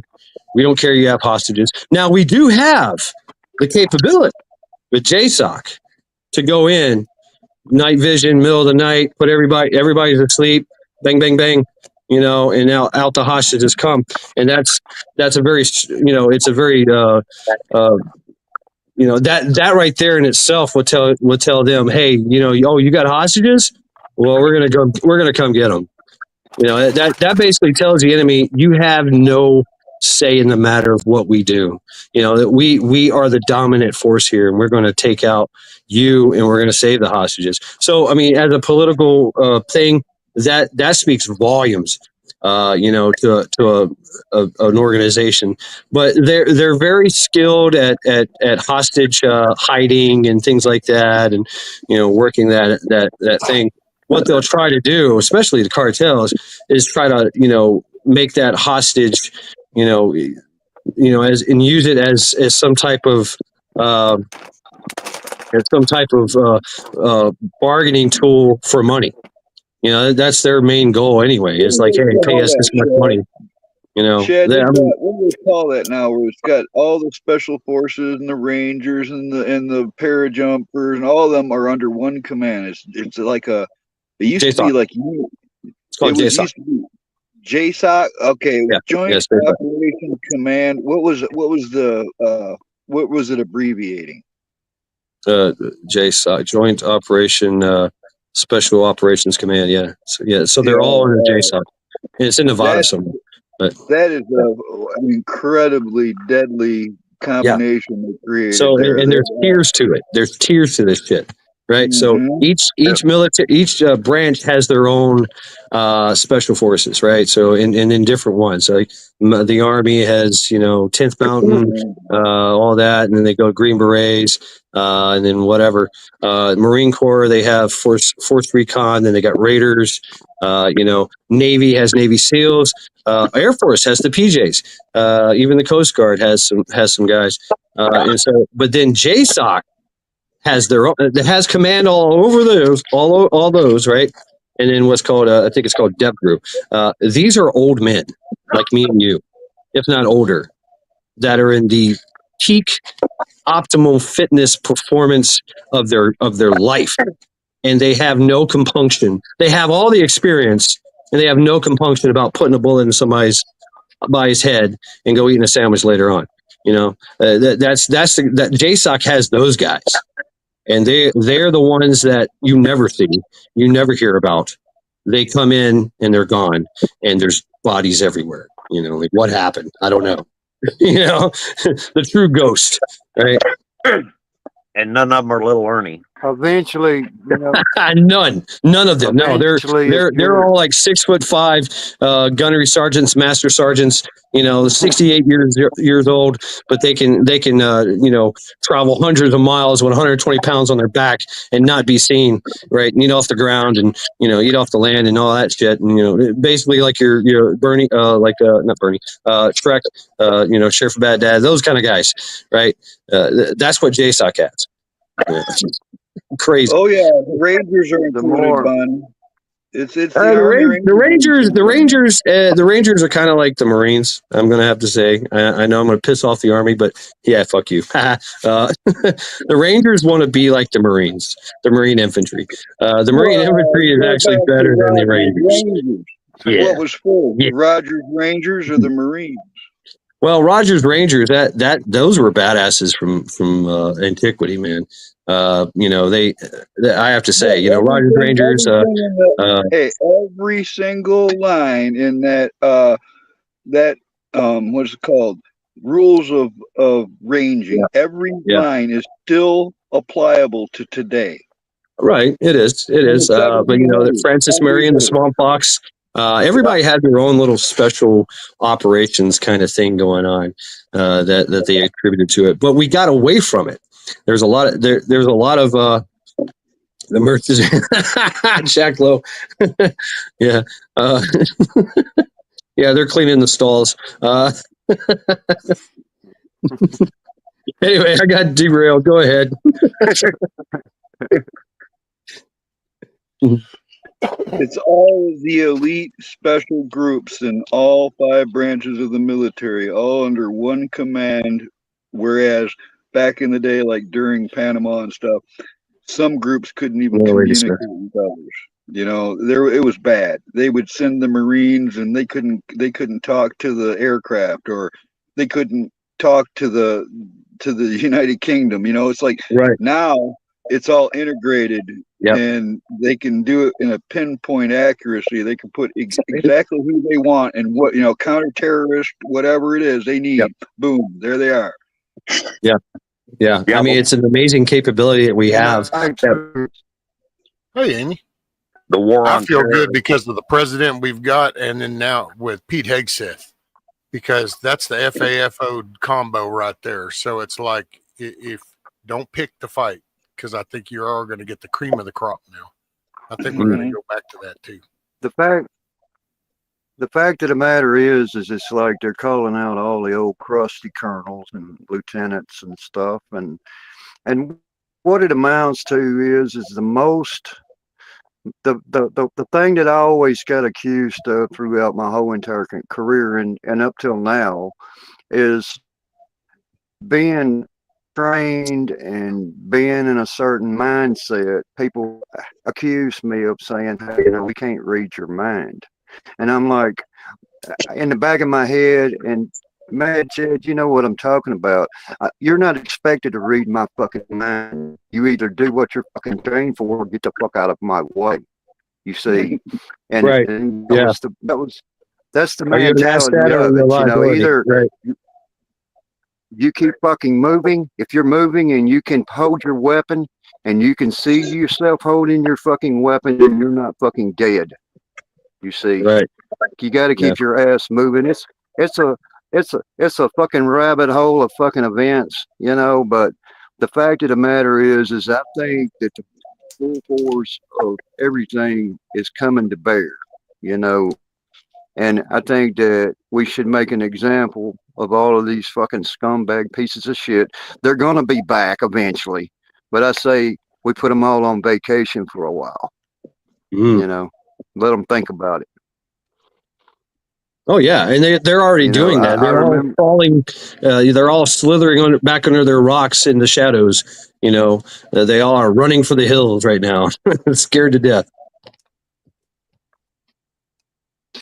So, you don't talk about that much. You learn to kind of just get about a lot of it, but then we get around old jarheads. It kind of comes up. And the first time that I took a greenhorn unit up in an area, and you lay down and fucking that goddamn structure, and you see 10 motherfuckers say, "Holy shit," and the whole fucking structure's really gone. Oh, Zombie And Force, we're losing you, man. Hey, Zombie Force, you're roboting on me. Anybody else hear that? Yeah. Sure. Oh, we lost him. Oh, it's getting interesting too, man. That's what it was doing on me the other night, Mad Chad, when I tried to get on. Everybody's voices was just real robotic. That's why I just clicked off, because I couldn't hear shit. Yeah, it was my signal. Damn, that sucks. Yeah. Oh, anyway. Oh, there he is. Let me. Boom, boom, boom. There we go. So Are you with us there, Zombie? There you go. fell off the. Watt was talking about rocket. Yeah, I fell off. Man. Oh, You're still robot, Zombie. It's kind of like. am I roboting? No, you're loud and clear. Am I roboting still? Watt was talking about a rocket You're loud and clear, Zombie. mail Everybody's loud and clear. thing. Oh yeah. I found a bomb once in a surplus store that had a door. It was all hollowed out, a real bomb from an airplane, and it was hollowed out, and it had a door on it, and it said Alaska on it. But this thing was made for putting mail in it and dropping it from planes to guys in Alaska. Oh shit, that's cool.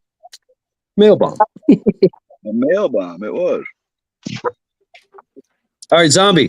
Continue. Yeah. So anyways, the objective is I've got 9 greenhorns, and it's sort of like the feeling in the back of your head says, "Hey, look, I have a son," which I do. I have 3 sons, and to teach them the appreciation of things, you take them out in the woods, and they say they want to go hunt a deer. Then you have to make them experience what it means to have to take another thing's life, and it hardens you up. It turns you into somebody maybe you don't want to be, but then you got to ask yourself, who's going to do it? Who's going to do this? Yeah. It's the burden that's the burden we bear as men. If not me, then who? How did we get on this subject again? We were on this here like a week ago or something on your show. I don't know. It goes where it wants. It's just a rewind. Yeah, algorithms. Yeah, It comes with the territory. basically. Yeah. The Mandela I'm effect. gonna jump down, Shad.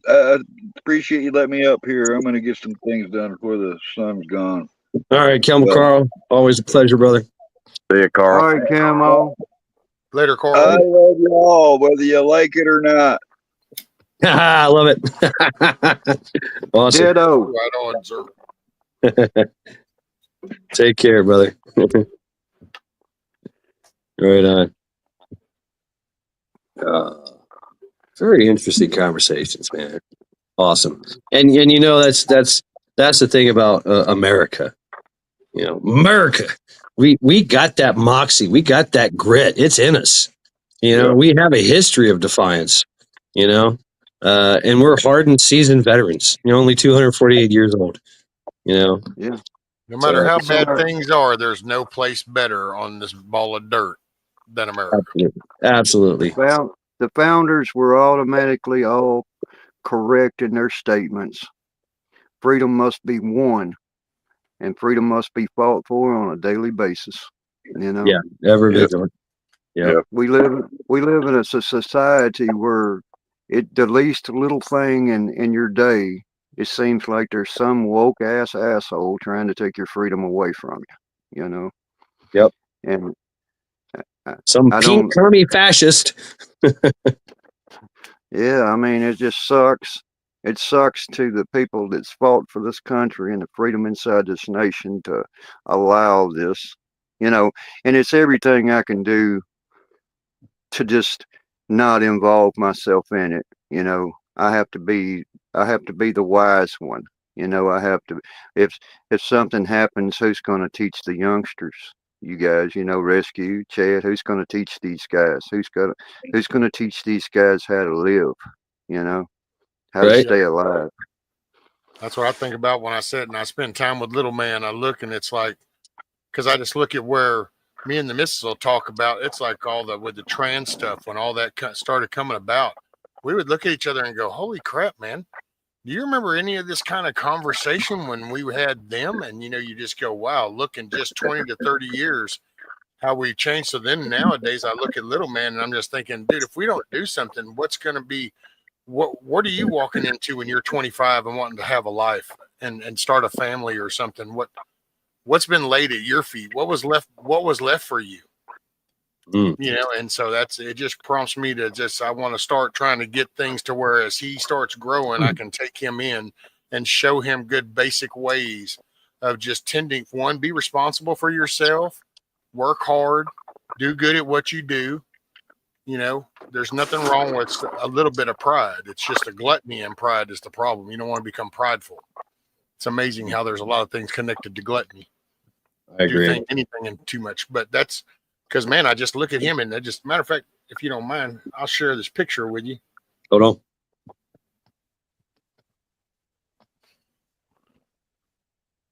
Yeah, there he is. Homeboy was kicked back. He was during nap time, and he ended up with his arms back there like that, and I just couldn't help but take a little picture. I look at that and I go, I mean, I can sit here and I can bitch about everything that's going on, and I can dig my little foxhole.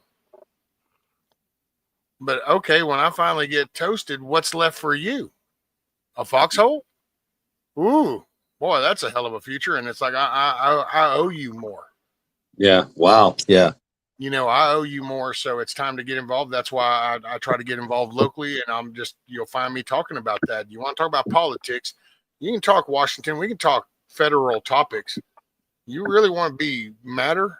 You need to pay attention to what's happening in your cities. Because to be quite honest, it's like with all this federal nationwide shit going on, I wonder what little city laws or civil laws are being passed in these little council meetings that nobody's even aware of. Yep. These little democratic strongholds that's going to make life a lot more miserable. And then one day in a couple of years, you're going, oh, look at this. It's like, no. You sat by and let that happen because you're busy staring over there. Yep. Anyway, Yeah, and here's my soapbox. The prime example. The prime example of one of those things, man, is like down in Florida. You know, I was born and bred in Louisiana, but I keep up with my neighbors, Texas and Florida, and they was actually trying to pass a legislation bill down there in Florida until DeSantis hit the brakes on it, to where in order for the highway patrol and the local law enforcement and immigration to be able to do anything and combat the illegal immigrants, they had to make a phone call to the Department of Agriculture. Can you imagine that? What the hell? You know what? It says that's a statement all in itself. If you understand what I'm saying, Right. It's that industry of thinking that's got us in this mess to begin with, you know. Yeah. And I sometimes I can sound a bit hateful and a bit harsh, but whenever you involve and the estimates are unknown, some are saying 20 million people. Whenever you have 20 million people replace 20 million people in your working economy, you've got a fucking problem. Right. You know?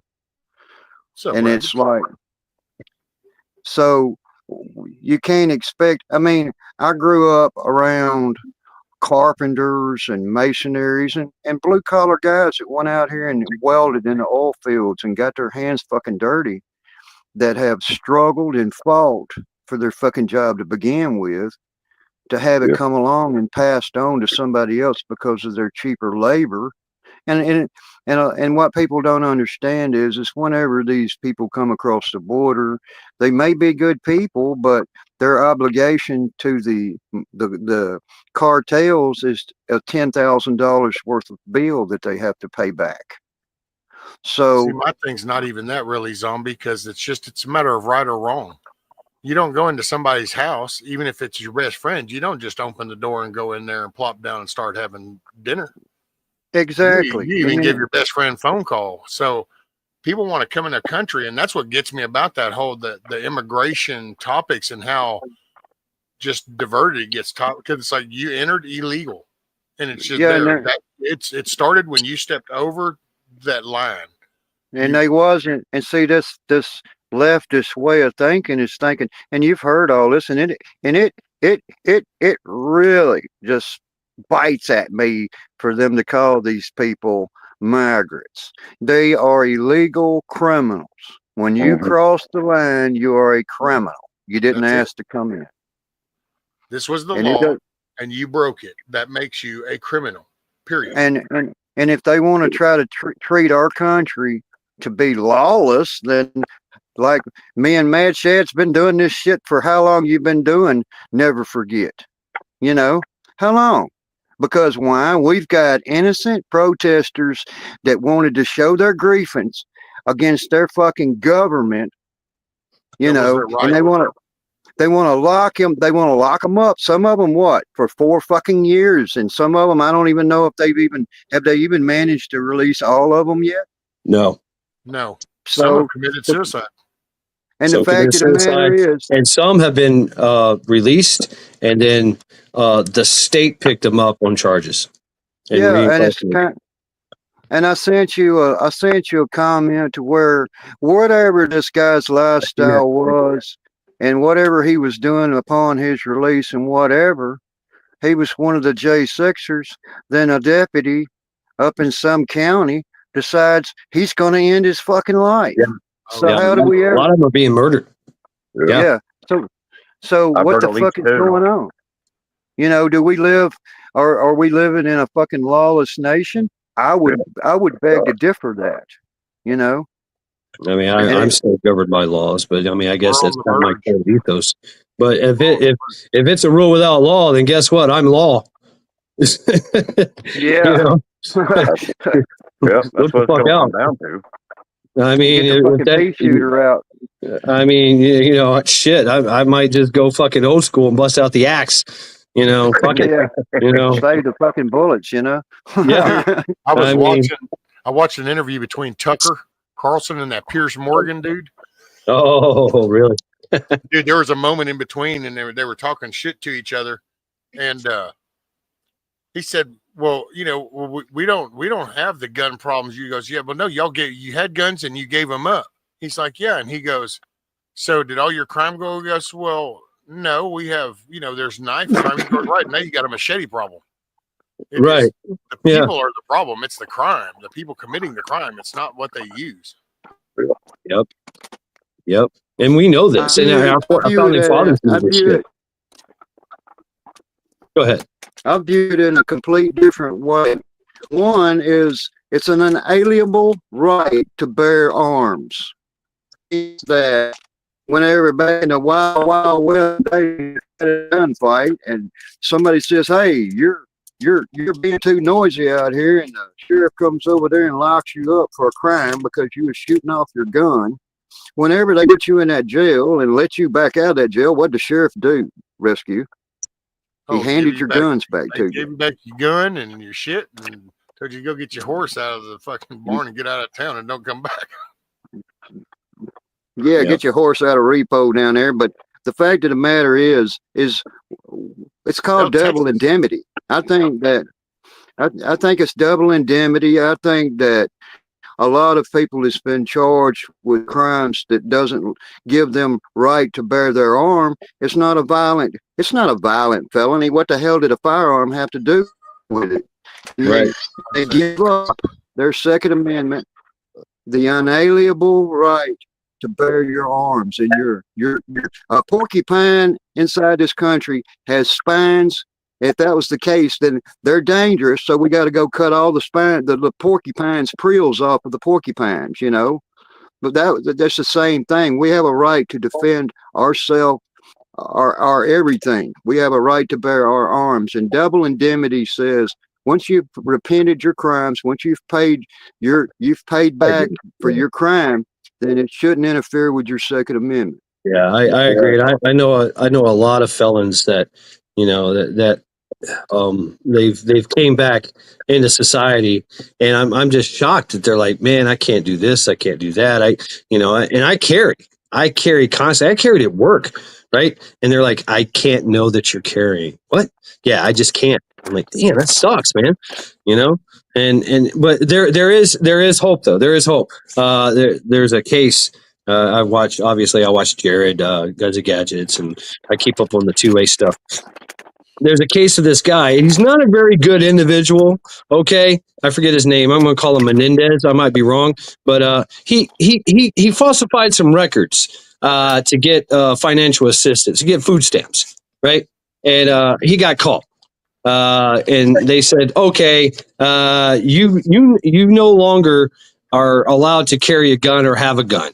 You're now a felon, right? So he fought this shit, right? And he was a bad dude. Like, he's been known to drive down the street, shoot his gun out of his car, get out, fucking pot. You know, he thought he was all gangster and shit. But he fought this case. He said, look, just because that you charged me with this crap doesn't mean that I lose my right to carry my Second Amendment right for the rest of my life. And he fought it, took it up to the Supreme Court, and won. So there is hope. There is hope, and a lot of lawyers are starting to get a lot of cases of people that saying, "Hey, look, I was a felon. I was found a felon for a nonviolent case. Maybe it was drugs, maybe whatever. Can I get my second rights back?" And they're actually starting to win. So there is hope. There is hope. I guess I've been a felon so long in my life. I just adopted, and it'll be nice to get it back. I know that I could if I had like a shitload of money. You know, I think it costs like $7,000 now, which I think is bullshit. At what point it's my laugh, and I've always said it from the beginning. You know, when your kid does something wrong and you punish them, you don't send them to their fucking room for like until they die. That's it. You broke that rule. That's it. You're punished for the rest of your life. So I get it. I did my little shit. I'm done. I raised 2 kids. They're now done. I got grandkids. At what point do we call it a squash? I mean, when have I paid my dues? You know what I'm saying? When are we done here? Yeah. So I think that there's going to be a lot. It's going to take a long time, though. I think it's going to take a long time. It's going to take a lot of people fighting and bringing this to light. You know, but I believe, you know, hey, criminals don't care. They got guns, they got knives. It's just the criminal. Yeah. So the answer is not to take all guns from everybody, because the only people that are going to have guns are the cops and the criminals, right? Well, you know, the answer is I carry more guns and bigger guns. That's the answer. The backlash is saying you got to do something with the judicial system. Go ahead, Zombie. Sorry. The old saying is when it's a matter of life and death, and help could be minutes away. You understand? You know. Yep. What are you gonna do? You know what I mean? What are you gonna do? I can pull and fire my weapon within 0.5 to 7 seconds. Yeah. Yeah, and it's kind of like you got. I'm all fucking butthurt about that fucking Second Amendment shit, you know, because I think once a person's paid for their crime, once they've been released from their obligations to a government agency or anything else, and they've paid their pittance for whatever it is, I think that they should regain their Second Amendment right to be able to protect themselves, their personal properties, and their friends, and everything, you know. I agree. And it's just a fucking shame what the fucking the countries came to and thinking, and that's what's got us in this fucking situation to begin with, you know. Yeah. Empathy is for the fucking weak. Well, it's the accountability. I mean, empathy has a place, but not there. That's how you justify taking away accountability. You want to take away self-accountability because then you don't have to be accountable for anything. So that starts getting taken off the table. Then you start generally not holding accountable. That's why you don't see individuals being held accountable.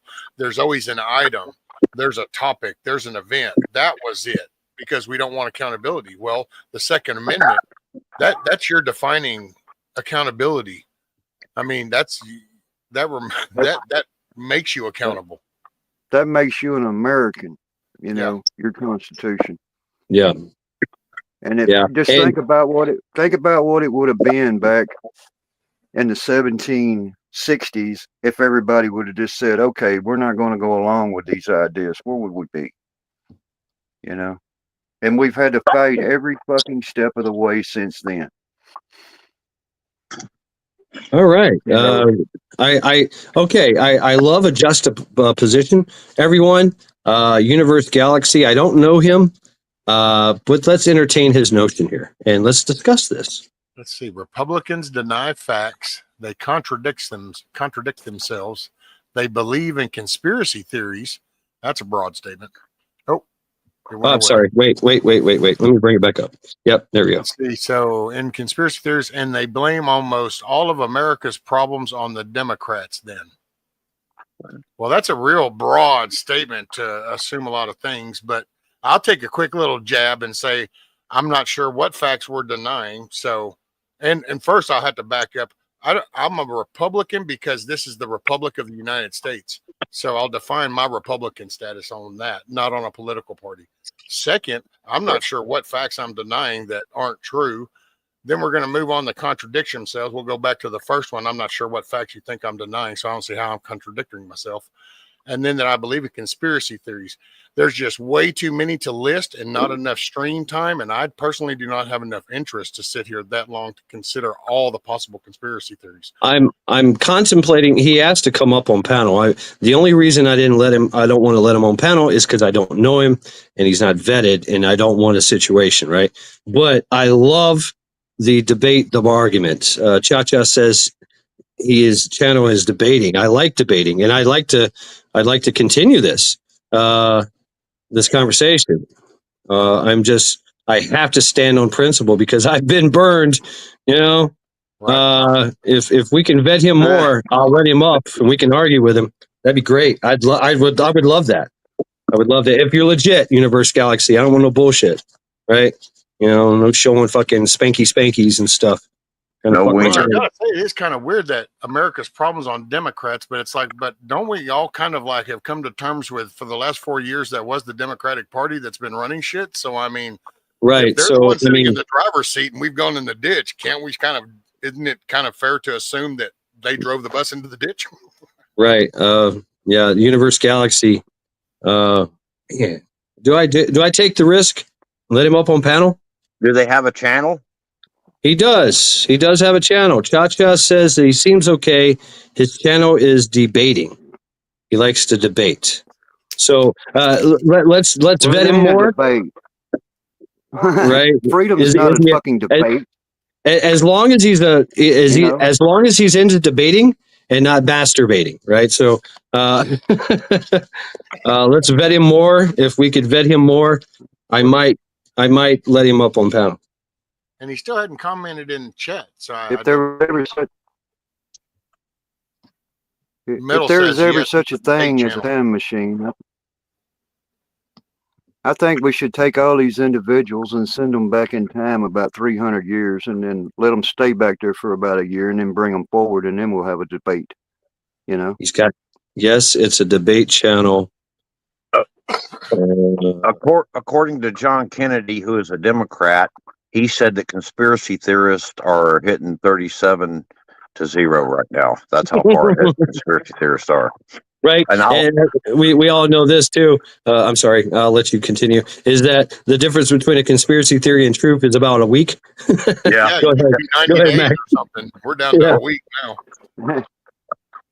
And he's a Democrat, but I like the way he rakes some people over the coals up there. He looks out for people. It's not about what the Democrat Party is. I'm not sure why he runs Democrat, but I like him. Hey, right. I'll stop procrastinating starting first thing in the morning. Folks, everybody that's vetting him, if you can go to his activity, channel activity, click on his name, go to channel activity, go to anything that he's said or done, anything of that nature. See if he's legit, and then of course check out his thing, and I'll drop the link and. We could have a heated debate discussion. I don't care. I dig it, actually. You know, I dig it. You know, whatever. As long as we can be respectful, somewhat. Oh shit! I'm pleading the fifth. Don't scream at me. I don't want to be screamed at. I mean, as long as we can be, I mean, we're all fucking assholes in our own right, of course. But It's okay to be it's an better- asshole, just don't be a douchebag. No, right.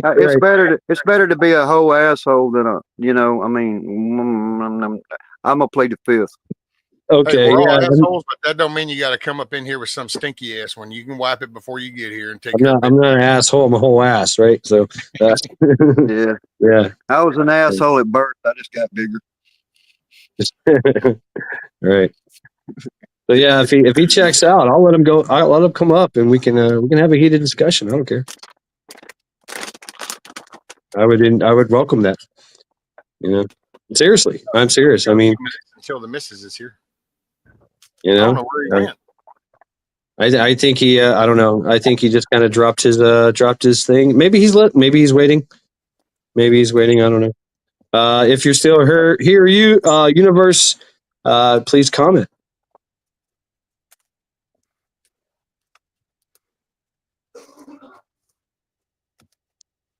Never been here before. Seems legit. All right. Sports and debate. I dig it. I mean, okay. If he can have a intellectual conversation, I'll drop Is he the link. still backstage?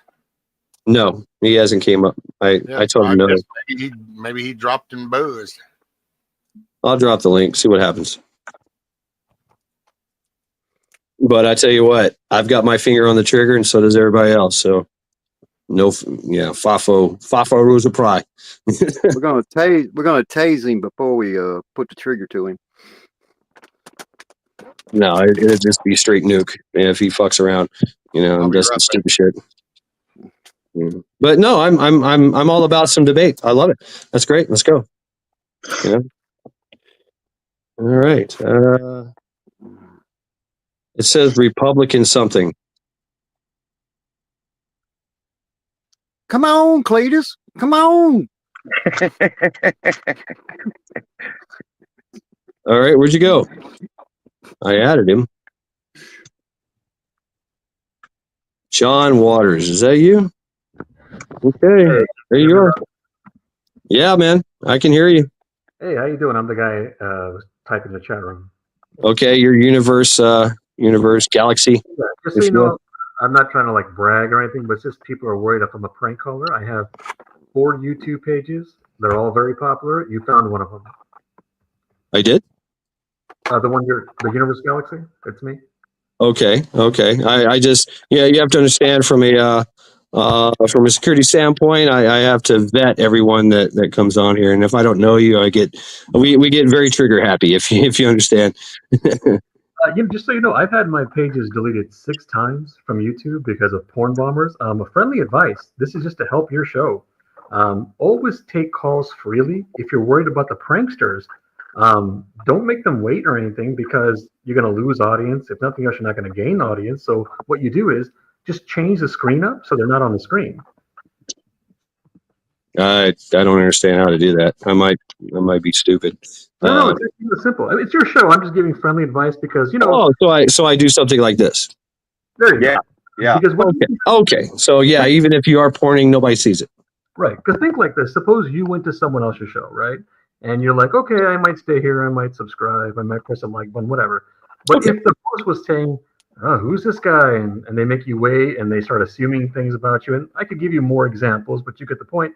You may not subscribe. You may not stay. You may not press the like button and so on. So my just friendly advice, man, if you're worried about pranksters, which you should be, again, I've had my pages deleted 6 times. Yeah, it's happened. I mean, it's happened. So change the screen then, So yeah, thank you for giving me this option. So yeah, this works. Thank you. Same to you. Yeah, right on. So your comment. I'm all about some debate, bro. Let's do it. Some misunderstandings.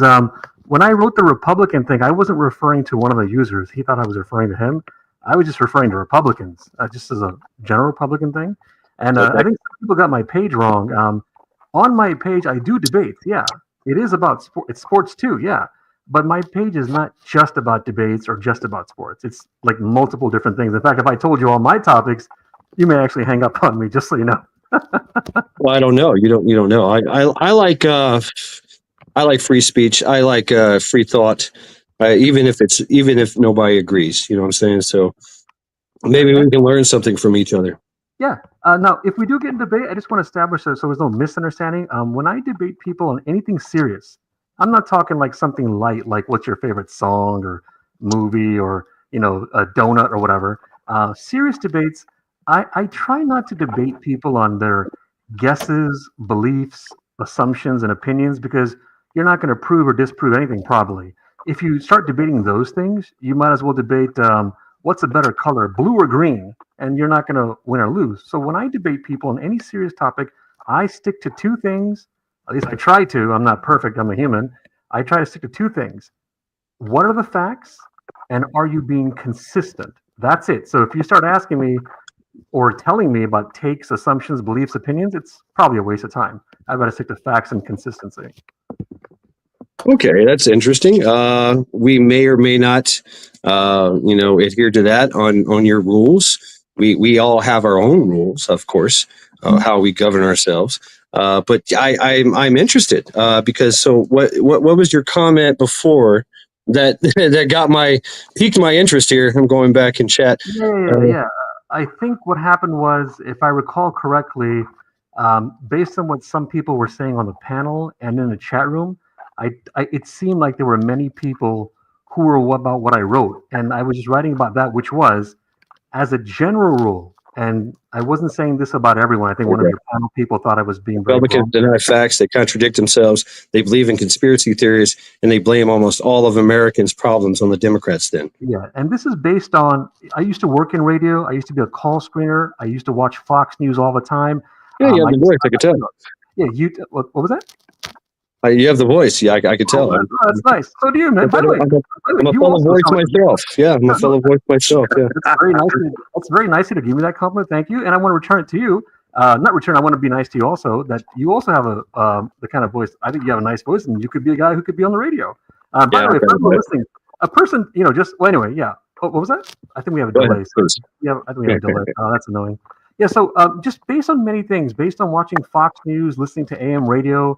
What people write on YouTube, and just a number of things, I have come to the conclusion that as a general rule, when it comes to which party is worse, I'm an independent. I don't chain myself to any side.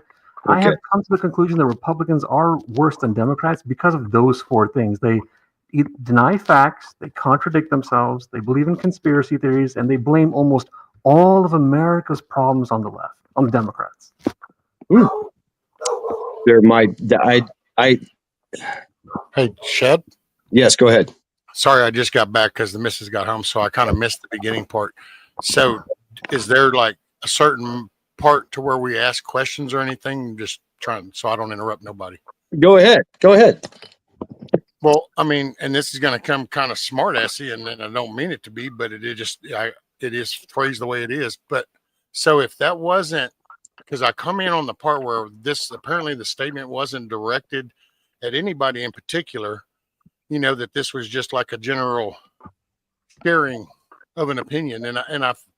So what, was there something in general that is like in our discussion or in discussion of the chat? What he said is basically his observation as a whole is why he made this comment throughout all of Republicans, throughout Facebook, watching Fox News. He says things of that nature. This is what he comes to that conclusion with his statement. And I didn't give any opinion, by the way. What was the motivating factor, I guess, to share that with us? I mean, was it we reacting a certain way that? Oh yeah, like I said, when I first came here, I just barely came here. I just found your page randomly. Based on what some people on the panel were saying, and based on what some people were typing in a chat room, it seemed like there were plenty of people who were. I'm not like nailing this down. Just a general thing. They were pro-Republican and anti-Democrat. Okay. Can I ask then? Would it be fair then to assume that, given the last 4 years, that there has been a political party under the Democratic title, and that now there were people that weren't happy with that? So now that maybe it's under this Republican title, that now people see a change, and then there's people that don't agree with career politicians in general, so people zone in on Republican, Democrat, but maybe we aren't talking about the party per se. Maybe we're just talking about the corrupt overall government, the paid off, all of them, regardless of party. Yeah, okay. So everything you said is true. I'm not denying any of that. But there's a couple of things you left out. There are a lot of people who are questioning the Democrats for other reasons, not just because of the legit reasons you brought up. And I also want to point out that this thing, let's say I'm wrong. Okay, let's say everything I said was wrong and everything you said was 100% true. This is not just the last 4 years. I'm going to tell you something, and I'm going to ask you to guess my age. When I was a kid, 32. When I was a kid, here's what I heard when I was a kid. America's going down the drain. The left wants America to fail. They're godless, evil people who are pro-pedophile. We have to take our country back. They hate white people. They're racist. They want to help the terrorists. They're stupid. They don't go by facts. And I could give you more examples, but you get the point. So here's my question. Based on what I told you, what years do you think I was as a kid? The reason I'm asking this is 2025 or 2024. I'd have to say 2024 because all that is true. The reason I'm asking is because everything that I said, there's no way for you to know my age because people on the right have been saying these things for pretty far back. If you go all the way back, and I'm not an expert on all of America's history, but as far back as there's recordings of conservatism versus liberalism, you can go back all the way to the 1990s or Ronald Reagan days or George Bush days or whatever. They've been saying the same things over and over. In other words, what I'm saying to you is when they basically say our country is going down the drain and things used to be better back in my day, they've been saying that every generation. When John Kerry was running, when John Kerry was running, he's the most liberal person, and Sean Hannity said this is the most consequential election of our time. Same thing with Hillary Clinton, same thing with Barack Obama, and it's going to keep happening every 4 years. And Republicans, they just forget all this, or they don't even know. So may I interject? Is that everything you said about that time was proven to be true in this last presidential term? Everything. And I can find you tons of Republicans who will say the same thing. And I'm not a Republican, nor am I a Democrat, nor am I an independent. I actually I'm a member of the Constitutional Republic. So everything that you said has been proven to be true for this last presidency. For the last 4 years, that has been proven to be true. I know you believe that. I really do. I know it because it's been shown to us. Well, yeah, there's a difference between knowledge and experience. And people might have had a knowledge of things of going down before, but the last 4 years gave everybody a living experience. Yep. I'm telling you, forget about if that's true or not. We'll just put that aside. It is true. It is true. Well, then I Whether guess you believe it or not, that is the truth. I guess there's no debate. You've already made your mind up. There is no debate. All right. May I chime in with a question? Sure. Oh, we're still debating? Okay. I would like to know from a neutral perspective, back when the country was established as America, and the forefathers warned us of a two-party system. But what I'd like to know from you, my friend, is what do you think it takes to be an American? Sure. But can I address what the other guy said first? He said some other things. Hello? You have the floor. Yeah. Remember, guys, because there's a bunch of you who are going to question me, so it's kind of hard to go. Yeah, please go one at a time, please. Yeah. So when to the person who was saying it's been proven from the last 4 years. That would be me. Yes. Go ahead. Yeah. So let's. I know you said you believe it's true, and I don't believe it's true. So before we even debate that, or as you said, there's no debate. You got to go by patterns. If people keep saying, if people keep saying the same thing every 4 years, I can assure you they were saying the same thing with Glenn Beck, with Sean Hannity, with Rush Limbaugh, and all. I'll find you the tapes where they say pretty much the same things. You can't ignore all that and then go, well, they had an idea, but now it really got worse. They do that all the time. And the reason they do this is because, I hope you guys don't think I'm being mean, there is a big money machine making market to feed the same talking points over and over to the sucker audience, and people in the audience who believe these things, they get their information from the conservative media, and they act like it must pretty much be true.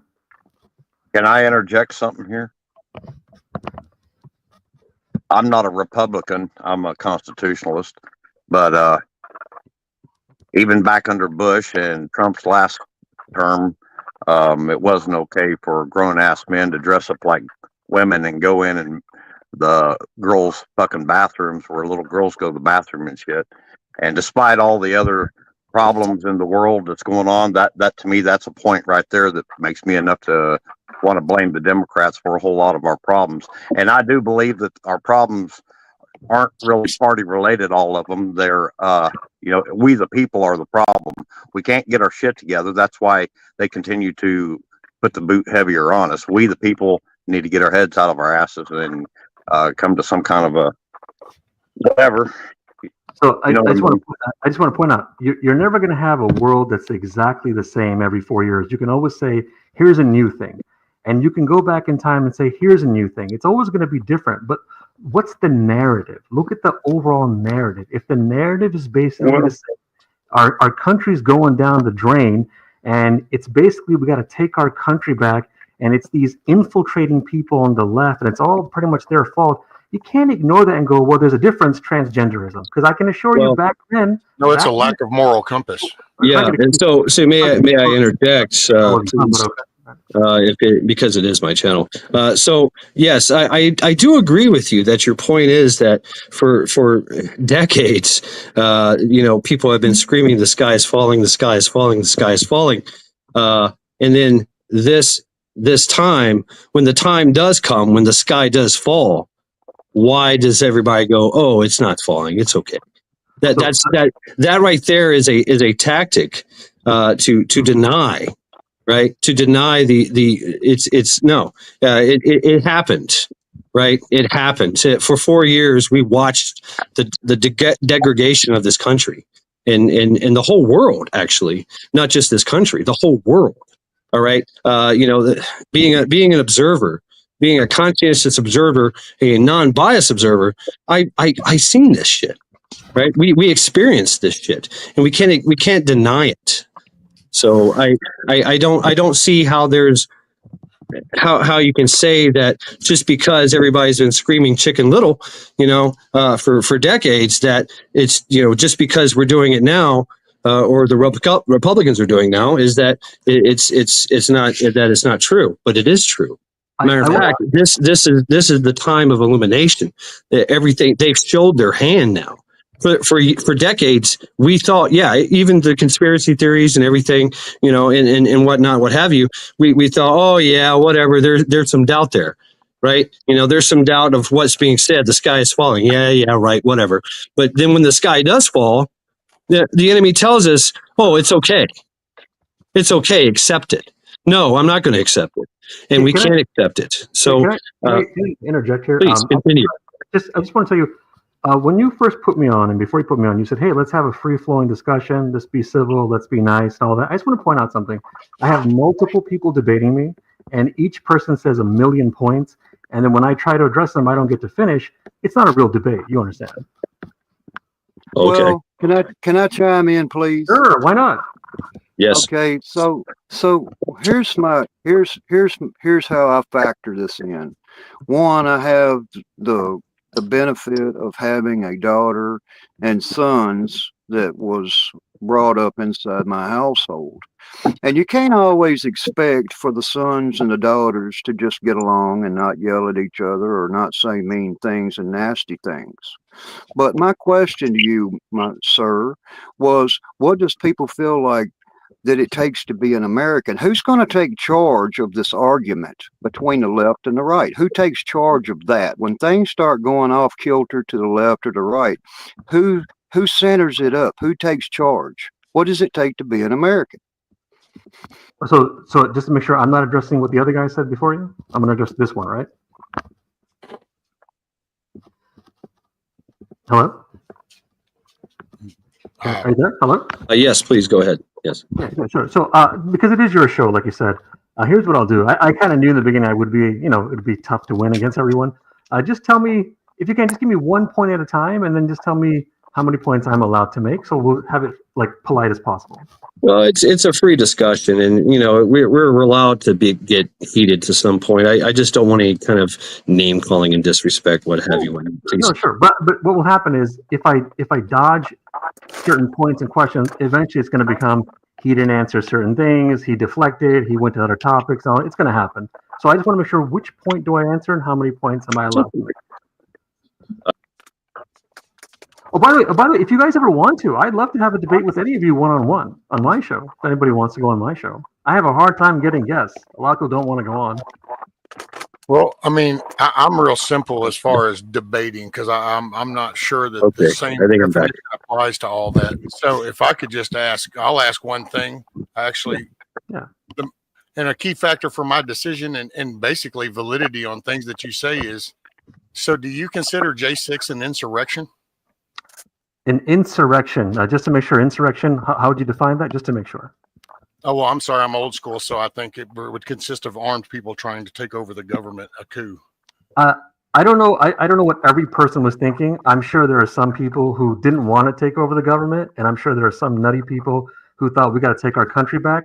But if you're asking simple though, Galaxy. In all honesty, Galaxy, it's a simple question. I mean, if you I wasn't done, like but that was an insurrection, or do you feel like that was a protest? Well, if you believe it's simple, I don't believe it's simple. Oh, okay. See, that tells me what I need to know, because I'm glad I can help.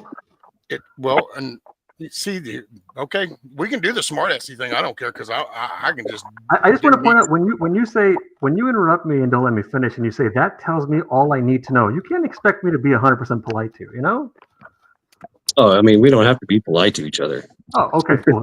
Well, I don't know why he's saying the smart assy thing like he has a problem with that all of a sudden. Oh, because usually most feelings get hurt after the fact because people forgot that they started the shit. So I just kind of wanted to emphasize. And I just want to bring up earlier. Remember when I've got to listen to a libtard kind of like totally deflate the fact that American citizens saw a stolen shit go down in their face in their cities, watch their state legislative ignore their constitution from their state, and then they went to say something, and that these people got locked up and across the media have been personally smashed.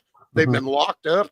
I'm sorry. We totally ignored the whole rule of law because it applied to fucking somebody's personal fucking feelings because they don't like a Republican. They don't like Orange Man bad. They don't like the system, whatever. People's rights were fucking taken.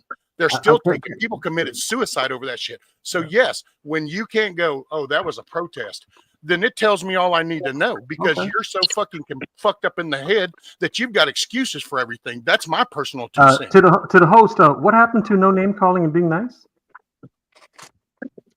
I'm sorry. I guess I ignored that. So you an apology, Mad Shed, because my personality just got the best of me because I've walked a fucking ball of dirt for 6 decades with it. It just happens. I just want to point out. I predicted more than once that eventually someone's going to act like this and put it all on me and act like they did nothing questionable and like I'm the bad guy, and it happened. Did King Edward treat George Washington like he was a J6er also? All right, so I guess this is how it's going to be, and I really tried to be nice, honestly. I really did. I mean, and this is what I mean by you Republicans, how you guys are. Well, I'm not a Republican. I'm a constitutionalist. Well, let me, I got to rephrase. What I think of the retards, because this is how you are. When I say Republican, and by the way, I clearly said I'm an independent, and he calls me one of the libtards, a retard, and like I'm a jerk. But I want to point out to everyone, when I say Republicans, it doesn't mean registered R. It means anything where it's like constitutionalist, on the right, conservative, and so on. It's just very angry, frustrated, mean, emotional stuff. Yeah. Okay. I understand. But you have to understand that I think the times call for that. That's what I've been hearing since I was a kid. Okay. Republican is spelled with an R for a reason. It's called Roughnecks. Right. Who's going to take care of it? Okay. But by the way, to host, because you're the only one host who's been a little bit more. Well, I shouldn't say the only one. I'm sorry. You're one of the people who've been a little more reasonable. I'm curious. Just supposing for a second that one of you were wrong or one of you contradicted yourself. How would anyone prove it to you if your mindset is libtard, jerk, moron, idiot. Okay. So, I mean, yeah, the thing about, labels, right? So I understand the concept of that and where you want to get away from that, but that helps you, right? That helps you. That also helps to muddle and kind of cloud the discussion, if you will. If you haven't noticed, we're we're very outspoken around here, and I do apologize if we do call names and whatnot, what have you. If we do. But I love to be proven wrong. I do, and I get proven wrong on a lot of times. We do make a lot of assumptions, and the mind does that. We go to that place, right? We go to that time. We're like, hey, this is what I believe. This is the information I was given. This is my tribal standpoint, and that's where I'm staying. I stand my ground, right? And I want to address something. I have no problem with anything you just said. I'm on your side. Now, this is what I meant earlier. But to answer your question, yeah. Okay. So I would love to be proven wrong, but I haven't yet. Shall we? Can I point out? Yeah. Okay. Yeah. Go ahead. Shall we label our trees for the royalty of the Democrat? Listen, guys, I'm trying really hard here to have a discussion. How long do you want to do this? You know what I mean? Come on. I even invited you guys on my show. Are we going to keep playing these games? I mean, I apologize if you're offended at our host, even you, host. Like, you didn't say anything about them until I brought it up. And even when you did, you're like, I apologize if you're offended. Or if we did anything, I apologize. Like, why can't you acknowledge when you guys are being questionable? I mean, what do you mean? Well, clearly, anything I do, I lose. If I don't answer a question, if I answer a question, if I get mad or if I stay nice, there is no way to win with you. And this was my point when I brought up earlier. Are you trying to win? I mean, is that the point of this conversation, of the debate, is for you to try to win? Come on, don't nickname my words. You know what I'm saying. I'm saying that's my question. Are you trying to win us over to against Republicans, not believe all conspiracy theories? I'm doing whatever you're doing. We're trying to explain things to each other. So what I'm saying, my original point was, Republicans contradict themselves and they blame almost all of America's problems on the left, and you guys are proving this. A great example, one of your guys on the panel, he said earlier, hey, this Universe Galaxy guy is making broad statements. Okay, I can accept that if he believes that. I don't agree, but I can accept it. Now, how many of you have made broad statements and you don't even realize it? It's a contradiction. Well, we all do that throughout the course of our lives. But like I said before, and I stand behind this as fact, is that the last 4 years have proven everything that you said to be true. Well, then if it's a fact, you should easily, in 2 minutes, go on Google and find me the scientific data that shows it's a fact. Well, everything you said was true. Let's see. Republicans contradict everything. Yeah, that's true. We believe in conspiracy theories. Most of the conspiracy theories have been proven true. Not that part. The part you said more than once how the last 4 years fact. If that's all a fact, then not only am I wrong, but you should be able to easily prove in 2 minutes the data that shows it's a fact. Like the sun exists. That's a fact. You can prove it. Show the data factually that all that is a fact. Well, our country has went down into the economic standing of this country has fallen. I mean, look at the price of eggs. Our country has been subjected to replacement migration. Replacement migration. The absolute corruption and the absolute corruption of our government from the top down. Absolute corruption. The J6. Everyone being. Am I answering the question, or are we? What's going on here? But I'm sorry. Go ahead, please. Please go right ahead. You asked me to do something, and I did it, and then you interjected something. Please, I don't understand. I was trying to answer your question in depth, in detail, within 2 minutes. But go ahead, please. I think he chimed out, Chad. Okay. Well, I guess we don't know the rules of debate. Winner, winner, chicken dinner. I tried. There you go. I would think the whole pedophilia and the trannies messing with the kids in schools. Yeah, and the all this social. I was bullshit, going to get to that. The social engineering. that's enough Everything. for me. The intimidation. The absolute just everything. The whole rules of subversion we have seen been played out in the last 4 years. So there's my proof. There it is right there. Less than 2 minutes.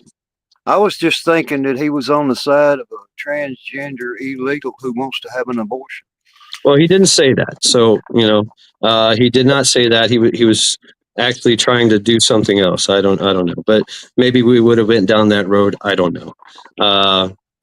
I guess he got. I guess he really wanted to just talk and to win us over. So a one-sided debate, I guess, is what he wanted. Well, and also, if he was just on with you, Mad Chad, it might have went a little smoother. It is harder for one person to keep up with 3 people. I will give him that. I have to say that freedom. There you go.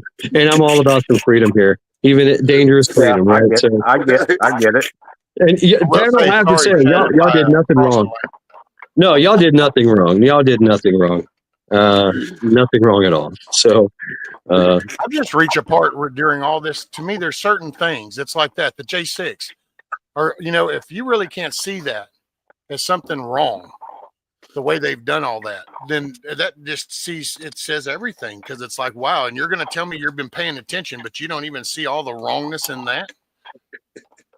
Hey, right. remember that the redcoats and the British burned down our nation's fucking White House at one time in our history. Remember that? Yeah, that's true.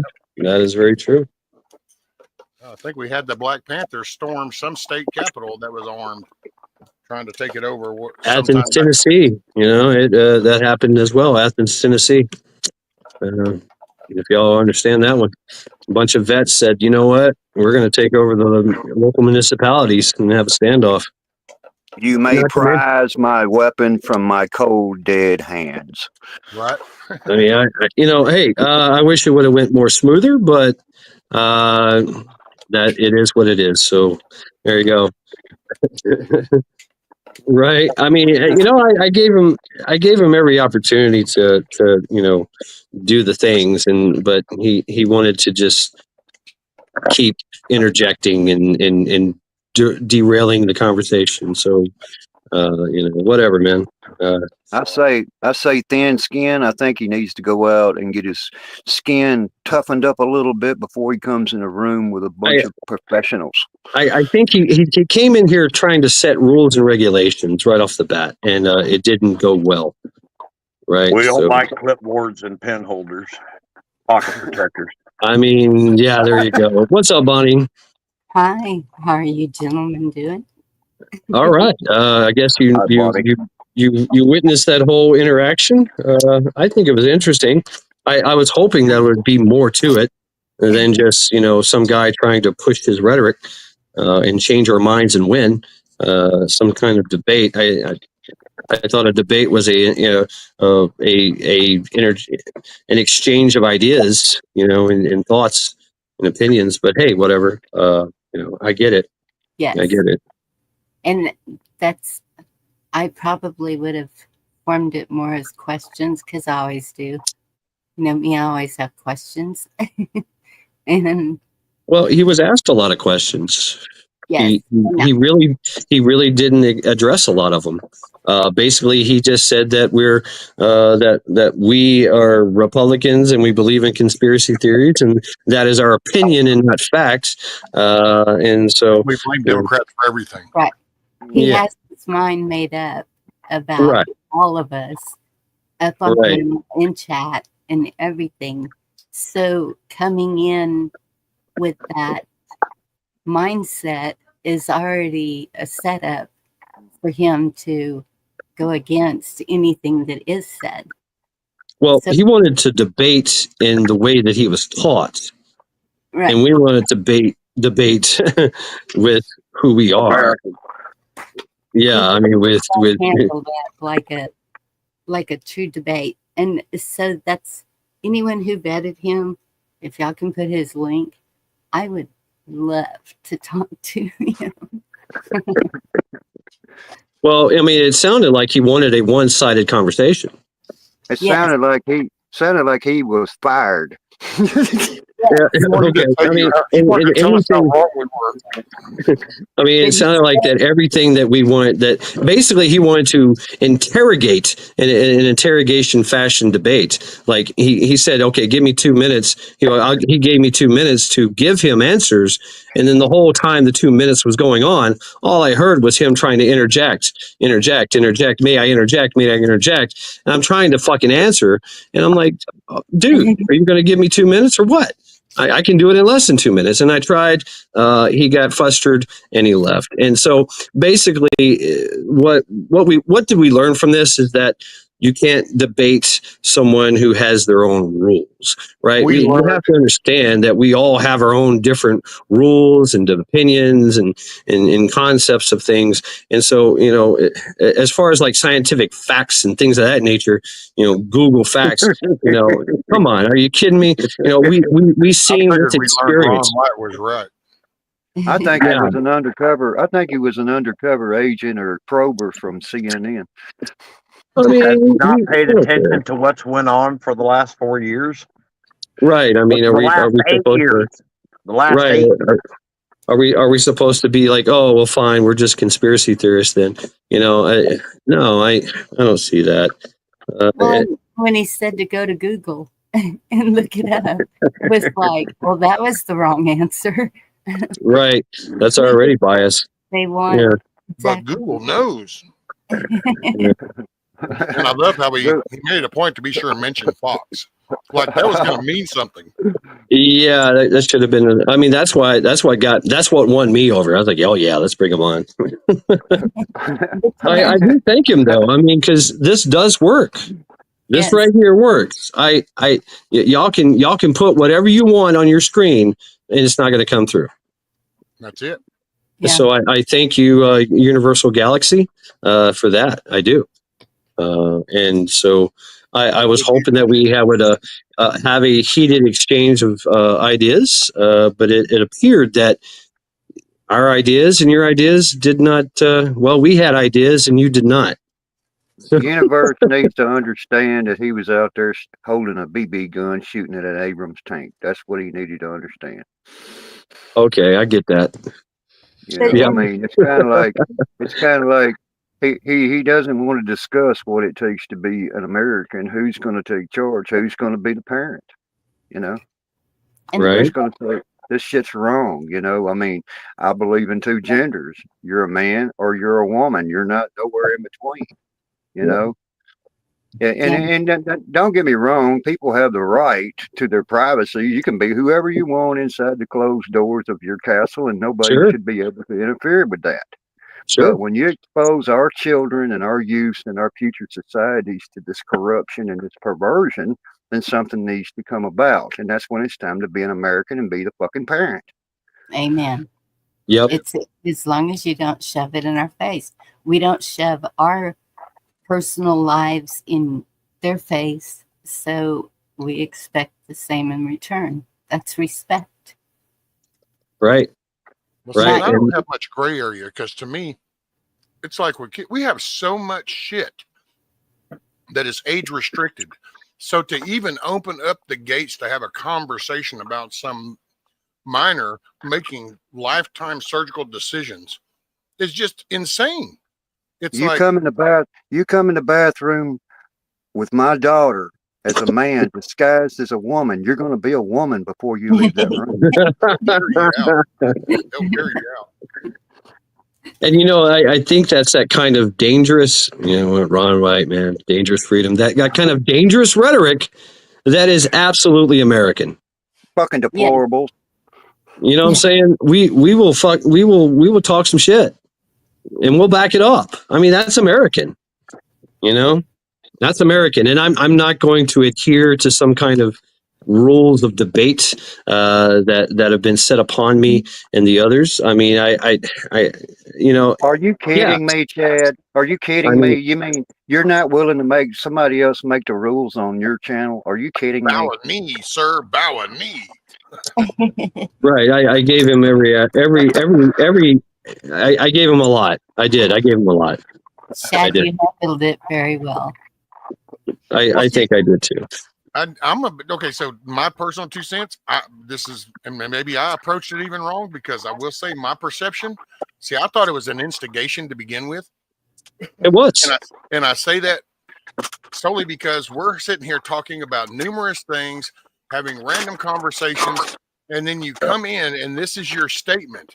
And then when I came back in the room long enough to hear how this, oh, well, there was somebody up here saying, that, and it wasn't. That's why I said a broad statement. It's like, well, see, that's the instigator. You wanted a reaction. You got it. Yeah, there you go. It's like you've been simplified, motherfucker. I mean, he wanted to make that statement to slap us across the face, and he wanted some type of basically he wanted to slap us across the face and then explain why he was okay, why it's okay for him to slap us across the face, and then want us to be okay with him slapping us across the face, but we were not.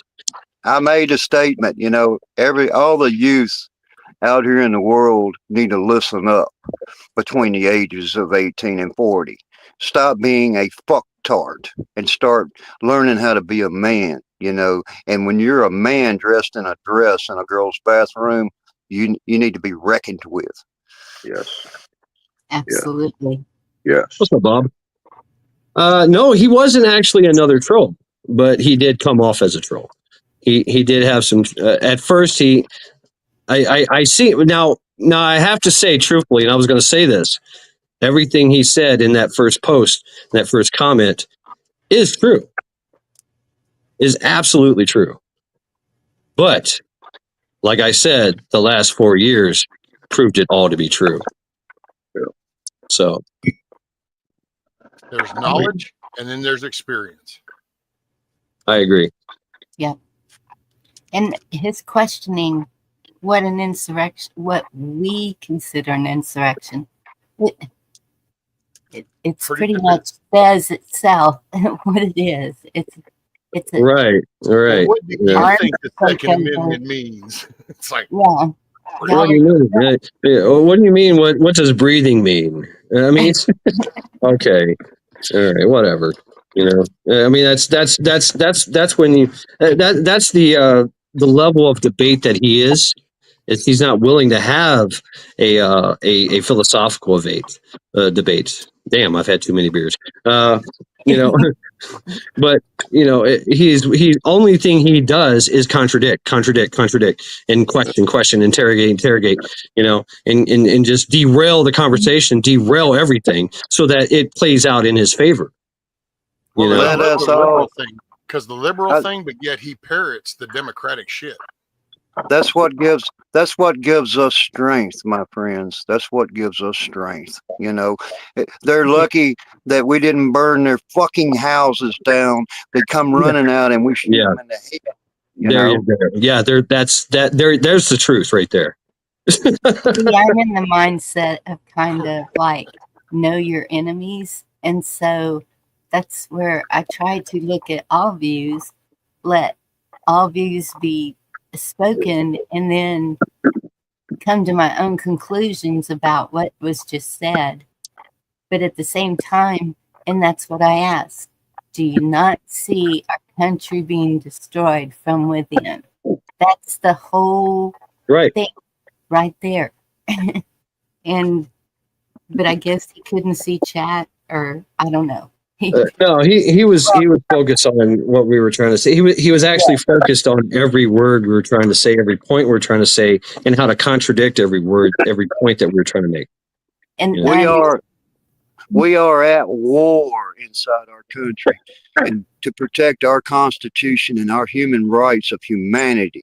And it's all being attacked. We've been financially LGBTQ whatever invaded. That's what's happened to us.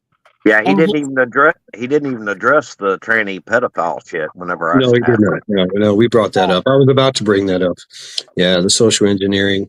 I was basically going through the whole thing. I couldn't figure out. I couldn't remember the subversion steps: demoralization, destabilization, crisis, and yeah. That thing. And he Bonnie, there's seemed his to be channel link in against. chat. I'm sorry. Okay.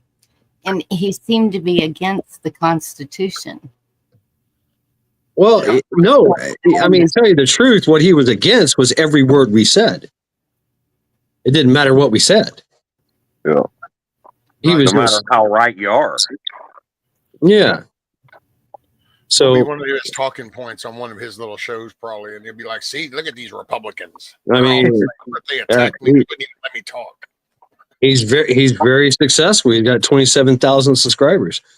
Oh, there's a lot of followers out there. Yeah. Every time you take one of us out, two of us reappear. Yep. So who knows? Maybe they'll start attacking my channel now. So hey, right on. I love a good fight. What's up, Kim? He could have been live. Oh yeah, it's true. He could have I been. beg to differ, Tiger. You can fight it, you just can't fix it. Yeah. Because he said he had 4, so he could have been on one of the others. I mean, that's all speculation. I really don't care, to tell you the truth. I felt like Chad that he was trying to lick a boot or two in that first conversation when he's telling you all about your voice and he's telling you all about you should be on the radio and all this. Oh, I did the same thing.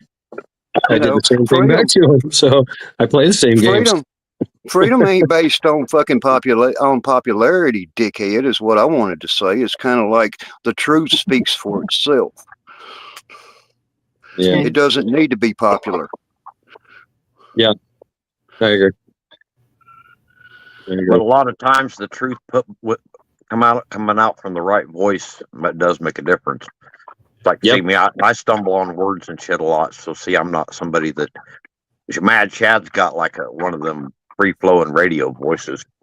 And I'm not licking his nuts at all. I'm not the only one that thinks that really in the community. Thank you, Maccabeus. Everyday survival. Really good at that. Your nuts feel better now? Thank you for the massage. Oh. No, but it's true. It is true, and I could have went down that route. I could have been. I've done a few voiceover things, and it's just I'm the 3. I'm the communicator. I should have been. Shoulda, woulda, coulda. This is how I do it now. Is on YouTube. So, but yeah, thank you very much, Maccabeus. But yeah, I mean. It sounded like he just wanted to contradict everything and derail everything that we said, micromanage wise. And right. Yeah. Where if he actually wanted to have a discussion, if he had something to say to each person on panel, because that's the way it sounded when he first came up, then right. Each person on panel a question, or so where's your standpoint, just something to get a legitimate answer to his question, but then he would cut someone off while they were answering, like he did you and everyone. I mean, yeah. And so if you haven't noticed, we have this kind of respect for each other. Yeah, there might be some kind of interjection here and there, but for the most part, we give everybody time to talk, time to get their thought process out there so we can all understand it, put it on the table, look at it, and go, okay, I have something to say. And then one at a time, we just kind of do that thing. But, whatever. I guess debating in his world is different. I don't know. It felt almost like a human resource interview. Debating, and I've run into that. It's like the definition of debating really means I'm going to tell you how wrong you are. Yeah, exactly. That was exactly it. He wanted to tell us how wrong we were, and we were trying to tell it. And everything we said, which was true, which he just said, no, that's your opinion. Right. Yep. I put him. By the way, he said something about his age, and I think he was born somewhere in the late 90s. I don't care. I figure he was one of those obey and comply people and eat bugs. Yeah. I mean, we all have a sense. A college person got indoctrinated, and now he's able to separate himself from the radical Democratic shit by using the liberal title. And then that way it's like, oh, then I can't be painted under that umbrella. I'll just write under this liberal thing. But by the way, and then they start repeating the same shit from over there. Hey, I hate to say this, and forgive me, Miss Bonnie, for saying this, but he just seemed like the type that was laying on Mama's titties, weeping when he should have been out there getting his ass kicked by his old man. Zombie. I know. I mean, with the real man and now Joshua brings up a good point. I should have just asked him about his favorite pie. That would have told us everything. I didn't think nothing else. I really don't. I mean, I get it. You guys have high emotions, and we're a bunch of assholes. But I'm calling them names. Women damn sure appreciate somebody who's a man than they are somebody who's a boy. Okay. Yes. Yep. Right on. I dig it. Yep. Another example of compliance mindset, in my opinion. There you go. Yeah. I've been asking 5 years, where's the real men? And they've shown up. Here we are. Freedom!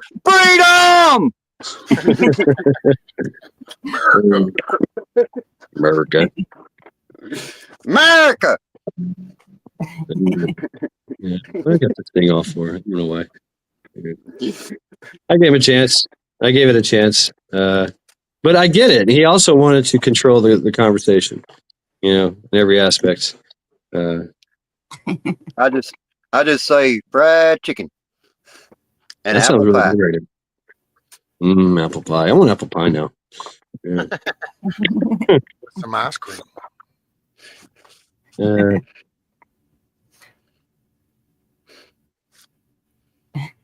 Yes, apple pie and ice cream. Shoot, yeah. They're trying to Americanize that also. Have y'all heard that? Huh? You know how it used to be baseball and apple pie and hot dogs, and oh yeah, they're trying to un-Americanize all of that. Oh yeah, take away everything we founded on. Mm-hmm. Yep. Our identity, our history, our achievements. Hindsight being 2020, he said that for decades, that as long as he's been alive, he's heard that that it's this the sky is falling. Actually, it's been longer than that since our forefathers, because they warned us of this. Yes. It's not hey, this is going on, and yes, it was going on, but it's a warning, a constant ever vigilance against this bullshit, against this woke communist agenda, this Marxist agenda that's infiltrated our country, right, and taking a foothold into in our culture. They have their own culture. We should just maybe remind all these folks that we've already read the manual to the United States. It's called Constitution. Right. There you go.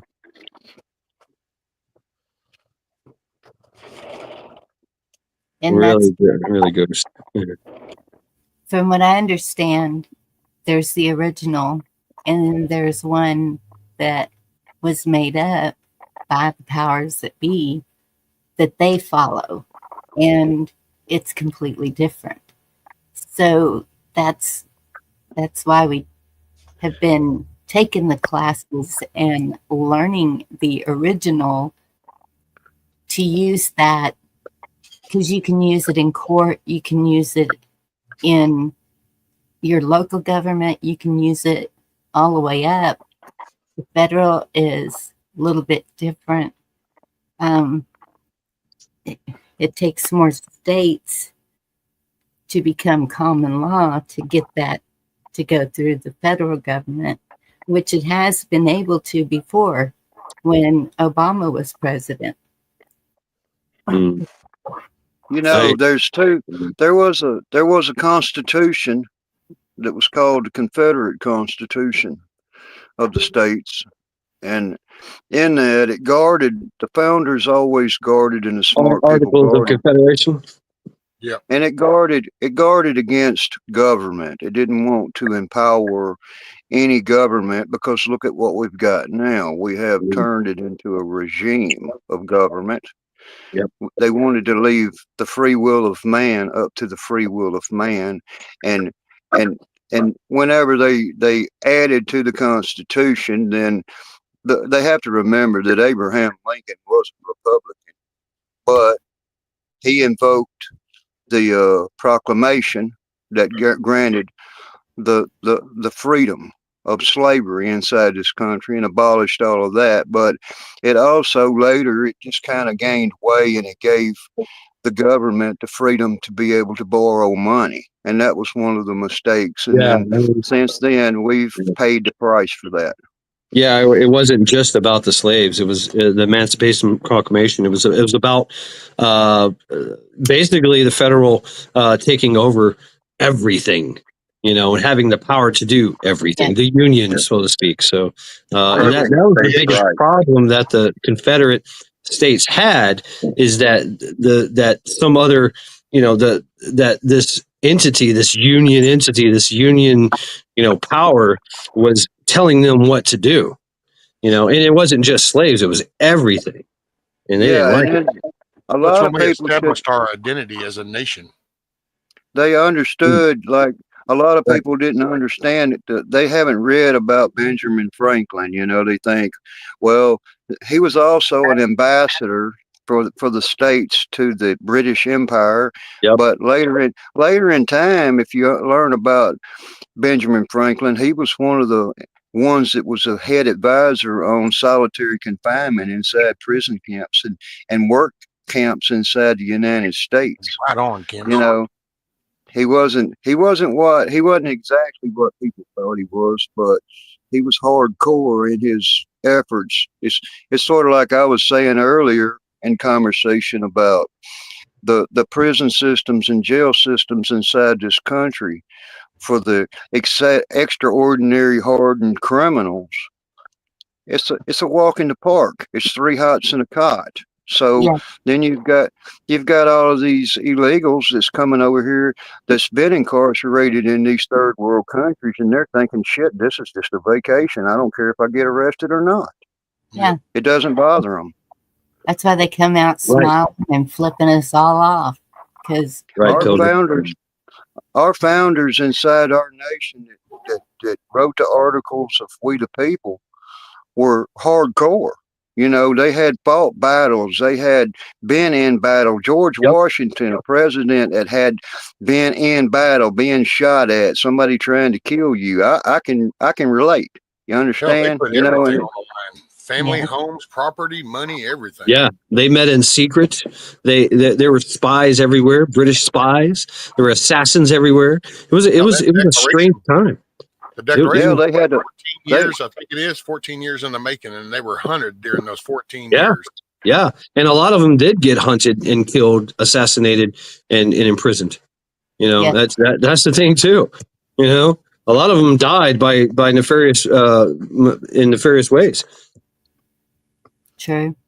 Hey, Shed, I'm gonna hop down my stepson's here, and All right. gonna mess with some headlights and stuff. So, right on.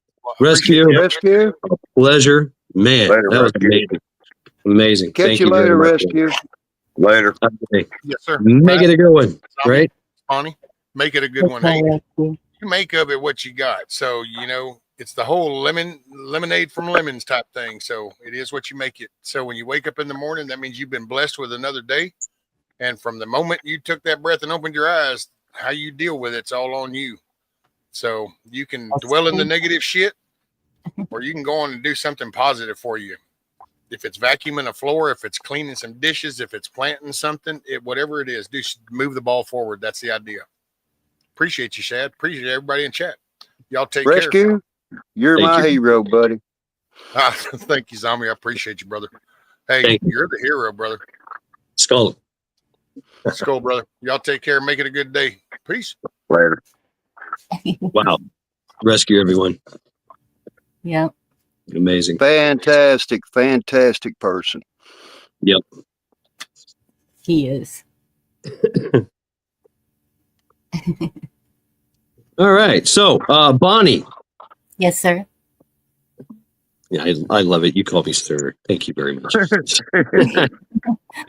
What is your favorite pie? Well, see, okay, in chat, I said apple. And Okay. lemon meringue is like right there with it, though. So either one. Lemon meringue pie. So I can see that about you. You're a little sweet. You like your sweet, but you're also very tart, right? So, a little shocking to the senses. I like it. Yep. Yes, a little lemony with some good old meringue, thick meringue. Yep. Very good. I want some lemon meringue pie. I want some apple pie now. Damn. I haven't had pie. I ate all my pie. I had a triple berry pie. That's what I had. And it took me about 4 days to eat. I'd eat like one slice at a time. Every time we talk about food, the whole chat's like, all right, I'm going to hit the refrigerator, going to find something to eat. That's right. Food porn. That's right. Food porn time. Yes. Oh man, it is 10 till 6? Amazing. I've been on for 5 hours. That's great. Absolutely. So Bonnie, this is all about Sunday Reflections. What's going on in your life? How you doing? Oh my goodness, I am so busy. It's like it's a crazy time.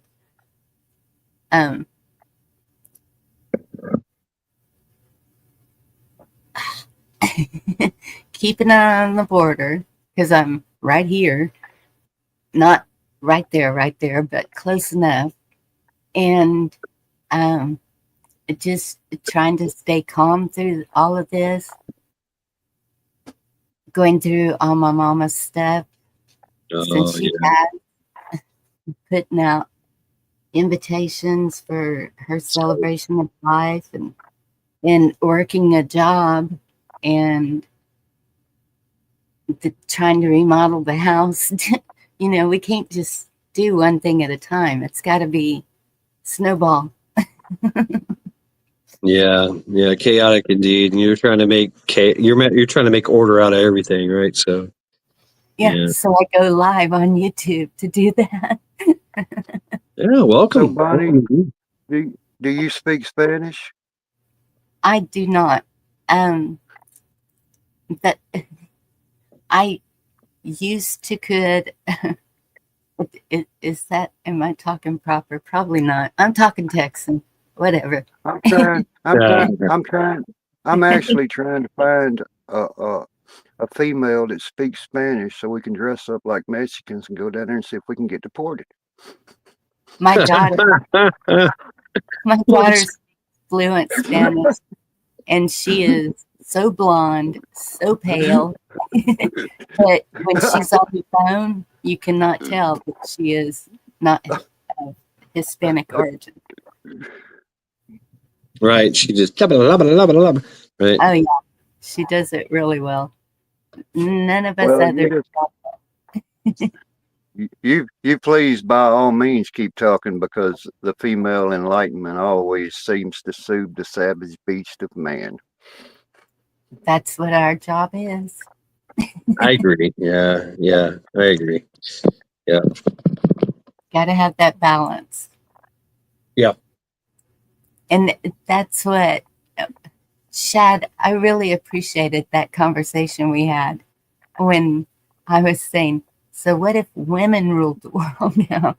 But you took it really well. You took it, you understood my point, but I understood yours also. And I could see chat was totally flipping out, which is understood also. Right. But things like that.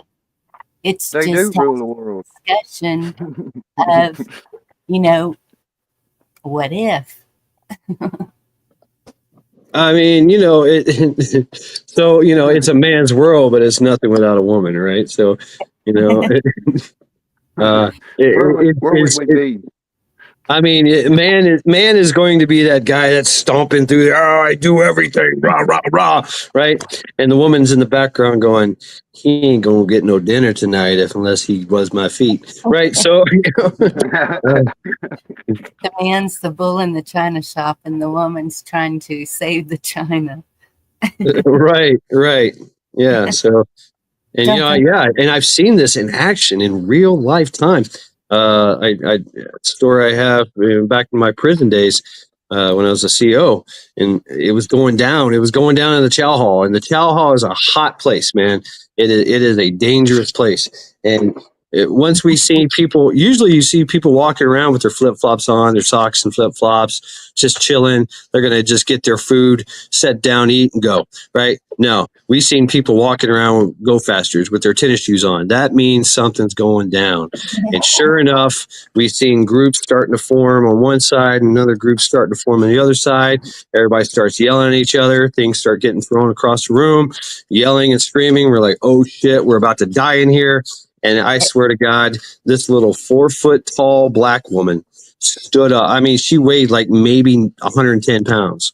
You know, she jumped up on the table and boom, she went mama bear on everybody, said everything. Look, calm the fuck down, sit your ass down. I want to go home to my kids.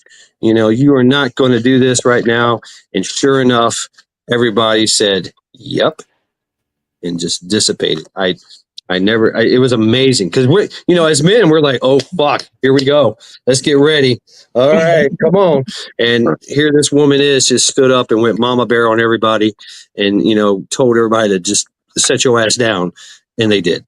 Yeah. It was amazing to watch. So that's because it's what you described sounded like my dining room table. I had 6 kids, 3 boys, 3 girls. So, a fork in the arm because you're trying to take the last piece of meat or, you know, something like that was not uncommon. And then mama had to take care of it.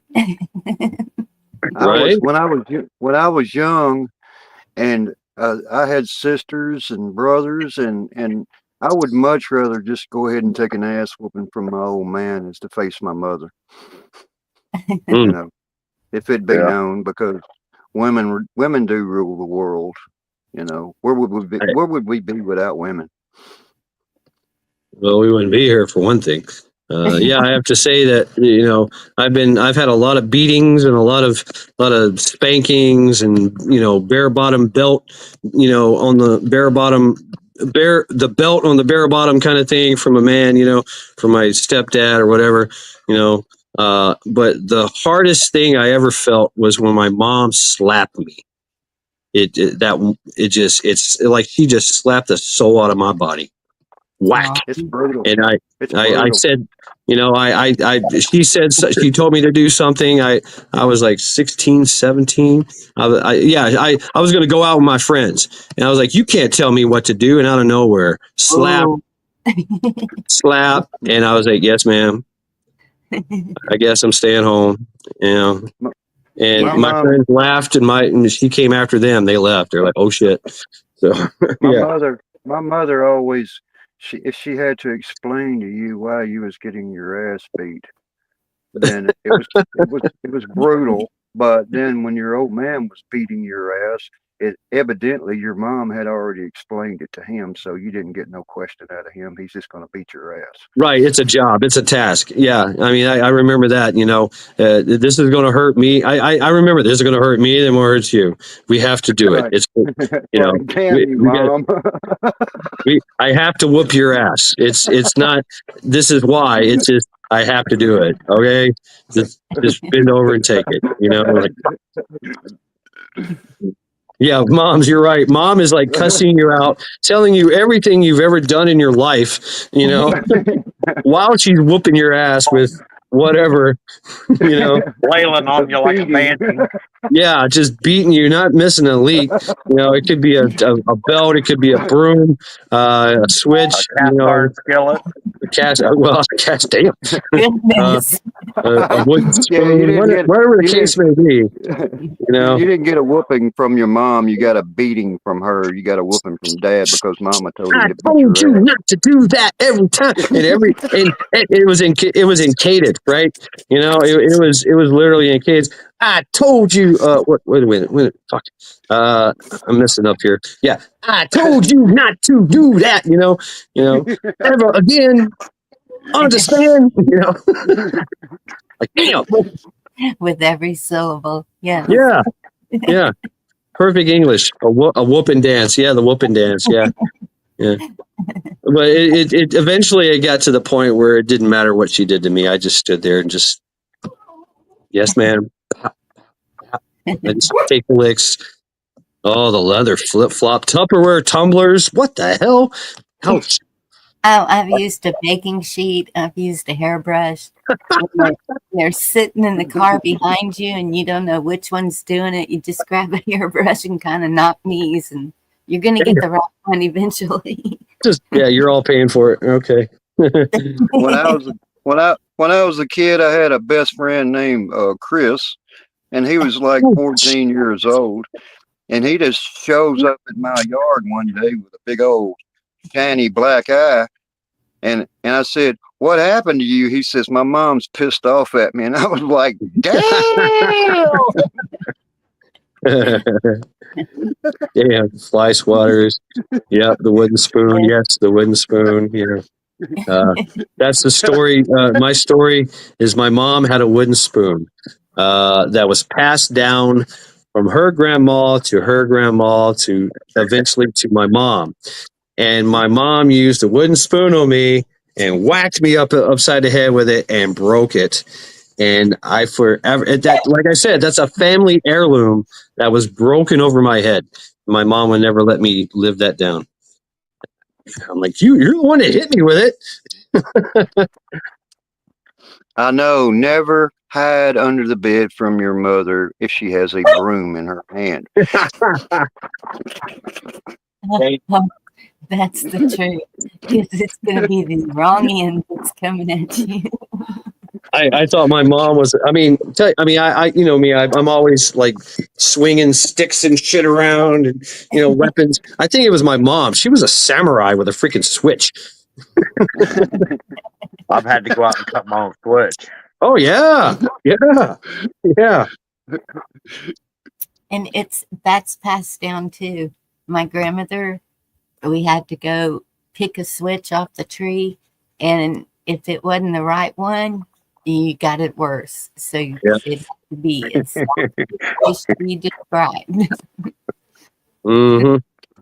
I'm understanding that you guys can relate to this, but if I just happened along to go to school and just happened to get drugged to the principal's office and happened to get a paddling, then that automatically meant that a phone call got placed to my parents at home. And when I got home, I got my ass beat again. Yep. That's what it was for me too. Yeah. Double indemnity. Yeah. There was I tell this story before. There was this old World War I, World War II vet. He was about 5'3", 120 pounds. He wore coveralls all the time. He had a bald head.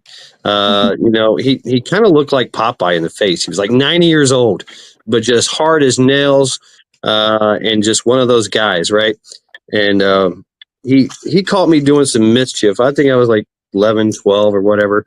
And he would do this to everybody in the neighborhood, not just me, but he would grab me by my ear and lift me up on my tiptoes and kick me in the ass all the way home while yelling at me, about all kinds of just literally he was giving me man knowledge of how to be a man within like a span of like, however 5 minutes. Motherfucker, am I back in my day? You kick your ass, you son of a bitch, boy. Pop, pop, pop. And he's just kicking my ass the whole way. And he'd come, bring me home, knock on the door, still have me on my tiptoes, right, by my ear, and tell my family, my mom and dad, I just caught your son doing this. And they go, thank you, sir. We'll take care of it. And sure enough, they'd come in. Oh, whoop my ass. Right. Thank you. I We'll take that here now. I never knew his name. Nothing. I distinctly remember getting in a couple of fights because of a girl, because she says to me, you should go kick his ass for that. It didn't matter. Yeah. Even if you was going to get your ass kicked or not, it was just you had something to prove. That's part of manhood. Yeah. Yeah. In chat, that was torture. If I would say, wait till Dad gets home. Yep. The waiting was the torture. And Dad's coming home. He's like, hey, I'm finally off work. Man, it's so great to be home. Hi, family. Mom's like, come here. I need to talk to you. Really? What did he do? That's all you hear. It's like you sit there. You sit in the living room. We're going in the kitchen. And you hear, what did he do? I'll take care of it. Let's go upstairs into the bedroom. It just made you pay attention, man. People used to ask me how often I would get my ass beat from my old man. I said about once a year. That's all it took. Yeah. Yeah. I don't know. I never learned. It was constant. One of my sons, it was probably kind of constant with him, but what I knew of, it was about once a year with him. And you could always tell when it was getting close to the end of that year, because he would start just really acting up, and then just a good spanking and he'd be good. Has anybody ever had the benefit of actually making fun of their sister or their brother after they got their ass whooped? Oh, hell yeah, all the time. Hell yeah. And that was the thing. It's like I'm the oldest son, right? So I had a brother and a sister, and they would act like it was the end of the world, scream bloody murder. They would sit on their feet. They would sit on their ass, and they do this little dance on Indian style. Like mom's like trying to put the switch under their ass because she only wanted to hit their ass and legs. And they knew that. So they're like, stop, no. And I'm laughing. My mom's like, shut up or you're next. But I like I said, I was getting to the point where I was just immune. I was like, I don't care, Mom. I mean, I would just take it. I'm like, you need to beat me. I understand. Go right ahead. Right. So, Yeah. Throw your arms and shit up there and your hands in the way, and they just get hurt, and you go, oh shit. Yep. And my brothers and sisters, they would be missing fingernails and shit. I'm like, yeah, well, you should have just took it, Yeah, bend tense over, up and let it happen. Yeah. My mom went for cast iron skillets and butcher knives when I was 15. Oh, God. Damn. He chased me up the fucking gravel road with a fucking butcher knife. Okay, what did you do? I mouthed off to her. Yep. See, okay. One of my sons, I think when he turned 18, he came in and thought that he was a man now. Hey, Bob. Sorry about that. Hi, Bob. That he thought he could say whatever he wanted to me then. And he's about 6'2", and started in, and I was like, I do know what an uppercut is. You're 18, it's no longer child abuse. You're in my house and you just spoke to me like that. We got a problem. Yeah, I mean, I'm a firm believer, beat your kids. Seriously, beat them. I remember even in public. I mean, I went to church and I would try to do that whole thing, squirming around in my seat, throwing stuff at people. And out of nowhere, my mom, I called them magic elbows, because out of nowhere, elbows would hit me right in the ribs. And she would just be like stoic, like nothing happened, staring straight ahead at the pastor, just quickly, just bam. I'm like, she's like, don't make a sound or we're going to the bathroom. Right. My mom used to reach behind my head and give me a slap on the back of the head. Nobody would see it but me. Oh, okay. I got it. Ouch. rattle your brains. Yeah, I heard a little bit of that conversation that fellow was spouting off, but you know. Oh, that guy, yeah, Universal Galaxy, Universal Yeah. Galaxy.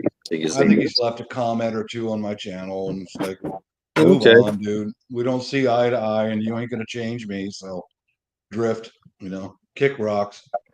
Right. I mean, I love a good conversation. I love a good debate, but why are there got to be rules?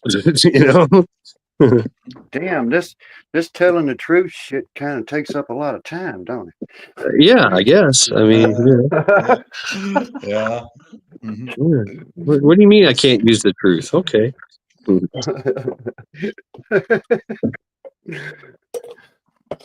have to use science that you find on Google. Yeah, Google science. Trust the science. Trust the science. Yeah. How many died because they trust the science? Somebody should have told him to Google, fuck you. Well, like I said, I mean, come on, let's not be insulting. But y'all gonna do what you want to do anyway, I guess. So fucking. Yeah. So much for me being the voice of fucking reason around here. fucking American rebels. What the fuck? Damn it. Yeah. I love it. Defiance. Yeah. Oh yeah, Rescue's thing, man. He was just like liberal fucktards, like, oh, here we go. Oh, shots fired. Here we go. I knew Rescue was fixing to start firing at his ass, man. I said, up, shit. Oh shit. I mean, what do you expect? You sit in here and you lurk and you listen to us talk, and then you come in here and try to like say some stupid shit. Creep, just creeping, man. If the world is full of creeps, I mean, I don't mind lurkers in chat, people that sit in the darkness, sitting in the cut. I mean, I'll do the same thing too, in real life. Never see me coming, but we'll leave the back door open and leave the lights off so they can go out the back door and not be seen. But shit. You say what's on your mind, that's what that's what it's all about. Say what's on your fucking mind, shut up or leave. Oh, right. I mean, I was I don't know. I was looking for a good fight. I guess it didn't happen, so well. Right, wrong chat and community to stir the pot. Yeah, I mean, you stick your fucking finger in a light socket, you deserve to get shocked. Agreed. Yeah. But y'all were having a really good conversation before that. And it was just kind of, oh, I'll disrupt this. Yeah. He was all about disrupting everything. Yeah. Even our comments. That's a Marxist tactic right there. Yep, exactly. Disrupting, dividing and disrupting. Yeah. Yes. Remember, it was a debate. Remember that now. I forgot the rules of debating, I guess. And you have to follow my rules. It's like, no, you don't tell me what to do. Right off the bat, telling us what to do. I'm like, no. Mm-hmm. And I told him, I forgot what I told him. I said, well, we're entitled to our own opinions and our own way of, speaking, I guess. I don't know. I forgot what I said, but maybe his skinny jeans were too tight. I mean, we're making assumptions, man. Come on. I know. I think we should come up with something, Chad. I think we should come up with something that we will call it the panel of Hollywood assholes. Panel of Hollywood assholes. Hollywood square of assholes. What's left of Hollywood? That whole area. I don't like anything about Hollywood right now. That whole area is ashes now, man. Holy crap! I mean, it's hard. I can see Donald Trump's emphasis on freeing up the First Amendment of freedom of speech and expressions is because you're the fucking enemy. If you say something that just don't sit right with somebody nowadays and it's the truth, it's even worse, Yeah. It's like you throwed hot water on them or something. It's kind of like, well, you bring your nose. you bring your nose up here sniffing around and somebody smacks it with a belt, don't expect, we're not going to be empathetic to your ass. Either Right. know what the fuck you're talking about when you come in front of people with life experience, or get the fuck off. And he did. He realized we can't. He couldn't work his rhetoric or his tactics. It's like go That home. might, It's that like might he hit work me. that might work in a college classroom, but among real adults, yeah, that doesn't work. All right, so here we go. This is a very serious question here, gentlemen and ladies alike. Devil Dog asks, Matt Chad, if a woman cock blocks another woman, is it called a beaver dam or a taco blocko? Inquiring minds want to know. Please answer the question. Taco Blocko closer to the southern border, but the rest of the country, it's a beaver dam. I'm sticking with the lesbians. Yeah, you got two lesbians inside of you, so you have a lot of experience on this. That's what that. What was when he said that? I was like, what? Everybody has to answer this question. I think the southern area would be taco, and the northern section of the country would be beaver dams. All right. Okay, we might live on tacos down here, but still. I can't believe I'm answering this question. Apple turnover. I'm done.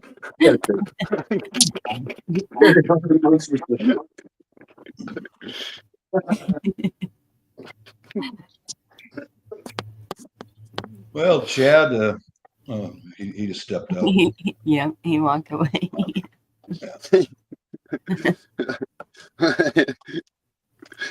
He went to go check on the chickens in the bathtub. Uh-oh. I'm not going to ask about that. That's enough information.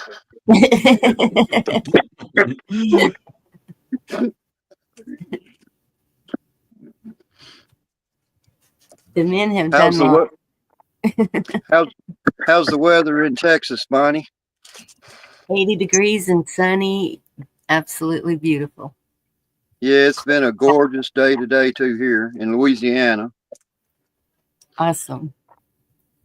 Yeah, after that snow, y'all got the worst over there. Yeah, KP was saying that he had 5 inches or so down there, and I know that on the North Shore over here we had like 6 inches, and I just stayed in for like 2 days completely. Goodness. We don't. Well, us coon asses don't take that snowy weather very well.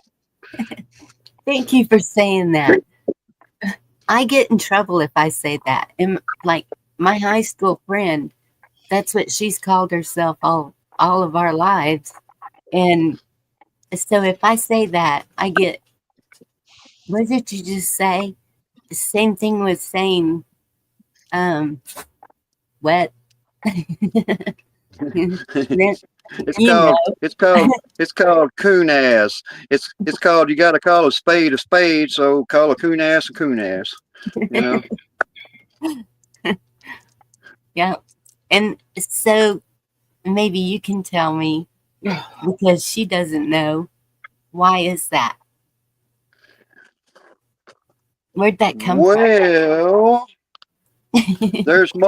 there's multiple reasons in that. Is because a lot of times when you go out around here, we have quite a bit of raccoons, Yes. and it's a multitude of answers, but essentially it's just called a coon ass, because that's the difference between, what separates the jackasses and the coon asses, don't you? No. The Mississippi state line.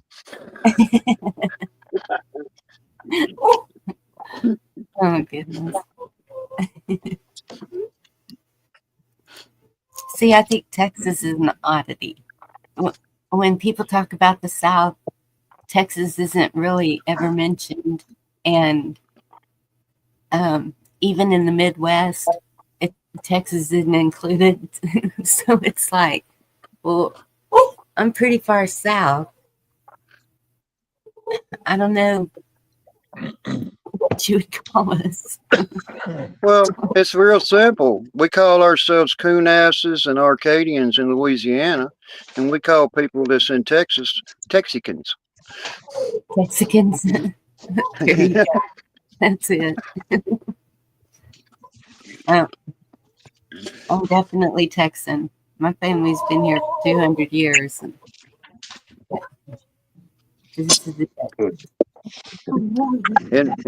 In my 15 years, Bonnie, of career in that agency down there on the border, I worked 6 days a week, 12 hours a day, all the way from Brownsville, McAllen Far, Laredo, El Paso, Phoenix,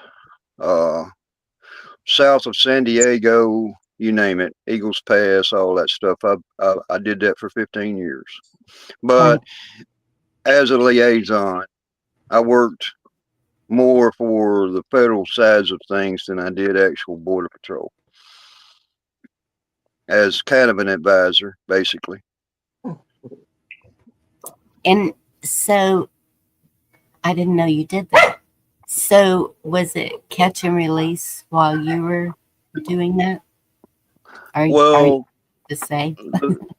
It's sort of like whenever you're a sworn officer of law, be it federal or domestic, you have to abide by the laws, which means that it doesn't matter. It's sort of like whatever the law is what you follow. If somebody says, hey, the law says you have to treat them with humanitarian care. And once I get that a lot, whenever a highway patrol made a stop and said, hey, we've got undocumented people inside this vehicle, yada, yada, yada, then the agent's job was just to receive that person and hand them over to the people that were more in control in the upper realms of it, which means that if they were chosen to go to a processing center, then they went to a processing center. You know, it wasn't, hey, we caught somebody, throw them back across the border. It doesn't really, they have a right to trial and jury. As an illegal alien, they have a right to be have their case heard by authority. But once that was over with, it was part of my job to make sure and see to it that they got safely back to their country. If you can understand that, I've flown on airplanes. I've done all of that stuff. Yes, sir. As an agent. Cool. So you can't interfere with the democracies of the laws. You just have to follow whatever the president says, the leader in chief of the federal government, whatever he says, that's the rules of the land. It doesn't matter. Because you're commanded in federal employment, you're commanded by the chief, which is the president of the United States. If he has a presidential order, then local states and governments, you know, we're having that problem right now with people interfering with what is the law of the land, and the president has to say so over that. But at the time, it's kind of like you see these people and your heart goes out to them, but you have to stand by what you've been directed to do, and that's just the bottom brass taxes of it. It doesn't matter. You know, whatever your commanders, your supervisors that's in charge tells you to do, then you're going to follow that to the T, else you can find another career.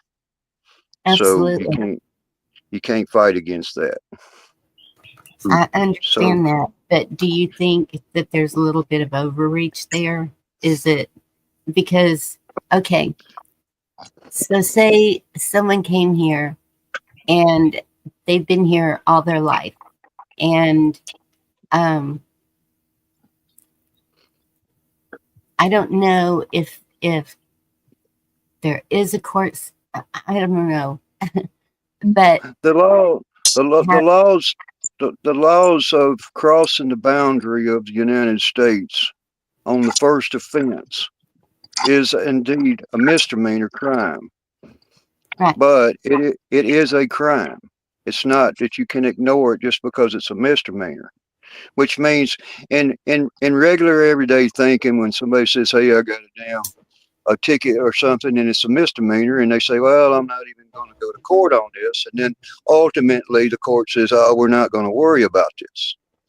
Well, in that legality is the loophole that's been used by government leaderships in the political scales to say, "Oh, we're not going to worry about these people because they only caused misdemeanor crimes." Well, then the violation of any crime inside this country, and somebody's saying, "Oh, it's okay, you can go ahead and violate our laws," we might as well be lawless. The fact of the matter is all of the people that's crossed into the country that are illegal, you've got a certain party of represents that's saying, "Oh, but they're immigrants." No, they are criminal, which means they have a criminal charge pending, which means that we had brought them in front of the immigration's judges, and the judges would say, "Okay, I'm going to set this trial date." Well, the trial date for the hearing could be 24, 36 months out in the future.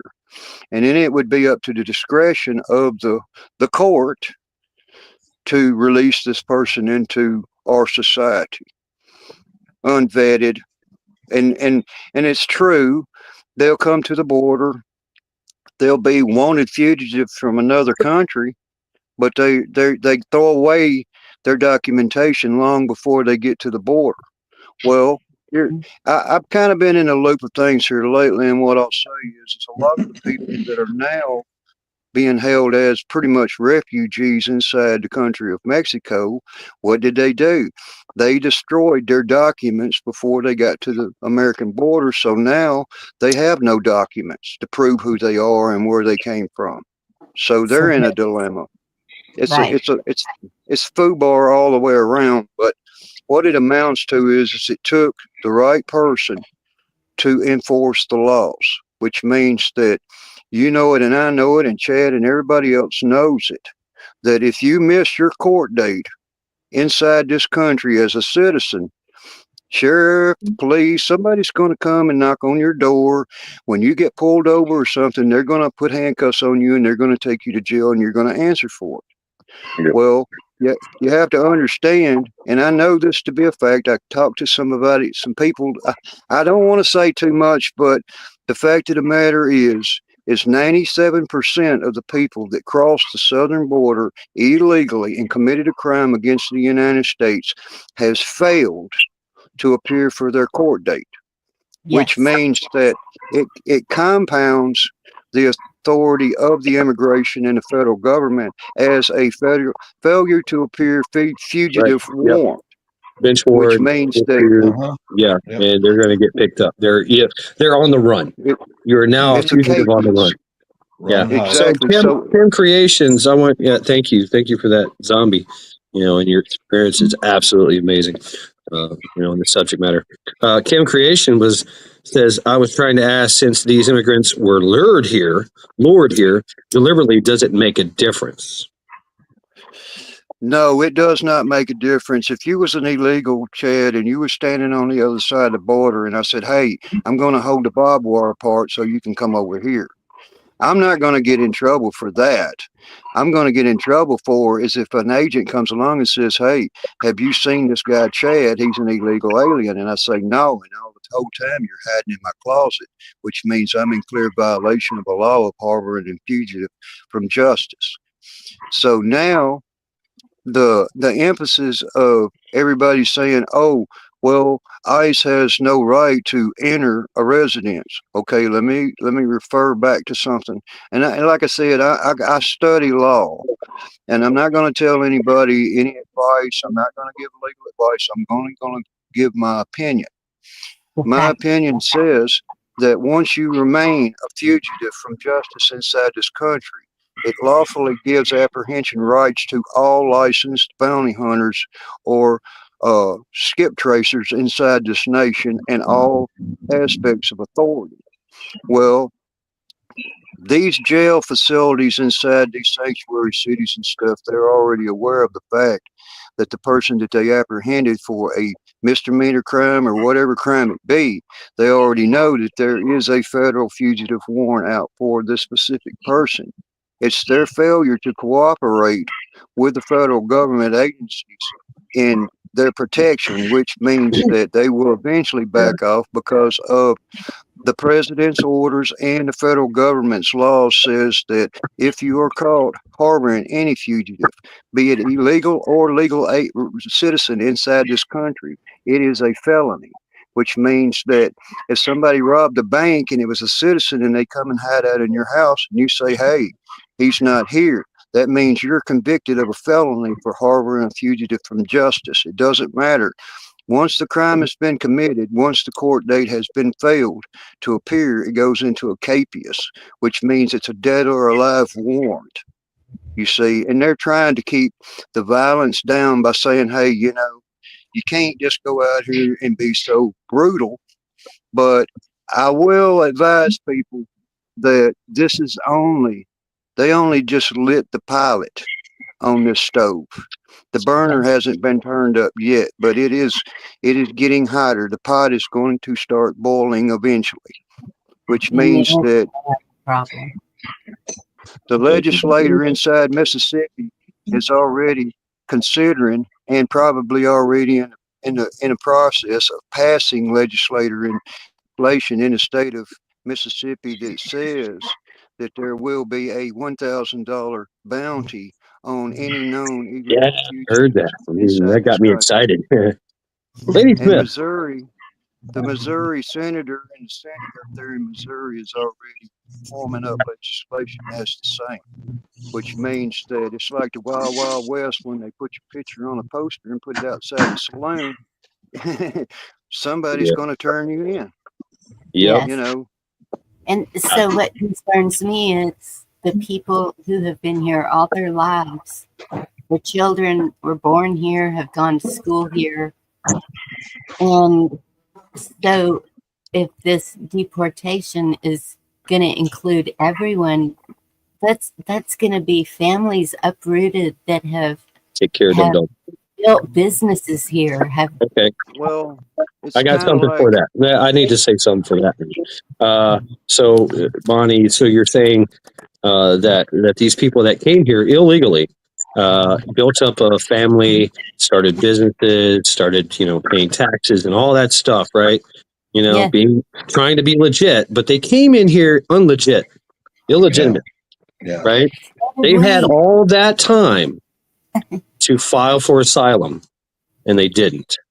Right. And let me add something to this conversation. Okay, my wife and two of my four kids are from another country. I've been through the immigration process with them. I saw interviews with multiple illegals who've been apprehended. They're quoting a price of $10,000 to be smuggled into the United States. That is far more that it costs to just go fill out the paperwork, go to your appointment at the U.S. Embassy, and go through the normal process. Far more. Right. And then if you come here legally, then you can file for temporary status and a work permit and all that. So my question is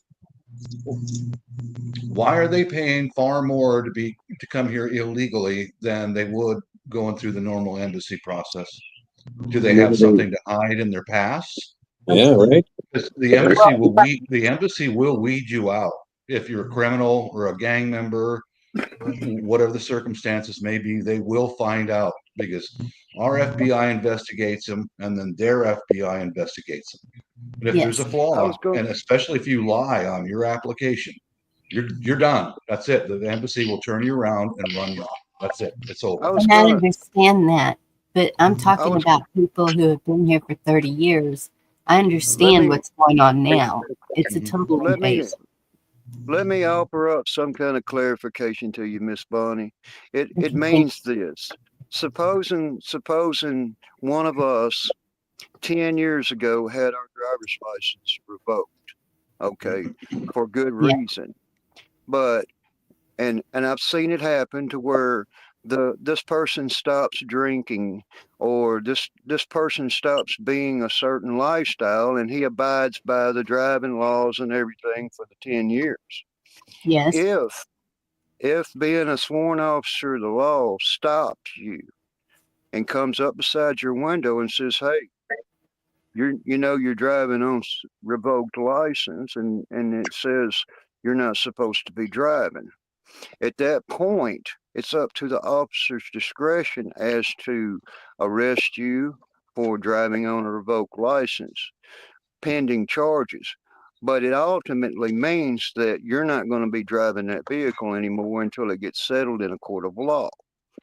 Well, inside the inalienable rights of an American citizen differ, however, from an illegal immigrant or migrant or alien that comes into this country, which is explicit. If they have ties to another country, which means they have family, they have all of their credentials and everything else, it says they're from that country. No matter how long you stay inside this country, you still remain tied to the country country of origin. It's not going to change the fact of a little bitty misdemeanor.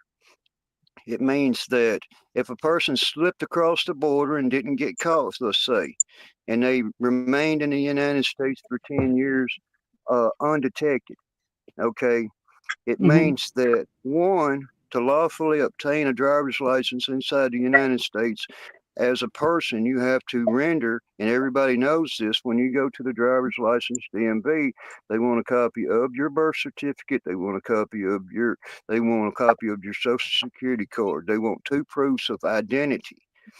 It's not to say that somebody from another country cannot come inside this country and actually acquire a driver's license or permission to drive, but it doesn't change the fact over 10 years that they did violate a federal law. And under the new administration, it doesn't matter if you've been here for 10 years or 20 years. If you violated any of the rules in the beginning, when you came into this country and you didn't go up to somebody and say, "Hey, look, I'm here, I want to come inside this country," and you didn't make yourself known to the authorities inside this country. And even if you did make yourself known and you failed to show up for your court date, you will suffer the consequences. And I know that there's probably a lot of good people inside our country that are hardworking individuals, but it means that you don't have the right to jump the line, which means that people that were born here, people that were lawful to be here, people that have legally immigrated to this country, they take first in precedence. See, that's the whole rule. May I stop the conversation for a minute, if you will? Lady Smith, how are you doing? Yes, I'm well. How are you? Good. Welcome. What's up, Lady Smith? How you doing, Matt? Very good. Very good. I have to, folks. Excellent conversation, but I have to be polite, right? Did it to everybody, so fair, firm, consistent. So, Lady Smith, what is going on in your life? Tell us. Snow has melted. I'm on a mud farm now. Until it freezes again, and but I can see some ground, so that's a plus, right? Yep. I'm not going to be starting any seeds anytime soon. I've got several weeks before I get started on that. And chasing critters. That's about it. Chasing critters? What kind of critters? Just house animals. I don't have any livestock anymore. Oh, okay. The Longhorn and the Angus are gone, because it's a lot, and I don't have a whole lot of contributors anymore, so I don't need all that meat and all that like I did when everybody was home, Ah, okay. I see. So, yeah. I see. But I miss it. Yeah, I bet you do. Will you get it back anytime soon? Any plans for that? I don't know. I have plans, but you know, everyone else thinks that I need to retire and just kind of do other things now. That sounds like my plan. I see. You know, and that's probably not a bad plan. Really? Yeah, to share the knowledge and just let them, you know, do the heft of the work. Right on. And to address Bonnie's question about what happens when these families get broken up and there are young people that need cared for, and what happens to them. Those born here have possibly, I'm not sure the law on that. They'd be an anchor baby. Right. And it's already said anchor babies will be gone too. Here for many years, they've established other relationships, most likely, right? Right. So otherwise, of course, CPS will get involved. However, we are sweeping a lot of these agencies because of the evidences we've been presented over the last couple of years, especially. Yes. We know what's been going on, right?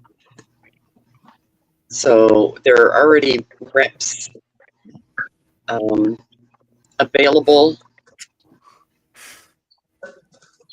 that are vetted to do so, not of the same breed. Are you following me? Yes. Okay. So there are measures being taken. And you know, so that's another question, I guess, when our ancestors came here on the ship or however they came here, where it was on a ship, that there wasn't a law against that at that time. And so how else did we all get here? You know, it's like, and how far back would this law go now? That's what I meant. Like, because here we all immigrated here from somewhere. Well, yes, but it's all based. legally. It's all based inside the Constitution of that you cannot harbor soldiers inside a house, which means that it goes back to what I was saying. It goes back to the laws of the land. It says that if you have ties to another country and you're not a sworn citizen of the United States, then you're considered a foreigner, which it has ties to that, which means that once you swear allegiance to your flag of the United States of America, you know, yes. and you've taken sworn allegiance to uphold the American constitutions and the laws that it covers. It means that it's kind of like I said, that's pinching a lot of people, which means that whenever that rule was written back in the days of law, when it was real law, it means that just because you came over here illegally, see, that's the point, the illegal part. Once you cross the illegal bounds of law, and then you decide to have a baby, it does not necessarily make that baby a legal citizen because it was parented by somebody who was of illegal origin. However, it was changed during the war conflicts as to soldiers that had taken wives from abroad or wives that had taken husbands from abroad.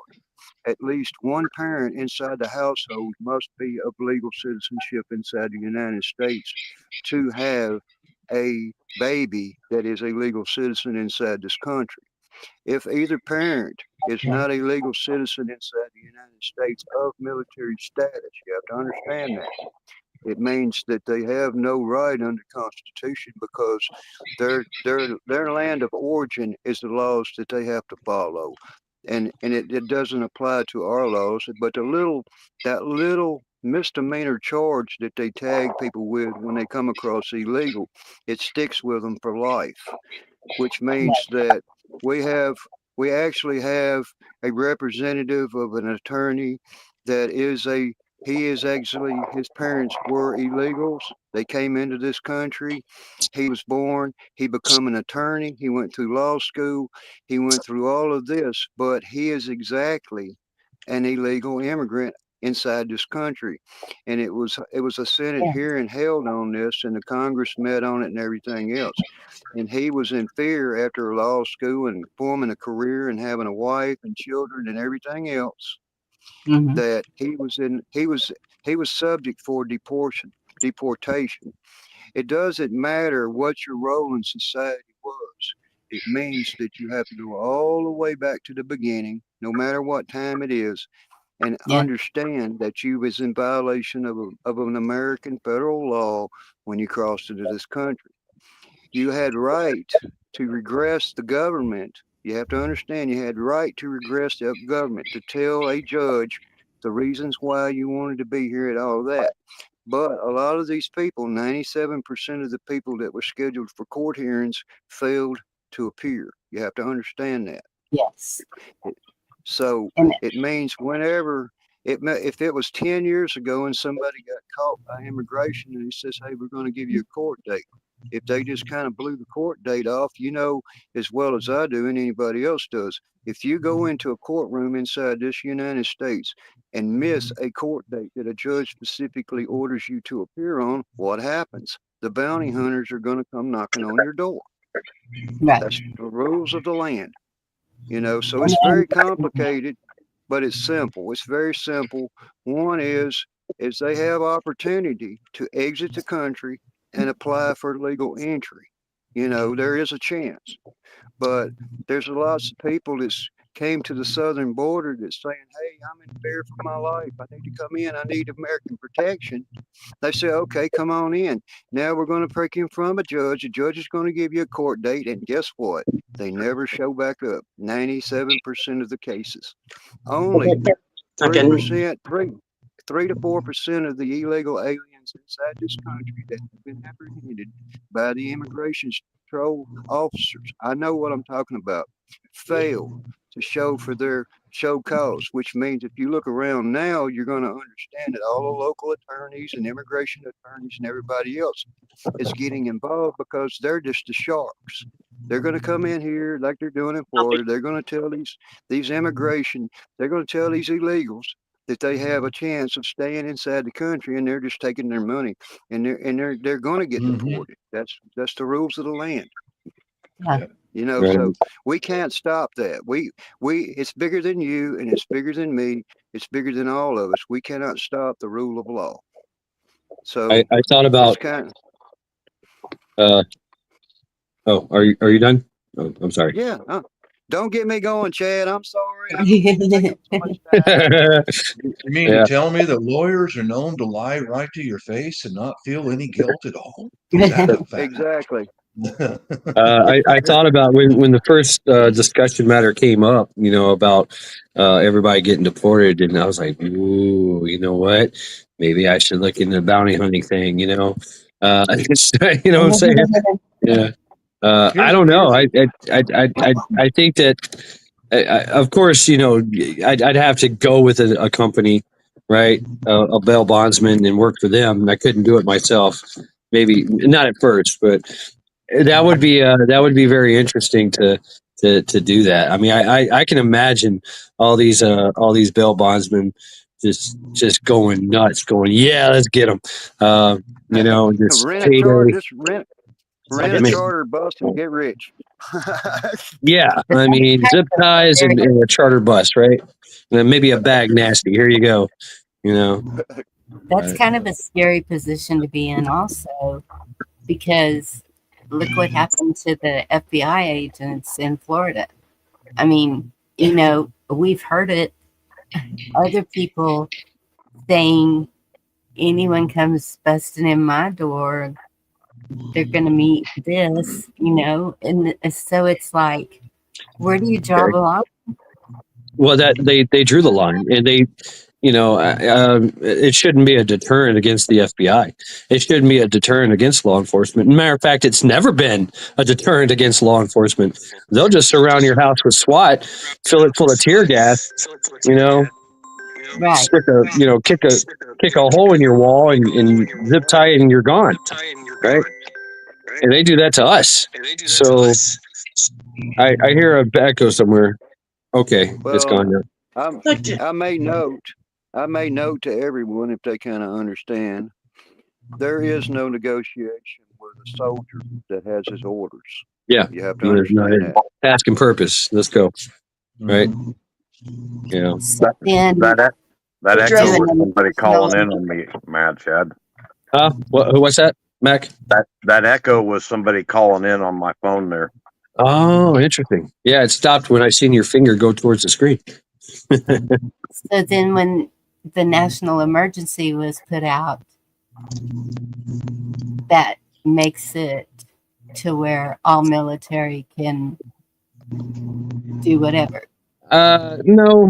No, there's always special circumstances and the reason why. I mean, like you see the military at the border right now. A lot of them, they're not they're armed, but they don't have bullets, nor do they have ROEs, rules of engagement. They're there on a pure, support support basis. They're there to support. They're there to do whatever is needed, necessary. Now, if they need to, they can be escalated up.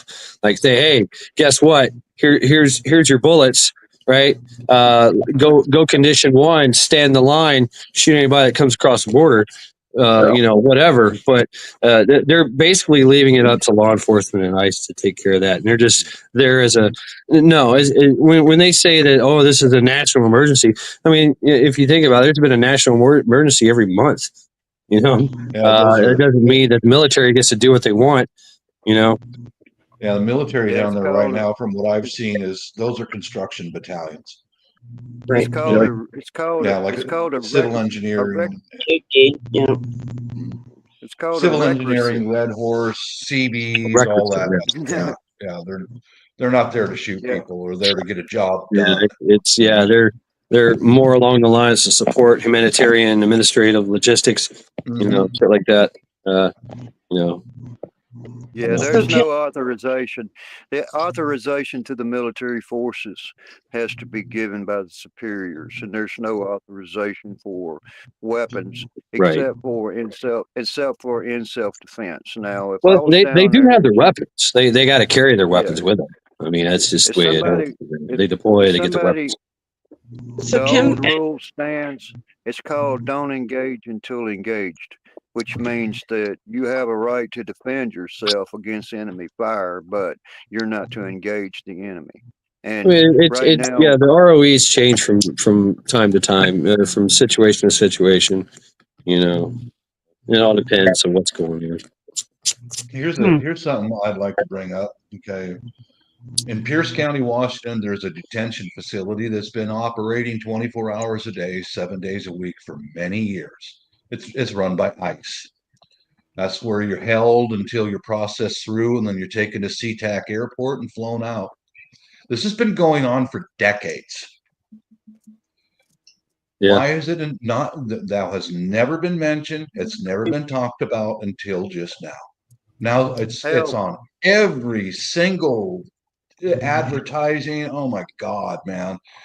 People forget so quickly.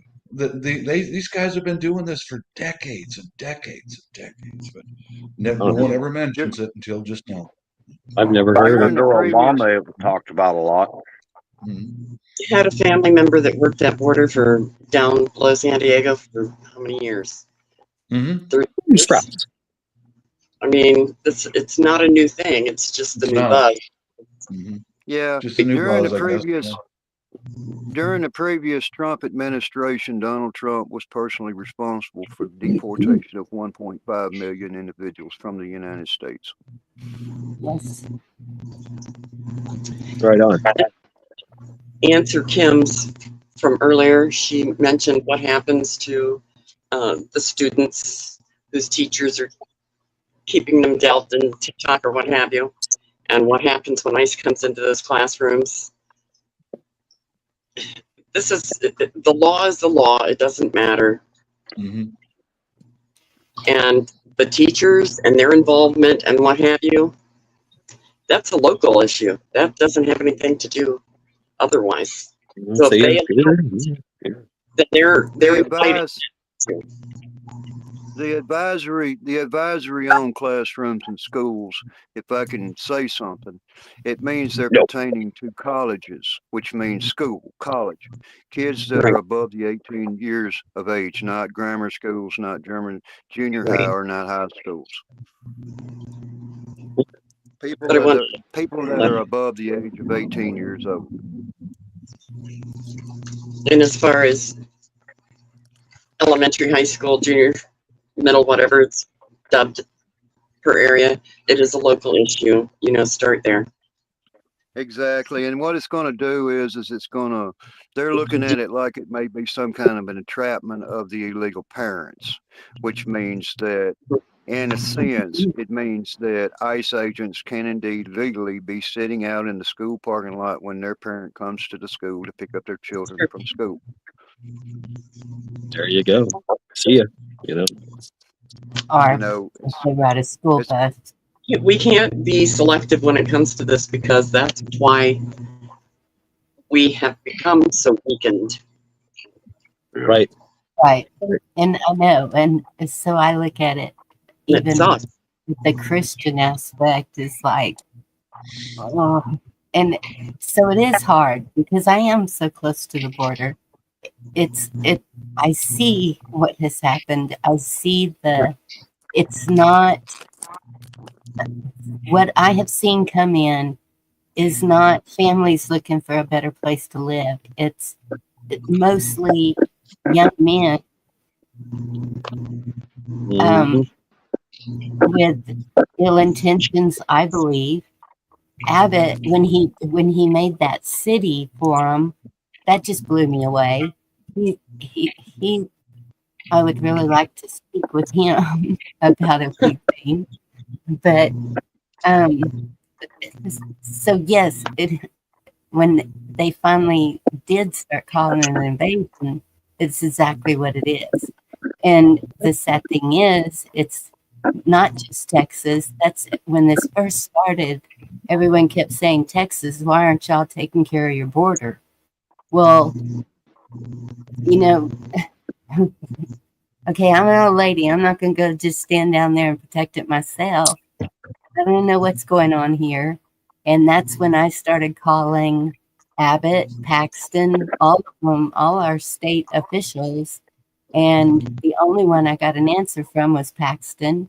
And his secretary answered, and she said, ma'am, I hear your emotion, but this is a federal issue. It's out of our hands. And as soon as she told me that, I was like, and so, but they were already going, those guys that were coming over, anyone who watched the videos, they had a sheet of paper. They were telling exactly where they were headed, what state, city. Yeah. Oh yeah, this is premeditated invasion. They had. I mean, seriously, there's been many. There's proof of this. I mean, there's so many NGOs that are across the border, that say, hey, here's what you need. Here's your cell phone. Here's a bag nasty. Here's a change of clothes. Here's your directions, your map. Here's what you say. Here's all this paperwork.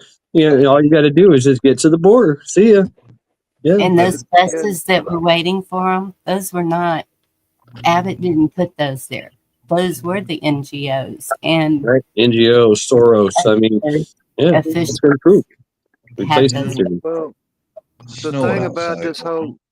the thing about this whole conversation is people have to realize that the southern border and the northern border, that's just the doors. That's the doors to come into our free country.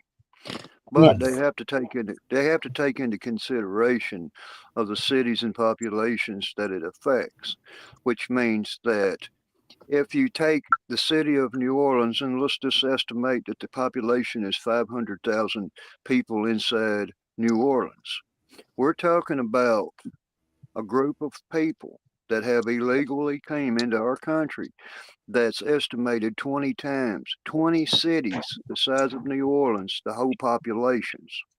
Okay, anybody, and it's already coming to be, which means that you have the mayors and stuff like in Chicago who stand in their ground to defend the illegal migrants, which means that whenever you took office to uphold the United States Constitution and the laws inside of it, which means that you will be Treason. facing the legal, you will face the legal consequences. That's going to happen. You know, Right. It whenever should. you instruct, when It you're should have instructing, happened. yeah, whenever you're instructing the chiefs of the police departments and everybody else to unassist federal orders and laws, which means that, just like you said it, treason. Yes. So what about the ones from Argentina and where else was it that were flown in? Venezuela. Afghanistan, Middle East, Syria, Lebanon. I mean, Yeah. you name it. I mean, there's a lot of Middle They, Eastern here too. there's people are not Chinese.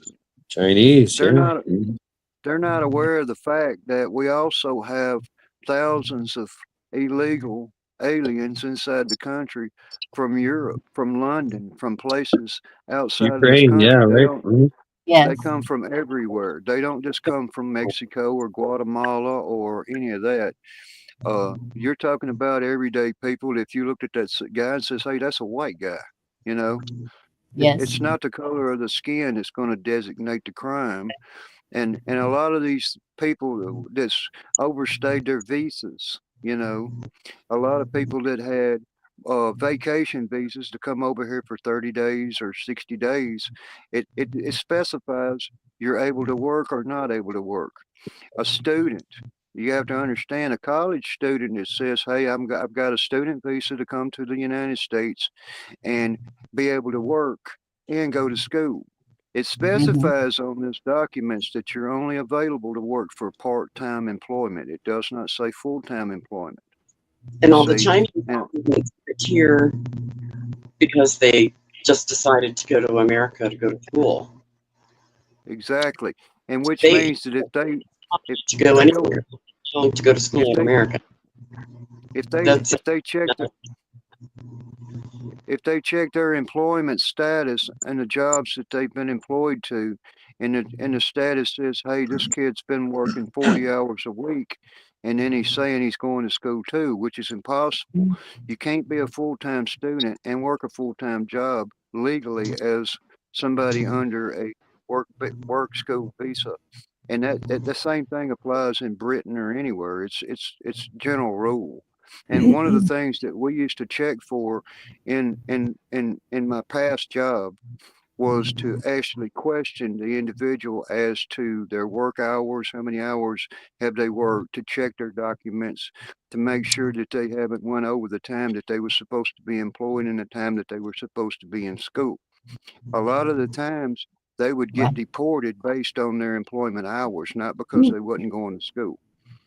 It's kind of tricky. But the seriousness behind it is most of the people that's in the country that's being deported are here because they have illegally entered the country, not because they've legally entered the country and then overstayed their visa. It means the priority is the people that have been entered into this country illegally. It doesn't matter if they came through the app or anything like that. That didn't give them permission to miss their court date. That didn't give them permission to do a lot of things. So, like I said, there won't be, the soldiers have their orders, is all I'm saying. You're not gonna negotiate with them. It's sort of like when you get pulled over by a law enforcement agent, you say, "Oh shit, I'm getting pinched. I'm going to jail." And then the officer that's transporting you, you're trying to reason with him, and he's telling you, "Hey, look, I'm not the one that pulled you over. I'm not the one." And Chad, you can reflect. by your days working in the prisons and stuff.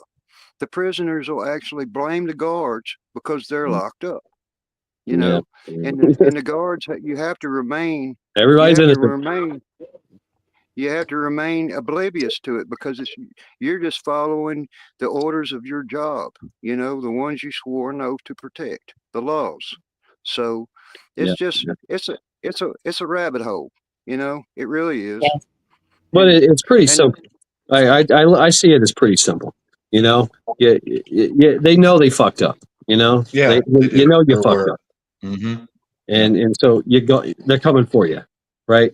And that's why a lot of them already left. You know, let's say whatever. Yes. I'm going to suck if anybody ever asks me to represent them as an immigration attorney. I'm going to say, shit, man, you're in trouble. It's better for them to just go back home than have it on their record of being deported. Yes. Can you afford a plane ticket? You want to go back through the legal system to come back, and you've already got it on your blotter. He's been deported before. Well, what's the guy in the embassy going to do? He's going to look at you and go, "I'm not taking a chance on you. Get out. You're done." Mm-hmm. Yeah. But look how many have come back that have been deported, and how many times. Mm-hmm. Yeah, right. You see, this is their 5th time to be deported, and it's like, how's this happening? But this is the first time in many, many years that we have had representation of the law the way closer to the way it should be. Yeah. Yep. That's it. We're getting the justice that we deserve to see. Yep. That we require them to do. Right. Yes. However, we're seeing pushes forward. And yes, it's hard. The family is, but again, that's not part of the law. You know, here's a little angle that people don't really there's a lot of things that kind of distract some things, but it's kind of like the subject just came up about somebody who was willing to pay $10,000 to a cartel to be able to get them into this country. Well, a lot of these people are just working class people, so they have to work off the debt. Well, their fear of being deported has consequences, which means that once they return back to the little town that their country of origin they were from, which means that they may not have a chance. You know, they might have to pick a different city to be deported to. You know.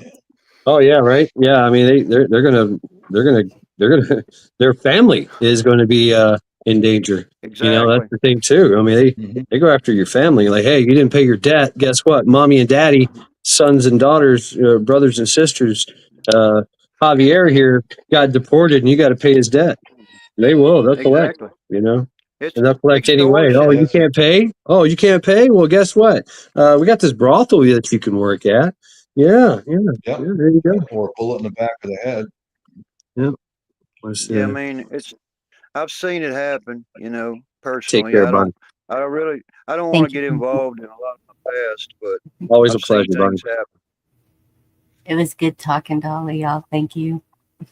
Miss Bonnie, good evening. Yeah, it's just better to do it the legal way. Go through the embassy.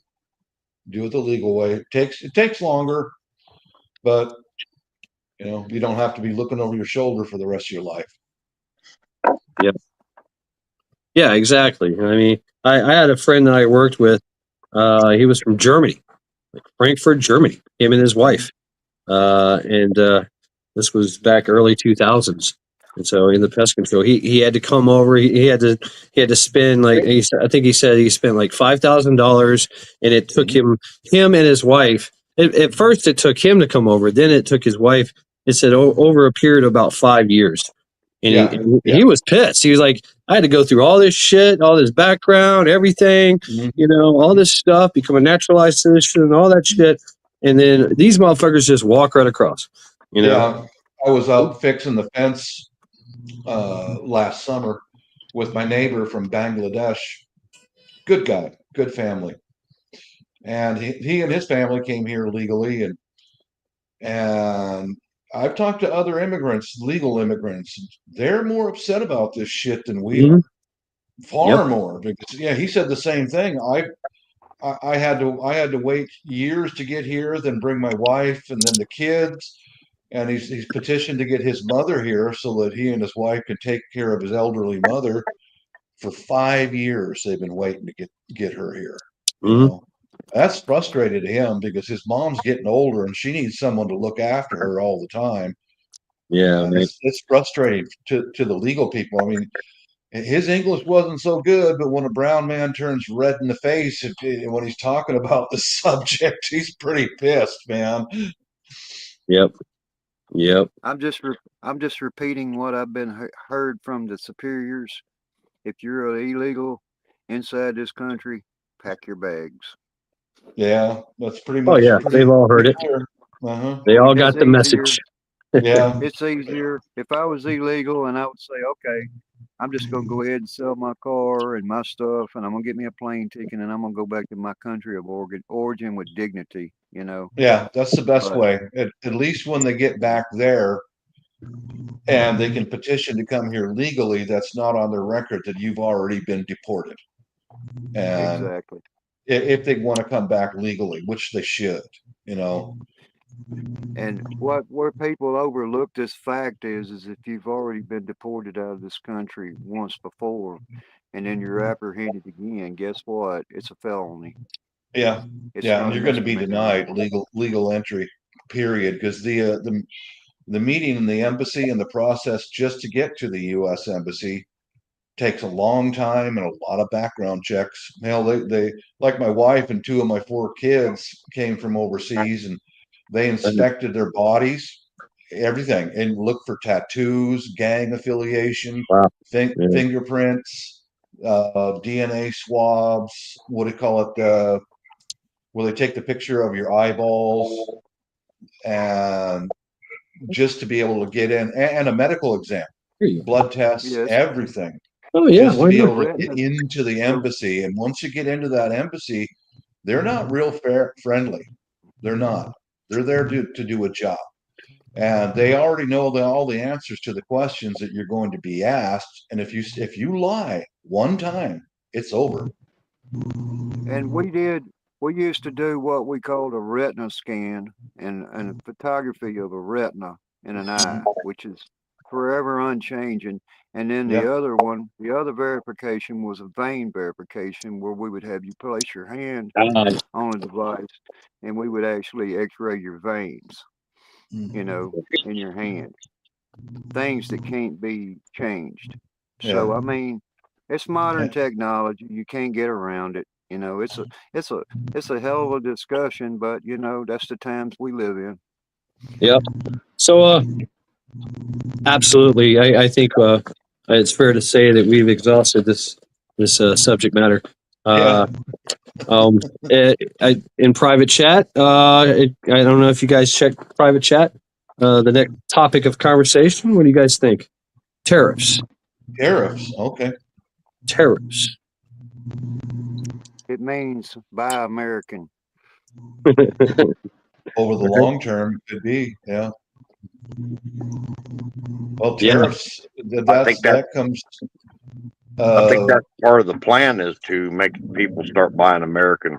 I think that's part of Trump's plan, because he's expecting them to do the tariff back on us. Right. Self-reliance, self-sufficiency, man. Yeah, exactly. We got everything. We used to make everything. We used to make everything in the whole world. Everything we fucking needed. And American product was prized throughout the world. We need to get back to it. And Popeye's chicken is the shit. Love that chicken from Popeyes. There's empty factory buildings all over this country. I expect a lot of them to be opening back up. Yeah, right. Yeah. I was It's just the commenting on golden that. age. The golden age. Yeah, I think that's the long-term goal is to bring American companies back to the U.S. Buy American, make American. You know, I mean, a lot of like, look what happened in World War II, man. Those folks came back. Those men came back, and they went to work in their garages and made stuff. And then they built businesses out of their garages and moved out of their garages into, you know, brick and mortar. You know, amazing stuff. So, yeah, we can do it again. We should. And So- You know, I know lots and lots. I've got family in Canada. Matter of fact, lots of family, and I've met hundreds of people in Canada. And you want to know my opinion? Is Canada loves America, and America loves Canada.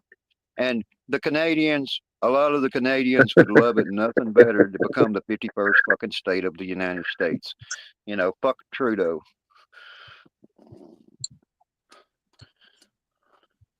Lady Smith, you had something to say. I do. And so I'm curious if everyone realizes the pinch that they're going to feel in their consumer products. Yep. With Trudeau doing, you know, playing the game, therefore it changes the dynamics a good bit. I mean, does it really though? I mean, that's really. I mean, what does Canada bring to the table? Trudeau said, "Forget about the orange juice from Florida." Oh, okay. So we drink more orange juice. we'll have an overabundance of orange juice. Go ahead, Mac. More for I me. thought he resigned. yeah, that's what I heard. He's not the prime murderer anymore. That's what I heard. I seen him today running his mouth about the tariffs, and I was like, "Well, you resigned fucking a month ago." Yeah, go ahead, Lady Smith. I'm sorry. He maintains office until March. Oh, until March. I knew you'd know. Just connect the dots to who we're talking about, which means that Trudeau and the government of Canada has legal suicide on the laws. Right. And then you go back and you check the old Dems and you say, well, they wanting what? To everybody to be able to get an abortion. See, so it's closely related. But like I said, if you go back and watch closely at Trudeau, he's very precise with his words. He's not trying to piss the United States off. He knows that, let me explain this, about 90% of the economy of Canada, especially on the border, are reliant totally on the United States economy and the industry. They build for the industry. And that means that if they keep on, you know, they're going to fuck around and find out. That's what's going to happen. Well, and it's not the people of, it's not the people of Canada, it's the leadership of Canada, you know. Yes, and most Canucks will agree. For those that I know. However, I think many are not keen to the idea of becoming a one-continent America. That's a good one. Yeah. Our best interest at this point in time. I mean, you know, that plays into the whole new world order thing of, you know, you remember Biden tried to do that. You know, he's like, oh yeah, this is the North American Alliance. You know, right. They tried to push that. But you got to remember that each state inside the United States has its own constitution, which Canada would be allowed to have their own constitution as Canadians. Texans are Texans, Louisianans are Louisianans, and Canadians will be determined Canadians. It's not going to change anything. It's just going to get that fucking regime the fuck up out of their fucking lives and give them a little bit of freedom, like they said. You know, everybody in Canada wants freedom, but they're not willing to pay the price of freedom. They're not willing to tell all of these fucking royals of fucking Britain and leftovers of that regime to go kiss their ass. That's what that means.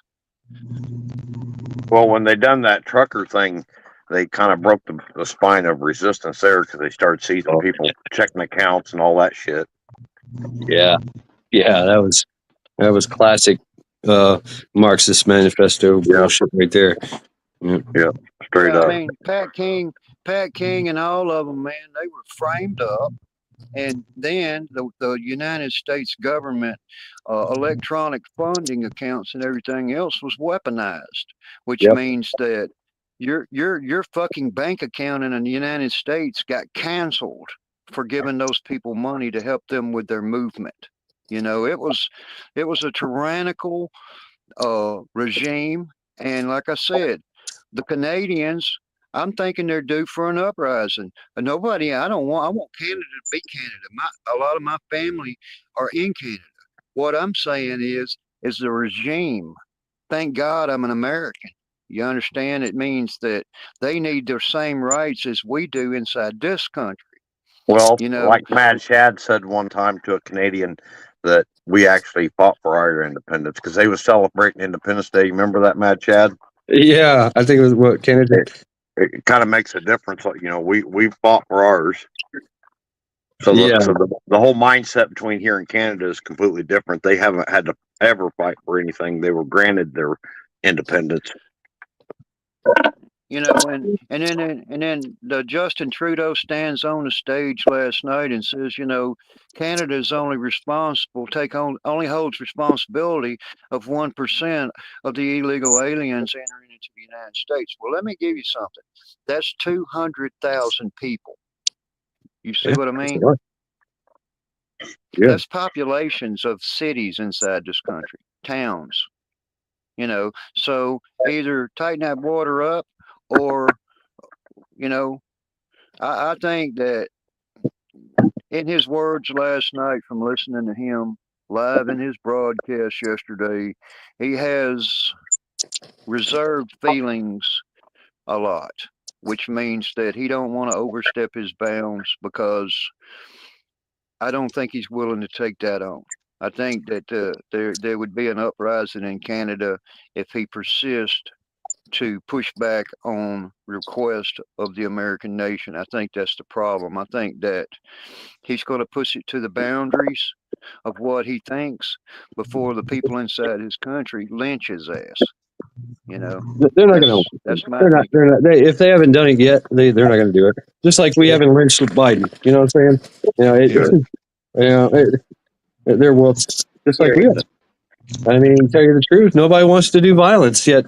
You know, it seems like every now and then, violence is the answer.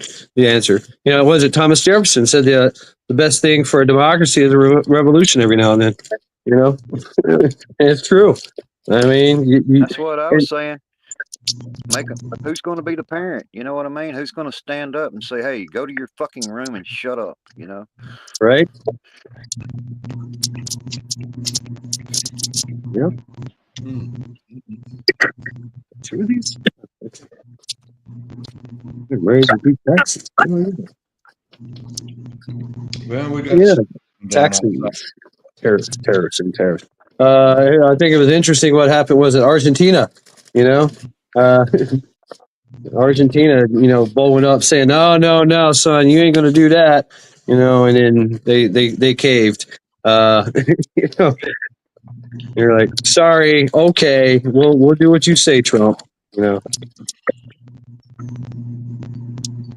Yeah, I think Colombia just got fucking smacked. You see what happened? They're sending their presidential aircraft to come and get their people. You know, that's fair. That's fair. Right. Better make a bunch of return trips because there's a lot of them here. Hey, we're trying to eat our pork chops and our steaks and potatoes and watch our damn YouTube inside this country. Don't make us fucking have to come down there. Right. Gulf of America. What? That's what's up. Gulf of America. Welcome to the Gulf of America. Yeah, we took it back from Mexico. Fuck you, Mexico. It's ours. That was great. I mean, it really was to me. Everybody's like, oh gosh.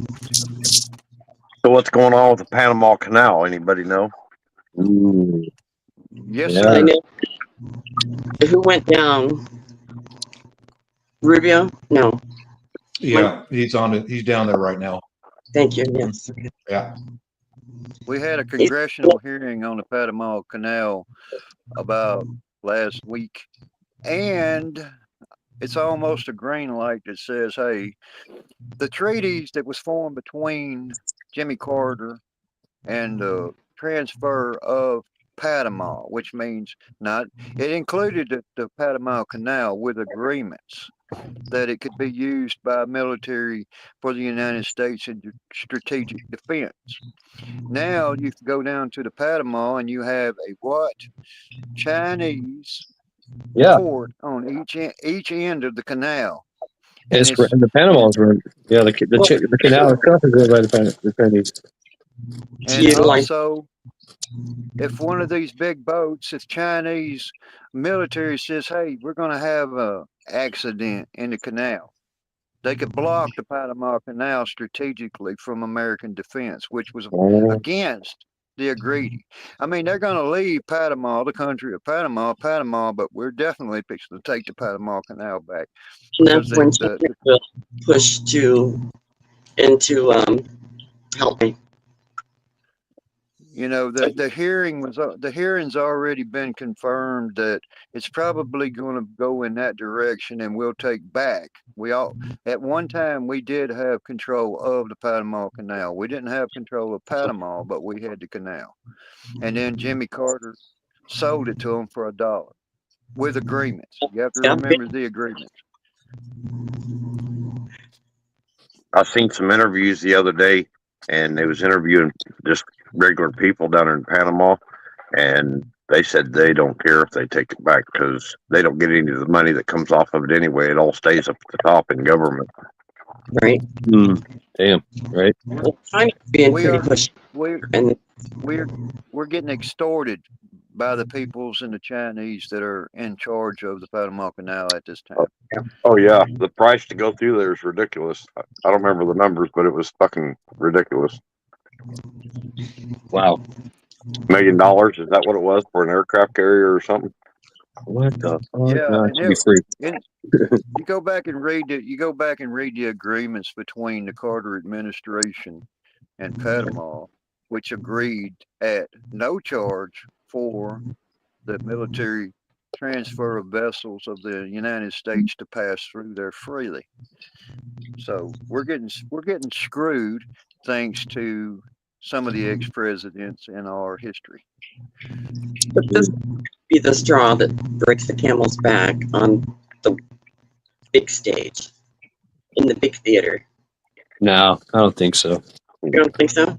I think it would be. I think that she would potentially push into Japan at that. Like, what do you mean? What? Take on Japan? China going into Japan. Japan will whoop that ass. Yeah, they will. So they might go into Taiwan. We're cleaning up Taiwan. Oh, the real Taiwan will probably whoop that ass. The real target is Japan, I think. But China. Watch the South China Sea. That's where the shooting's going to start, right there. Why are we within this year? China took away the entire Gulf of Tonkin from Vietnam. They've been murdering people out at sea and on some of the smaller islands off the coast of Vietnam for years.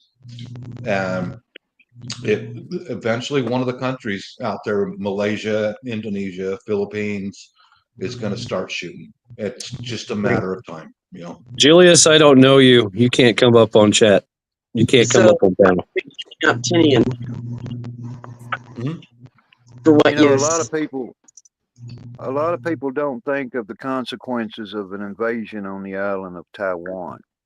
One is if you've never been there, it would be a guesstimate. But you have to understand the island of Taiwan is essentially a wide beach around a mountain range. You see, right? And it's very fortified.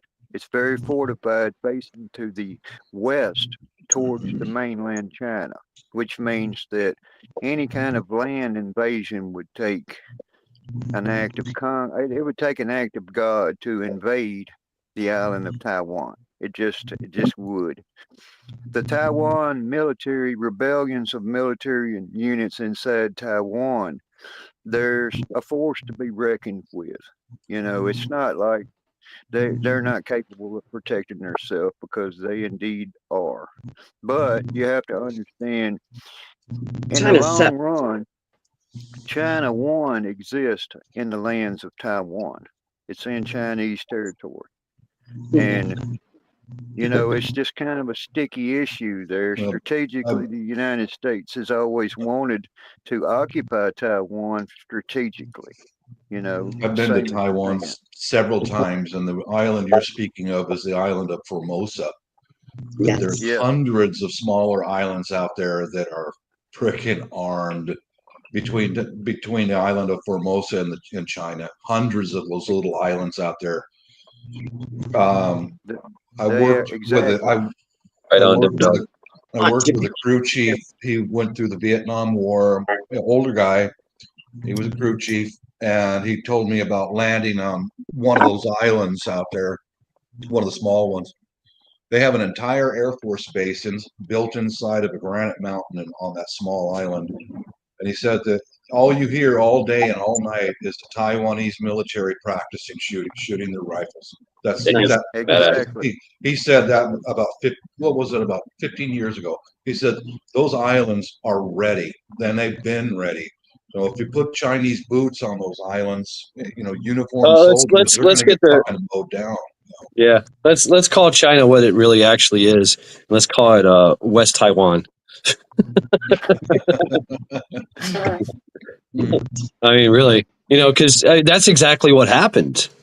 Okay, the people, Taiwan is the exiled Chinese government. They're exiled from the Mao Zedong revolution, the Marxist Communist revolution. They exiled them. They ran away to Taiwan.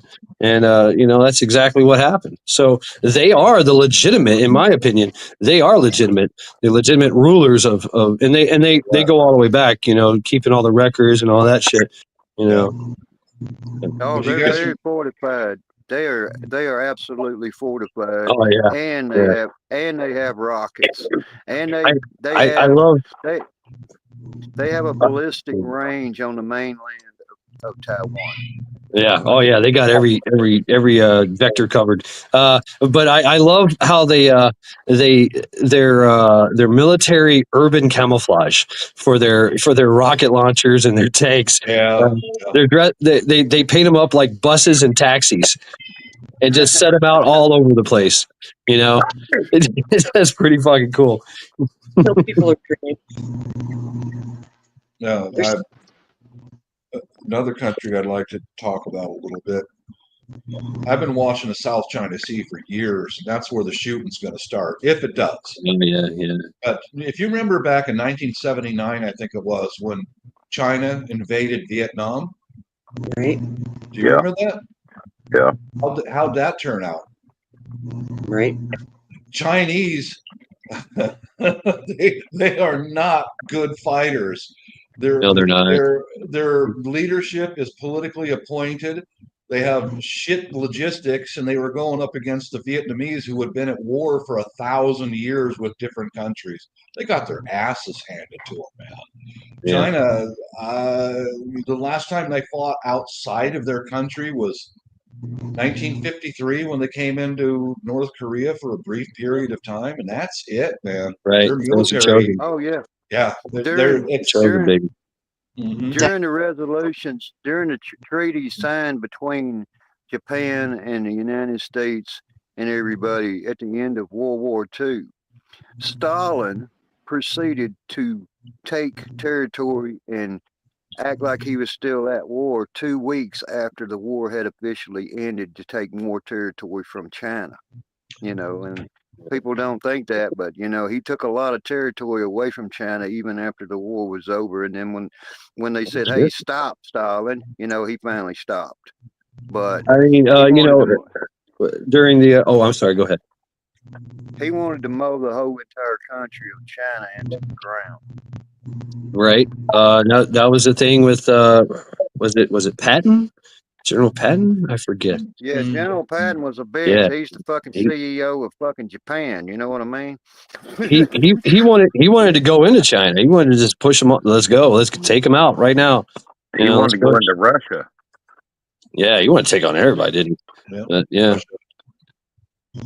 Yeah, I mean, China, and you know, I say this, you know, it's going to sound bad, and I love and study Chinese culture. How I studied Shaolin Kung Fu, Buddhism, you know, all that, and so, but it is very true that term, the weak man from the East. They are really. Yeah. I mean, especially now, under their communist rule and regime, they are absolutely the weakest. You know, everything they have, they stole and re-engineered. They have, and it's a terrible fucking version of like everything we have. Yeah, they say, oh yeah, we got that too. Yeah, it's you got a vague idea of how it works, and you tried to facilitate. Facsimile it, and it didn't work. It doesn't work as good. You know, everything is shit. Everything. You know, look at their infrastructure. They call it tofu construction. Oh God, there's tofu construction. Yes. Yeah, on that part. Yeah, I mean, they Beijing when it flooded. You know when it flooded? They didn't have a fucking sewer system. Yeah. They literally they took grates. You know, your sewer grates. They just put them on the road. They didn't dig a hole. They just put them there. It's all on paper, man. There's a good channel you guys should check out. I apologize. I don't remember the name of the channel. He's a South African, and he pairs up with an American who both are expats. Yes, I know this one. I know this one. You know that one? Okay. Yeah. Oh, shit, man. You see how sometimes those skyscrapers made in China fall down on their own because of corruption. Dude, those Chinese, I've seen them overseas. They are the most, you cannot trust those sons of bitches whatsoever. They will fucking rob you blind, man. Yep. Seriously. Put it right out there. I witnessed this in a small hotel over in the Philippines. There was 3 or 4 Chinese dudes trying to make a break for it. They didn't want to pay their hotel bill, and they we're going to go to the casino now, and we will pay in full when we return. No, sir, you need to pay your bill now. And all 3 of them took off. They had a taxi show up, and all 3 of them jumped in the taxi. And the young lady at the front desk sent the guard in to go gather up their possessions and lock it up, because she knew they were bounce out on their fucking bill. They're scumbags, man. I've seen that shit like that. It's like, welcome to the pile, or you want a happy ending? Have you seen where they busted a bunch of the Chinese massage parlors inside the country here lately? Human trafficking, and they're all over here. They're everywhere in this area. Yeah. Mm-hmm. They've been cracking down on those guys too. Should be. That's part of human trafficking, dude. Yep. Yeah. So, fellas, what are your thoughts on the reason we're cleaning up Tinian? Oh, this for an air base. Yeah. Okay. Yeah. What? The island of Tinian. They're putting in. They bulldozed out the old original World War II runway, and they're putting it in a very modern Air Force base there now. Bombers. Base. Bomber base. Where is Tinian? What? It's by Guam. Oh, okay. Tinian is one of the bomber bases that launched and was bombing Japan day and night. And then the nukes, Guam, Tinian, and Saipan were all. Plus, there's a new military base built on the island of the Palau Islands. It's a Navy and Air Force base. Well, that was the harbor was built in a combination of Australia, the U.S. to allow the ships to pull in with supplies, and they got a new Air Force base there. That's to keep us connected with Australia, because that's Australia and the Philippines. I like the uptick in these, like cleaning up Tinian and reopening. Yeah. I got a playlist on my channel if you're interested. The playlist is called Flashpoint the Pacific. Check that out. I've been keeping track Yeah, of I've this seen that. Yeah. as much as I can. Yeah, I've shared a little with Chad, you know, especially since my nephew's in the Philippine Army. Oh, he's back in Mindanao now. A few weeks ago, he sent some pictures, him and his platoon loading up on a C-130. I never ask where he's going or where Oh, he's wow. at. Cool. Yeah, he's getting some good training, huh? He is. Yeah. Hell yeah. I hate to do this, but ladies and gentlemen, I have to call it quits. I have to go to bed here soon, 8 o'clock. Good night. Appreciate you. Yes. So thank you all. Thank you, Lady Smith, Maccabeus, Zombie, Bob, everybody else that's came on, even Universal Galaxy. Thank you as well. I mean, I learned something. Learned a lot of things. Right? And everyone Look, in chat. Zombie shows his face. There you go. What's up, Zombie? Yes. Later on. Hey. Doing right. Oh, here's some of that. Here's that war injury I was telling you about. See? Yes. There you go. Give him the nub. Very good. Well, it's been great. Love all you folks. Love you, Chad, as always. Thank you, I will brother. catch Thank you on the next time. All right. Thank you very much, man. This has been a great live stream. Thank you all. Thank you. And thank you, chat. Everyone that awesome shitty debate.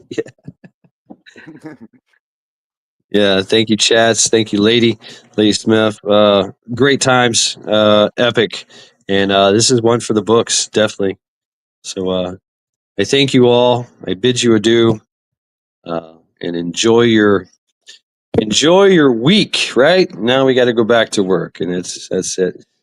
So this has been a Sunday Reflections Live. And this is me saying good night. Take care.